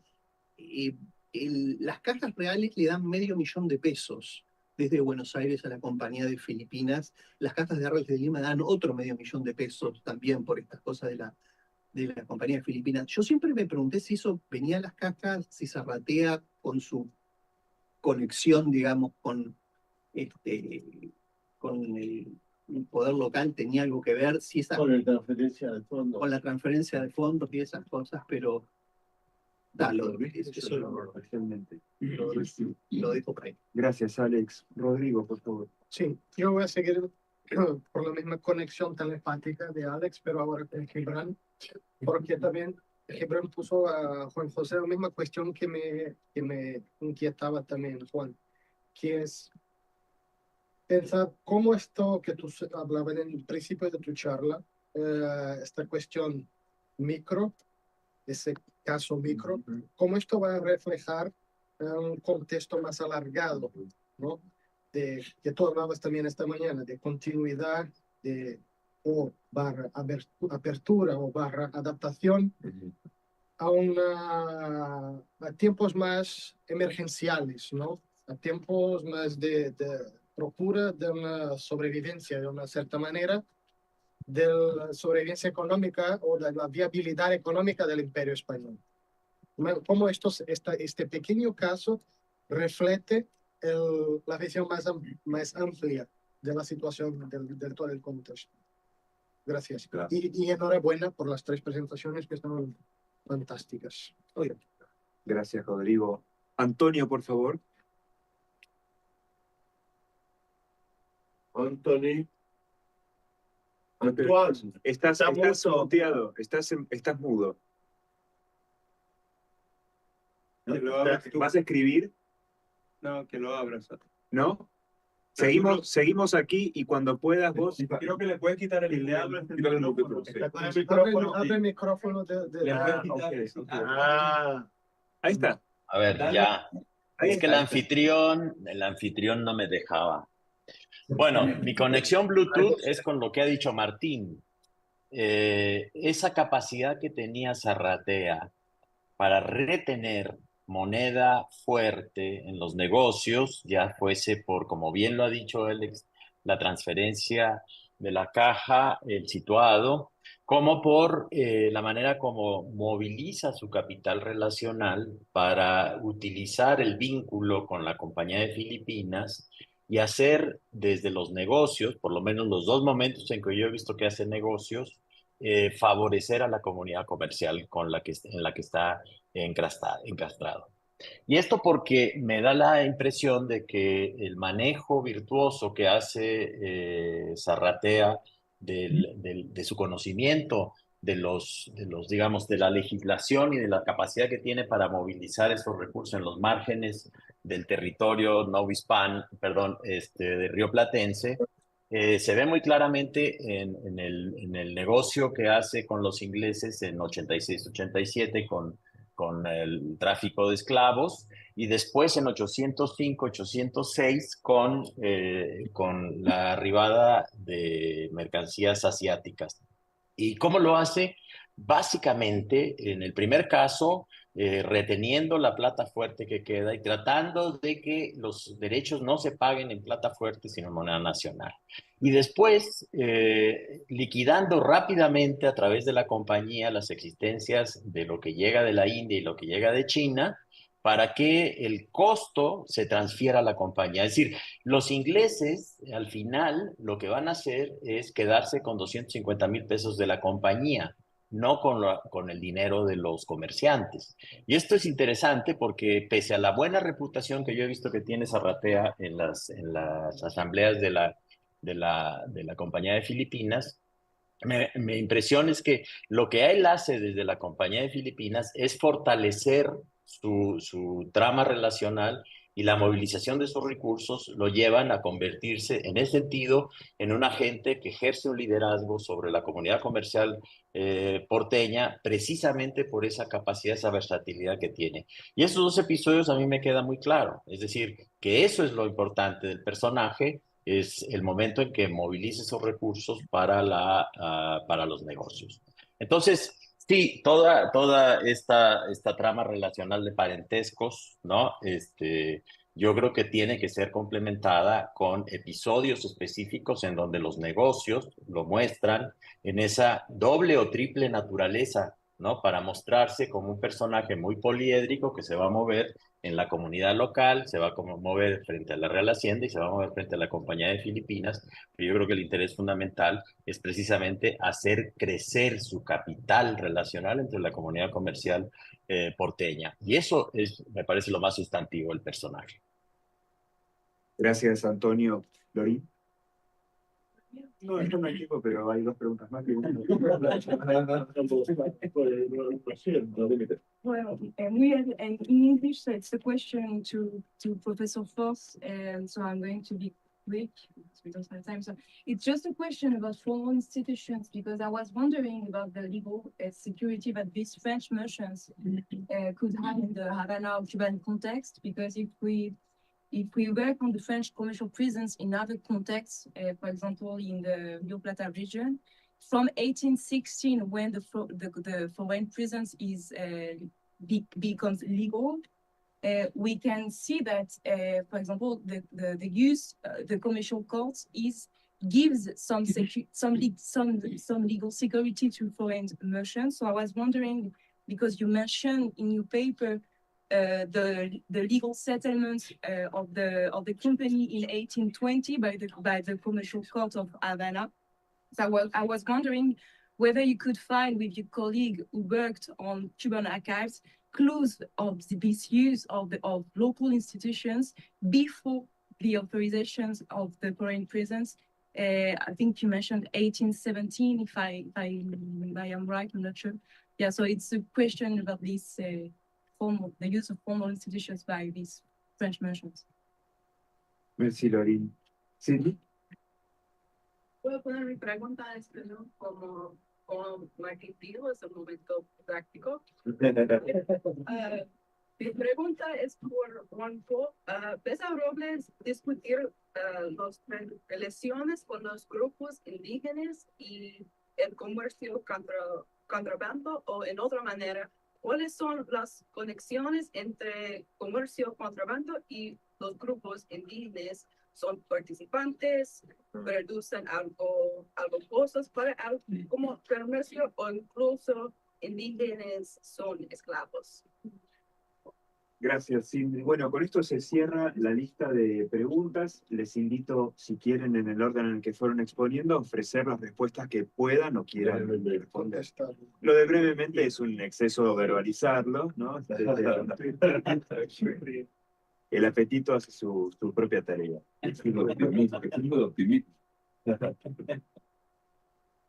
Bueno, perfecto. Es curioso, creo... Rodrigo, tú has sido enormemente educado, y lo que me has dicho básicamente que es el so what, ¿no? Como dicen los griegos. ¿Y esto de qué va? ¿No? ¿Y qué podemos aprender de esto? ¿No? Y creo que responder a tu pregunta es básicamente responder a las de Gibran, y también, por supuesto, la pregunta que acabas de hacer allí. Vamos a ver, la primera que me hiciste, Gibran. Claro.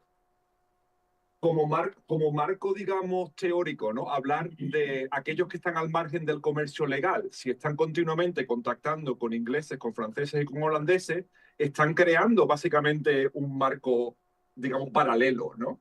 Entonces, hablar de que están en el margen se convierte en una manera de hablar siempre desde la perspectiva, digamos, metropolitana, ¿no?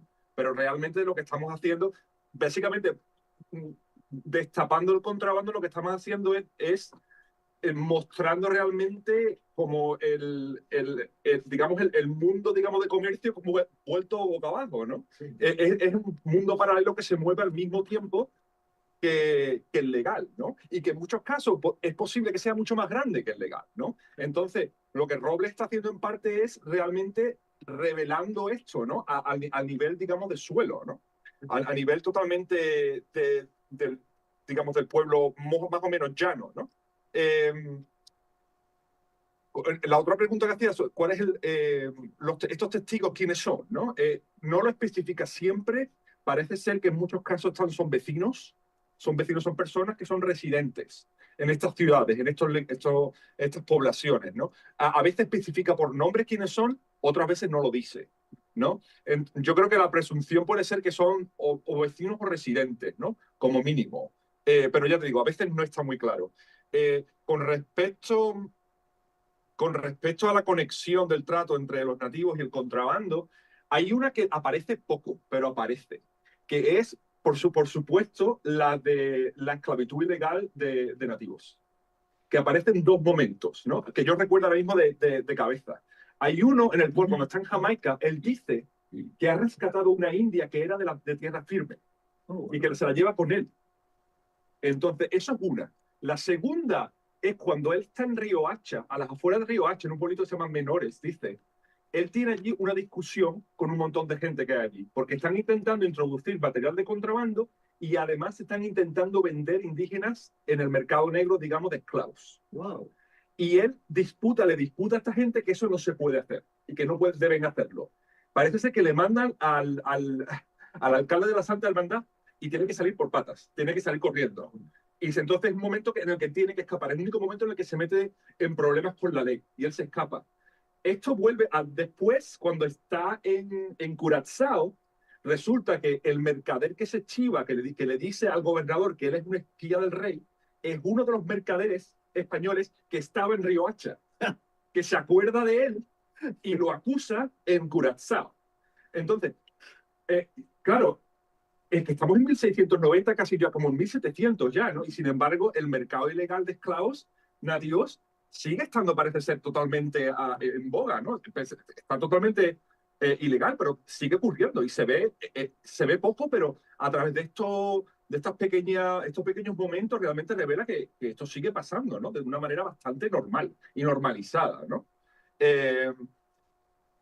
Después, y creo que, Gibran, creo que llevas totalmente la razón. O sea, yo creo que la facilidad con la que un tipo sin ninguna conexión, como Robles, es capaz de moverse por el Atlántico, cruzando fronteras, sin realmente distinguir prácticamente, ya sea por motu propio o forzado, ¿no? De alguna manera, puede moverse por todo el Atlántico, por parte del Pacífico, lo que nos está diciendo realmente de que hasta a este punto tenemos un nivel de conexión y de sincronización en todo este mundo que va más allá de lo que las naciones quieren controlar y mantener, ¿no? O sea, en cierta manera, mucha de la discusión que tuvimos, eso lo pienso ahora, por supuesto, la discusión que tuvimos en el panel primero de solamente estos estados en el siglo XVIII intentando reformar el comercio es una respuesta a lo que Robles está viendo. Sí. Es una respuesta realmente al hecho de que es que el comercio se ha convertido en incontrolable, es totalmente incontrolable. Y entonces las reformas del 18 son una respuesta realmente a lo que Robles se está encontrando. Que es una institucional, ¿no? Claro, esa es la respuesta institucional a la gran libertad que existe, contra de la ley, por supuesto, y que Robles está manifestando, ¿no? en su narrativa. Muchas gracias. Gracias, Juan José. Profesor Force, si quiere ofrecer alguna respuesta. Sí, claro. So I'm going to try to answer some of the questions about the Laurine's question about legal security for foreign merchants. The big legal change was in 1820s, so there was a cedula from the king, which made white Catholic immigration into Cuba legal. So you could settle in Cuba if you were white and Catholic. So these French Basques, would have qualified after 1820. About formal naturalizations, like the one that took place in 1817 when Clemente Caricaburu became officially a Spanish national. There are interesting discussions in Tamar Herzog's book, and she says that that kind of formal naturalization was unusual, and usually the question of nationality was dealt with in a much more informal way. Now, about the question about the sort of a uniqueness of the Cuban case, uniqueness or not, I'm actually, not claiming that the Cuban case is unique, and I have not really studied, the other places in the empire. I have a little bit of knowledge. I know there's an interesting article by Javier Lamikis precisely about foreign merchants in Lima in the second half of the 18th century. And there are a few pages in Tamar Herzog's book, and they both say that essentially, and by the way, there is a very rich and interesting discussion in Arnaud Bartolomé's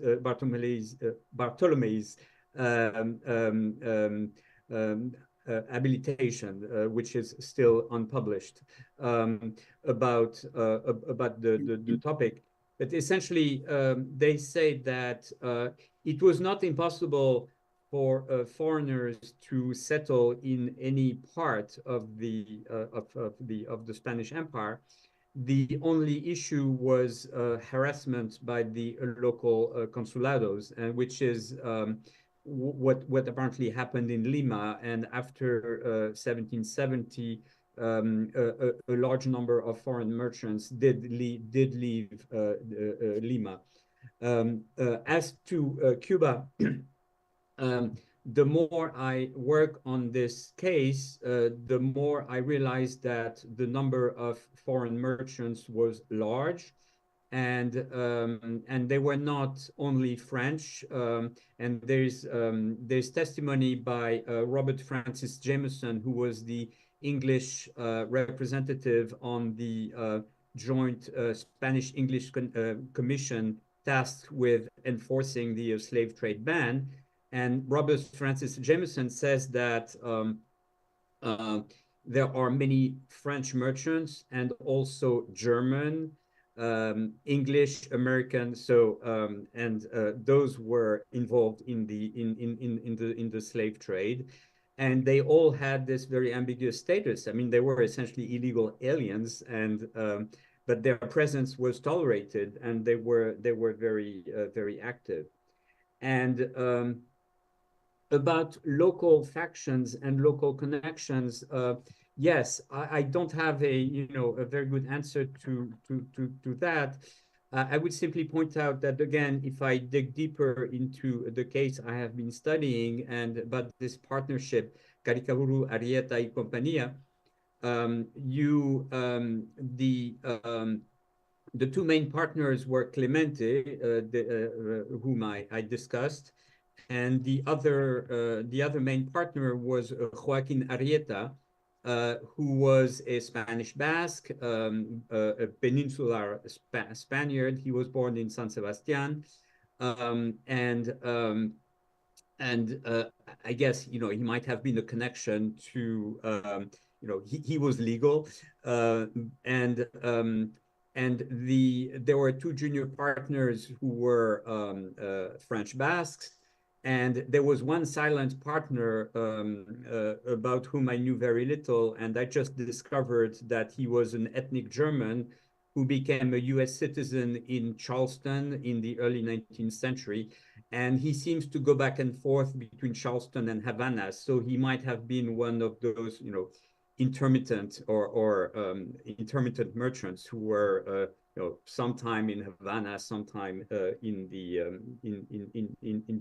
US. So probably by digging deeper into this case, I could have answers to some of more detailed answers to some of these questions. Thank you very much, Professor Force. Y entonces, Zacarías, por favor. Bueno, muchas gracias por las preguntas. Quisiera empezar haciendo un comentario al... ¿Vous comprenez l'espagnol? Oui, oui, oui, oui. Ok.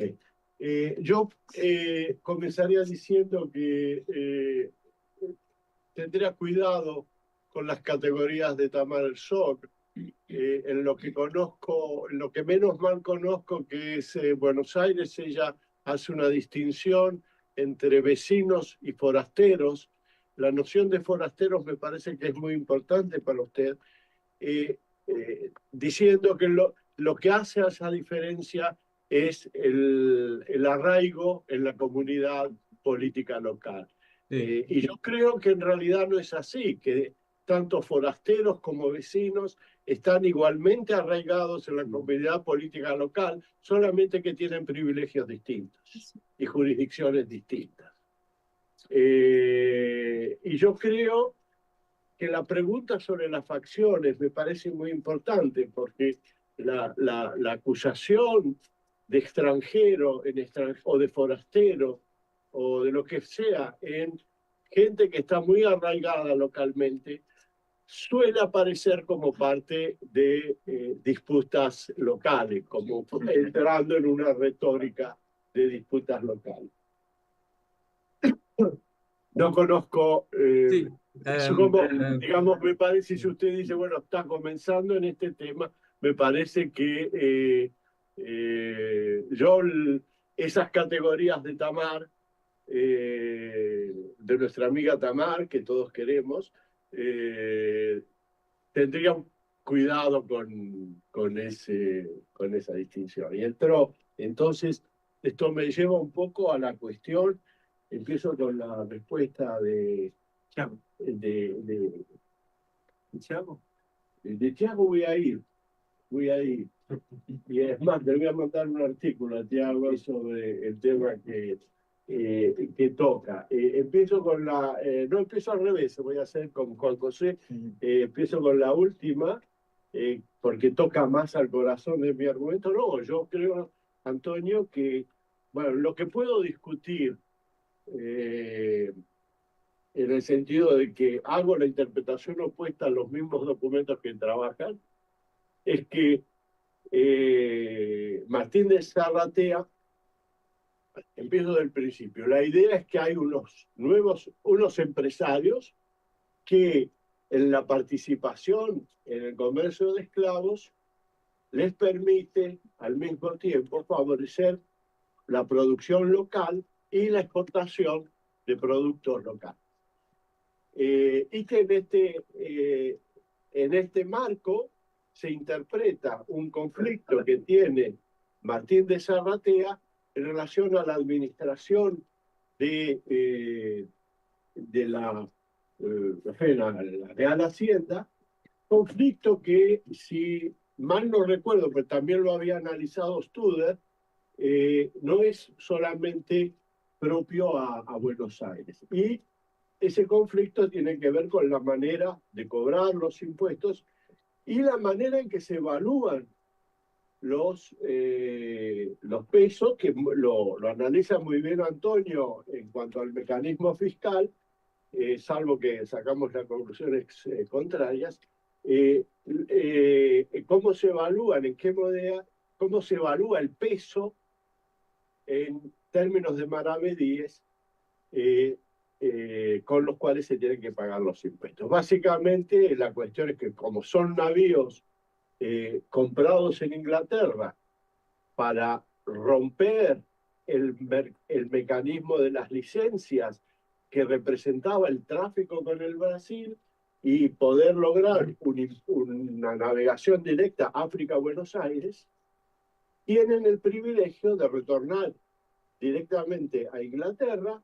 Ahora, si retornan a Inglaterra, tienen que pagar impuestos como si hubieran entrado en España y hubieran salido de España hacia el extranjero con la carga de retorno. La carga de retorno son fuera. Bueno, yo primero lo que digo es que la acción de Zarratea, en este caso, que es la acción de la compañía, es una alternativa a los esclavistas locales. No ata Zarratea a los esclavistas locales. Lo que hace Zarratea es presentar una alternativa que es la alternativa del monopolio imperial, de la compañía privilegiada a escala imperial. Como fracasan esas operaciones armadas, bueno, vuelven luego los empresarios, los traficantes locales, que están sobre todo vinculados a la histórica ruta de Río de la Plata con el sur de Brasil. No hay nada, me parece, podemos hacer la discusión técnica, que muestre que hay una retención, que hay algo que trataría de retener la moneda fuera. De hecho, no hay ninguna, en las fuentes que yo he visto, no se hace referencia a ninguna transferencia concreta. Ahora bien, saltando, entonces, yo creo que es un hombre del antiguo régimen. Lo cual no quiere decir que el antiguo régimen sea igual a sí mismo. El antiguo régimen se reforma, tiene formas alternativas, etc. Ahora, ejerce como el antiguo régimen ciertas funciones de jurisdicción, como tú dices. Yo la palabra soberanía sería más cauto en utilizarla, porque hay un gran riesgo. ¿Qué es la soberanía en esa época? ¿Qué es lo que se entiende por soberanía? Soberanía lo que entiende es la jurisdicción de una alta corte, un alto tribunal. Pero bueno, estamos hablando de justicia, de cierto poder que se puede... Y en eso yo estoy totalmente de acuerdo contigo. Bueno, efectivamente, el hecho de que sea...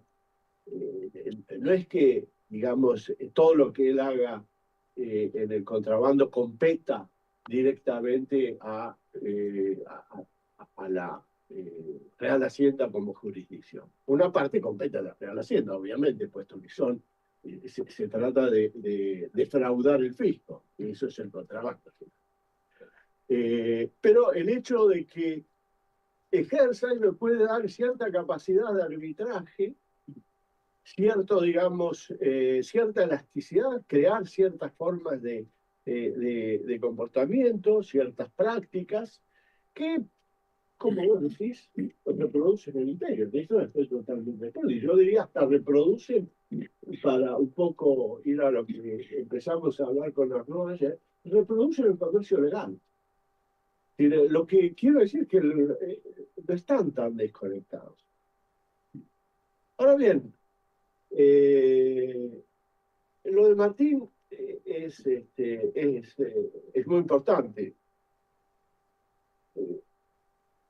No tuve tiempo, por lo muy caótico que soy, como de costumbre, no tuve tiempo de decir, y además no he intentado hacer una presentación global de los negocios de zapatilla. Aún es un periodo inicial, porque tú lo que muestras es el periodo más tardío. Hecho en la 70. Bueno, es un poco, no es tan tardío, ¿no?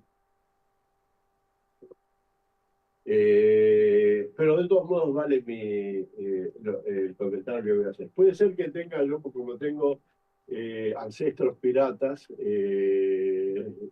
me siento orgulloso de eso, puede ser que tenga cierta facilidad por el contrabando, pero yo no, lo que hago es utilizar una fuente que muestra, como pocas otras, ciertos mecanismos financieros, relacionales, de cohesión empresaria, para ilustrar los mecanismos, con el supuesto que no hemos demostrado, y que ni siquiera me he metido con eso, de que en el comercio legal hacen las mismas cosas.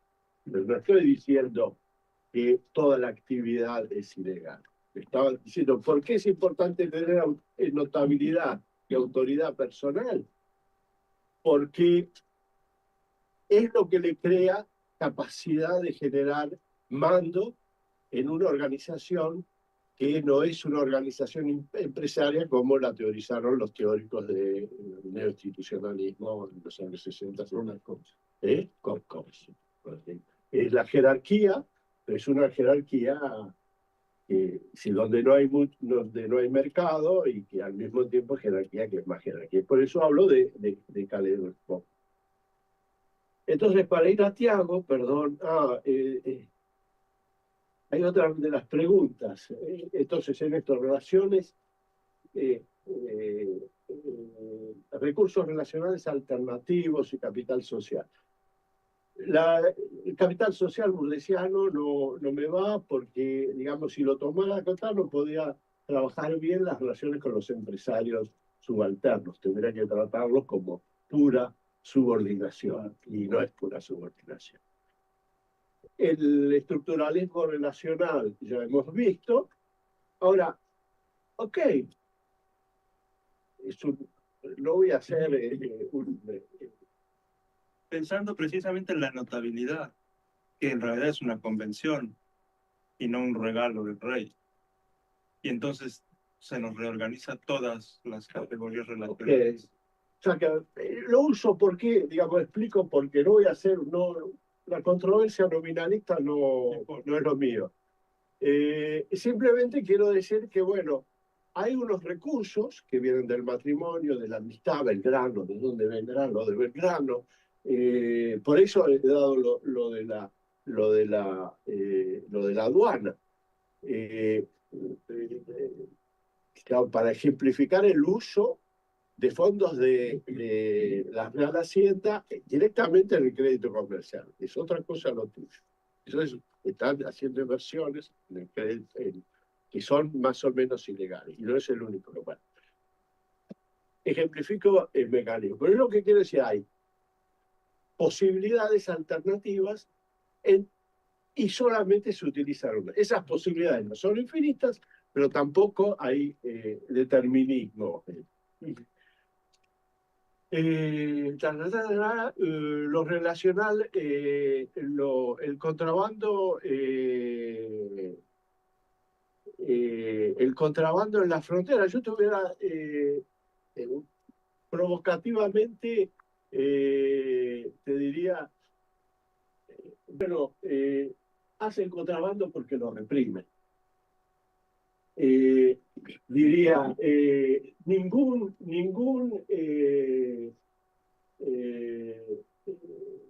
todos los que combatieron la piratería fueron piratas.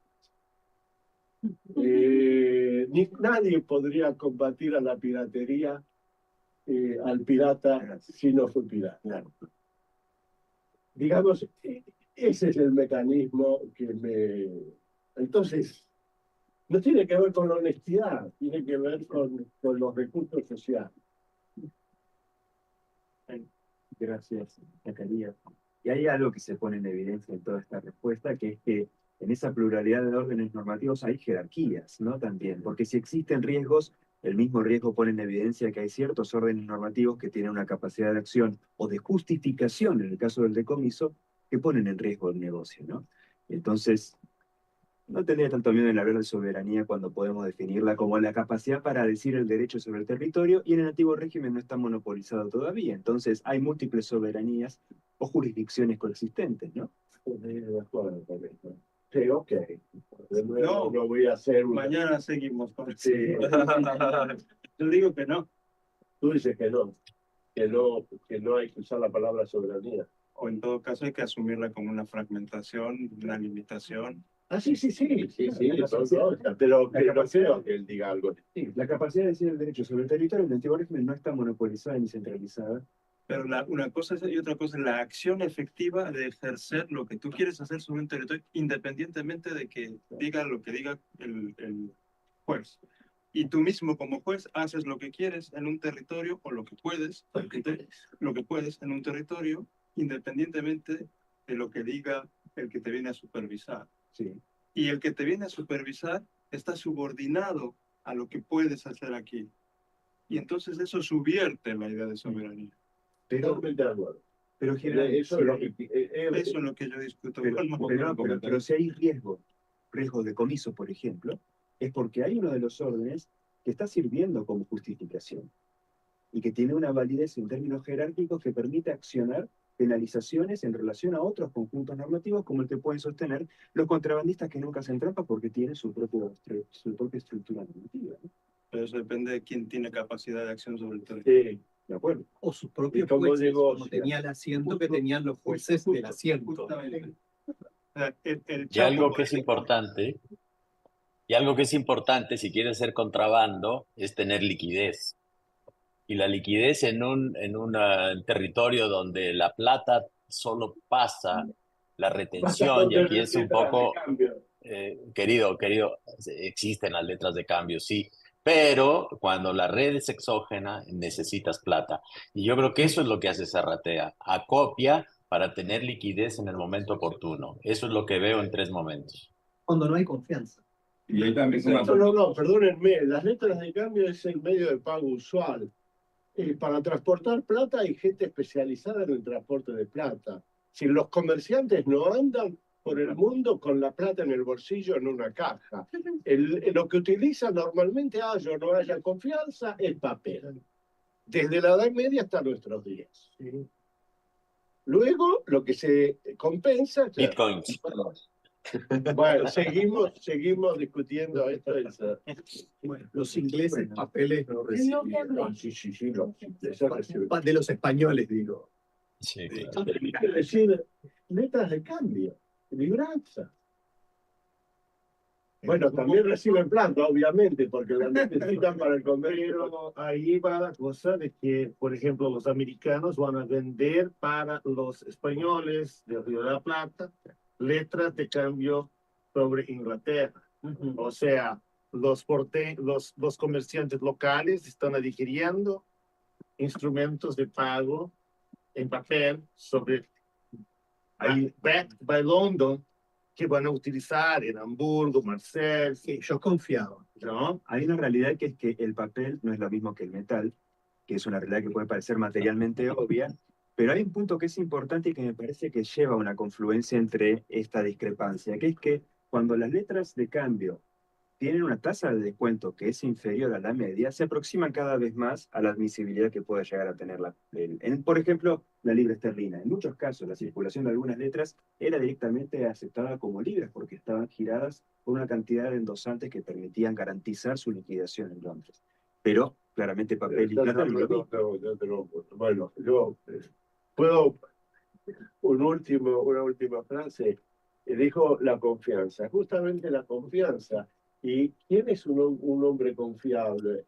Aquel que tiene casa poblada, 10 esclavos, criados, un notable, un gran notable, y el crédito es el crédito de esa persona. Entonces, las letras, lo que puede afirmar Martín de Zarratea o Domingo Belgrano Peri, se lo compensan hasta Hamburgo.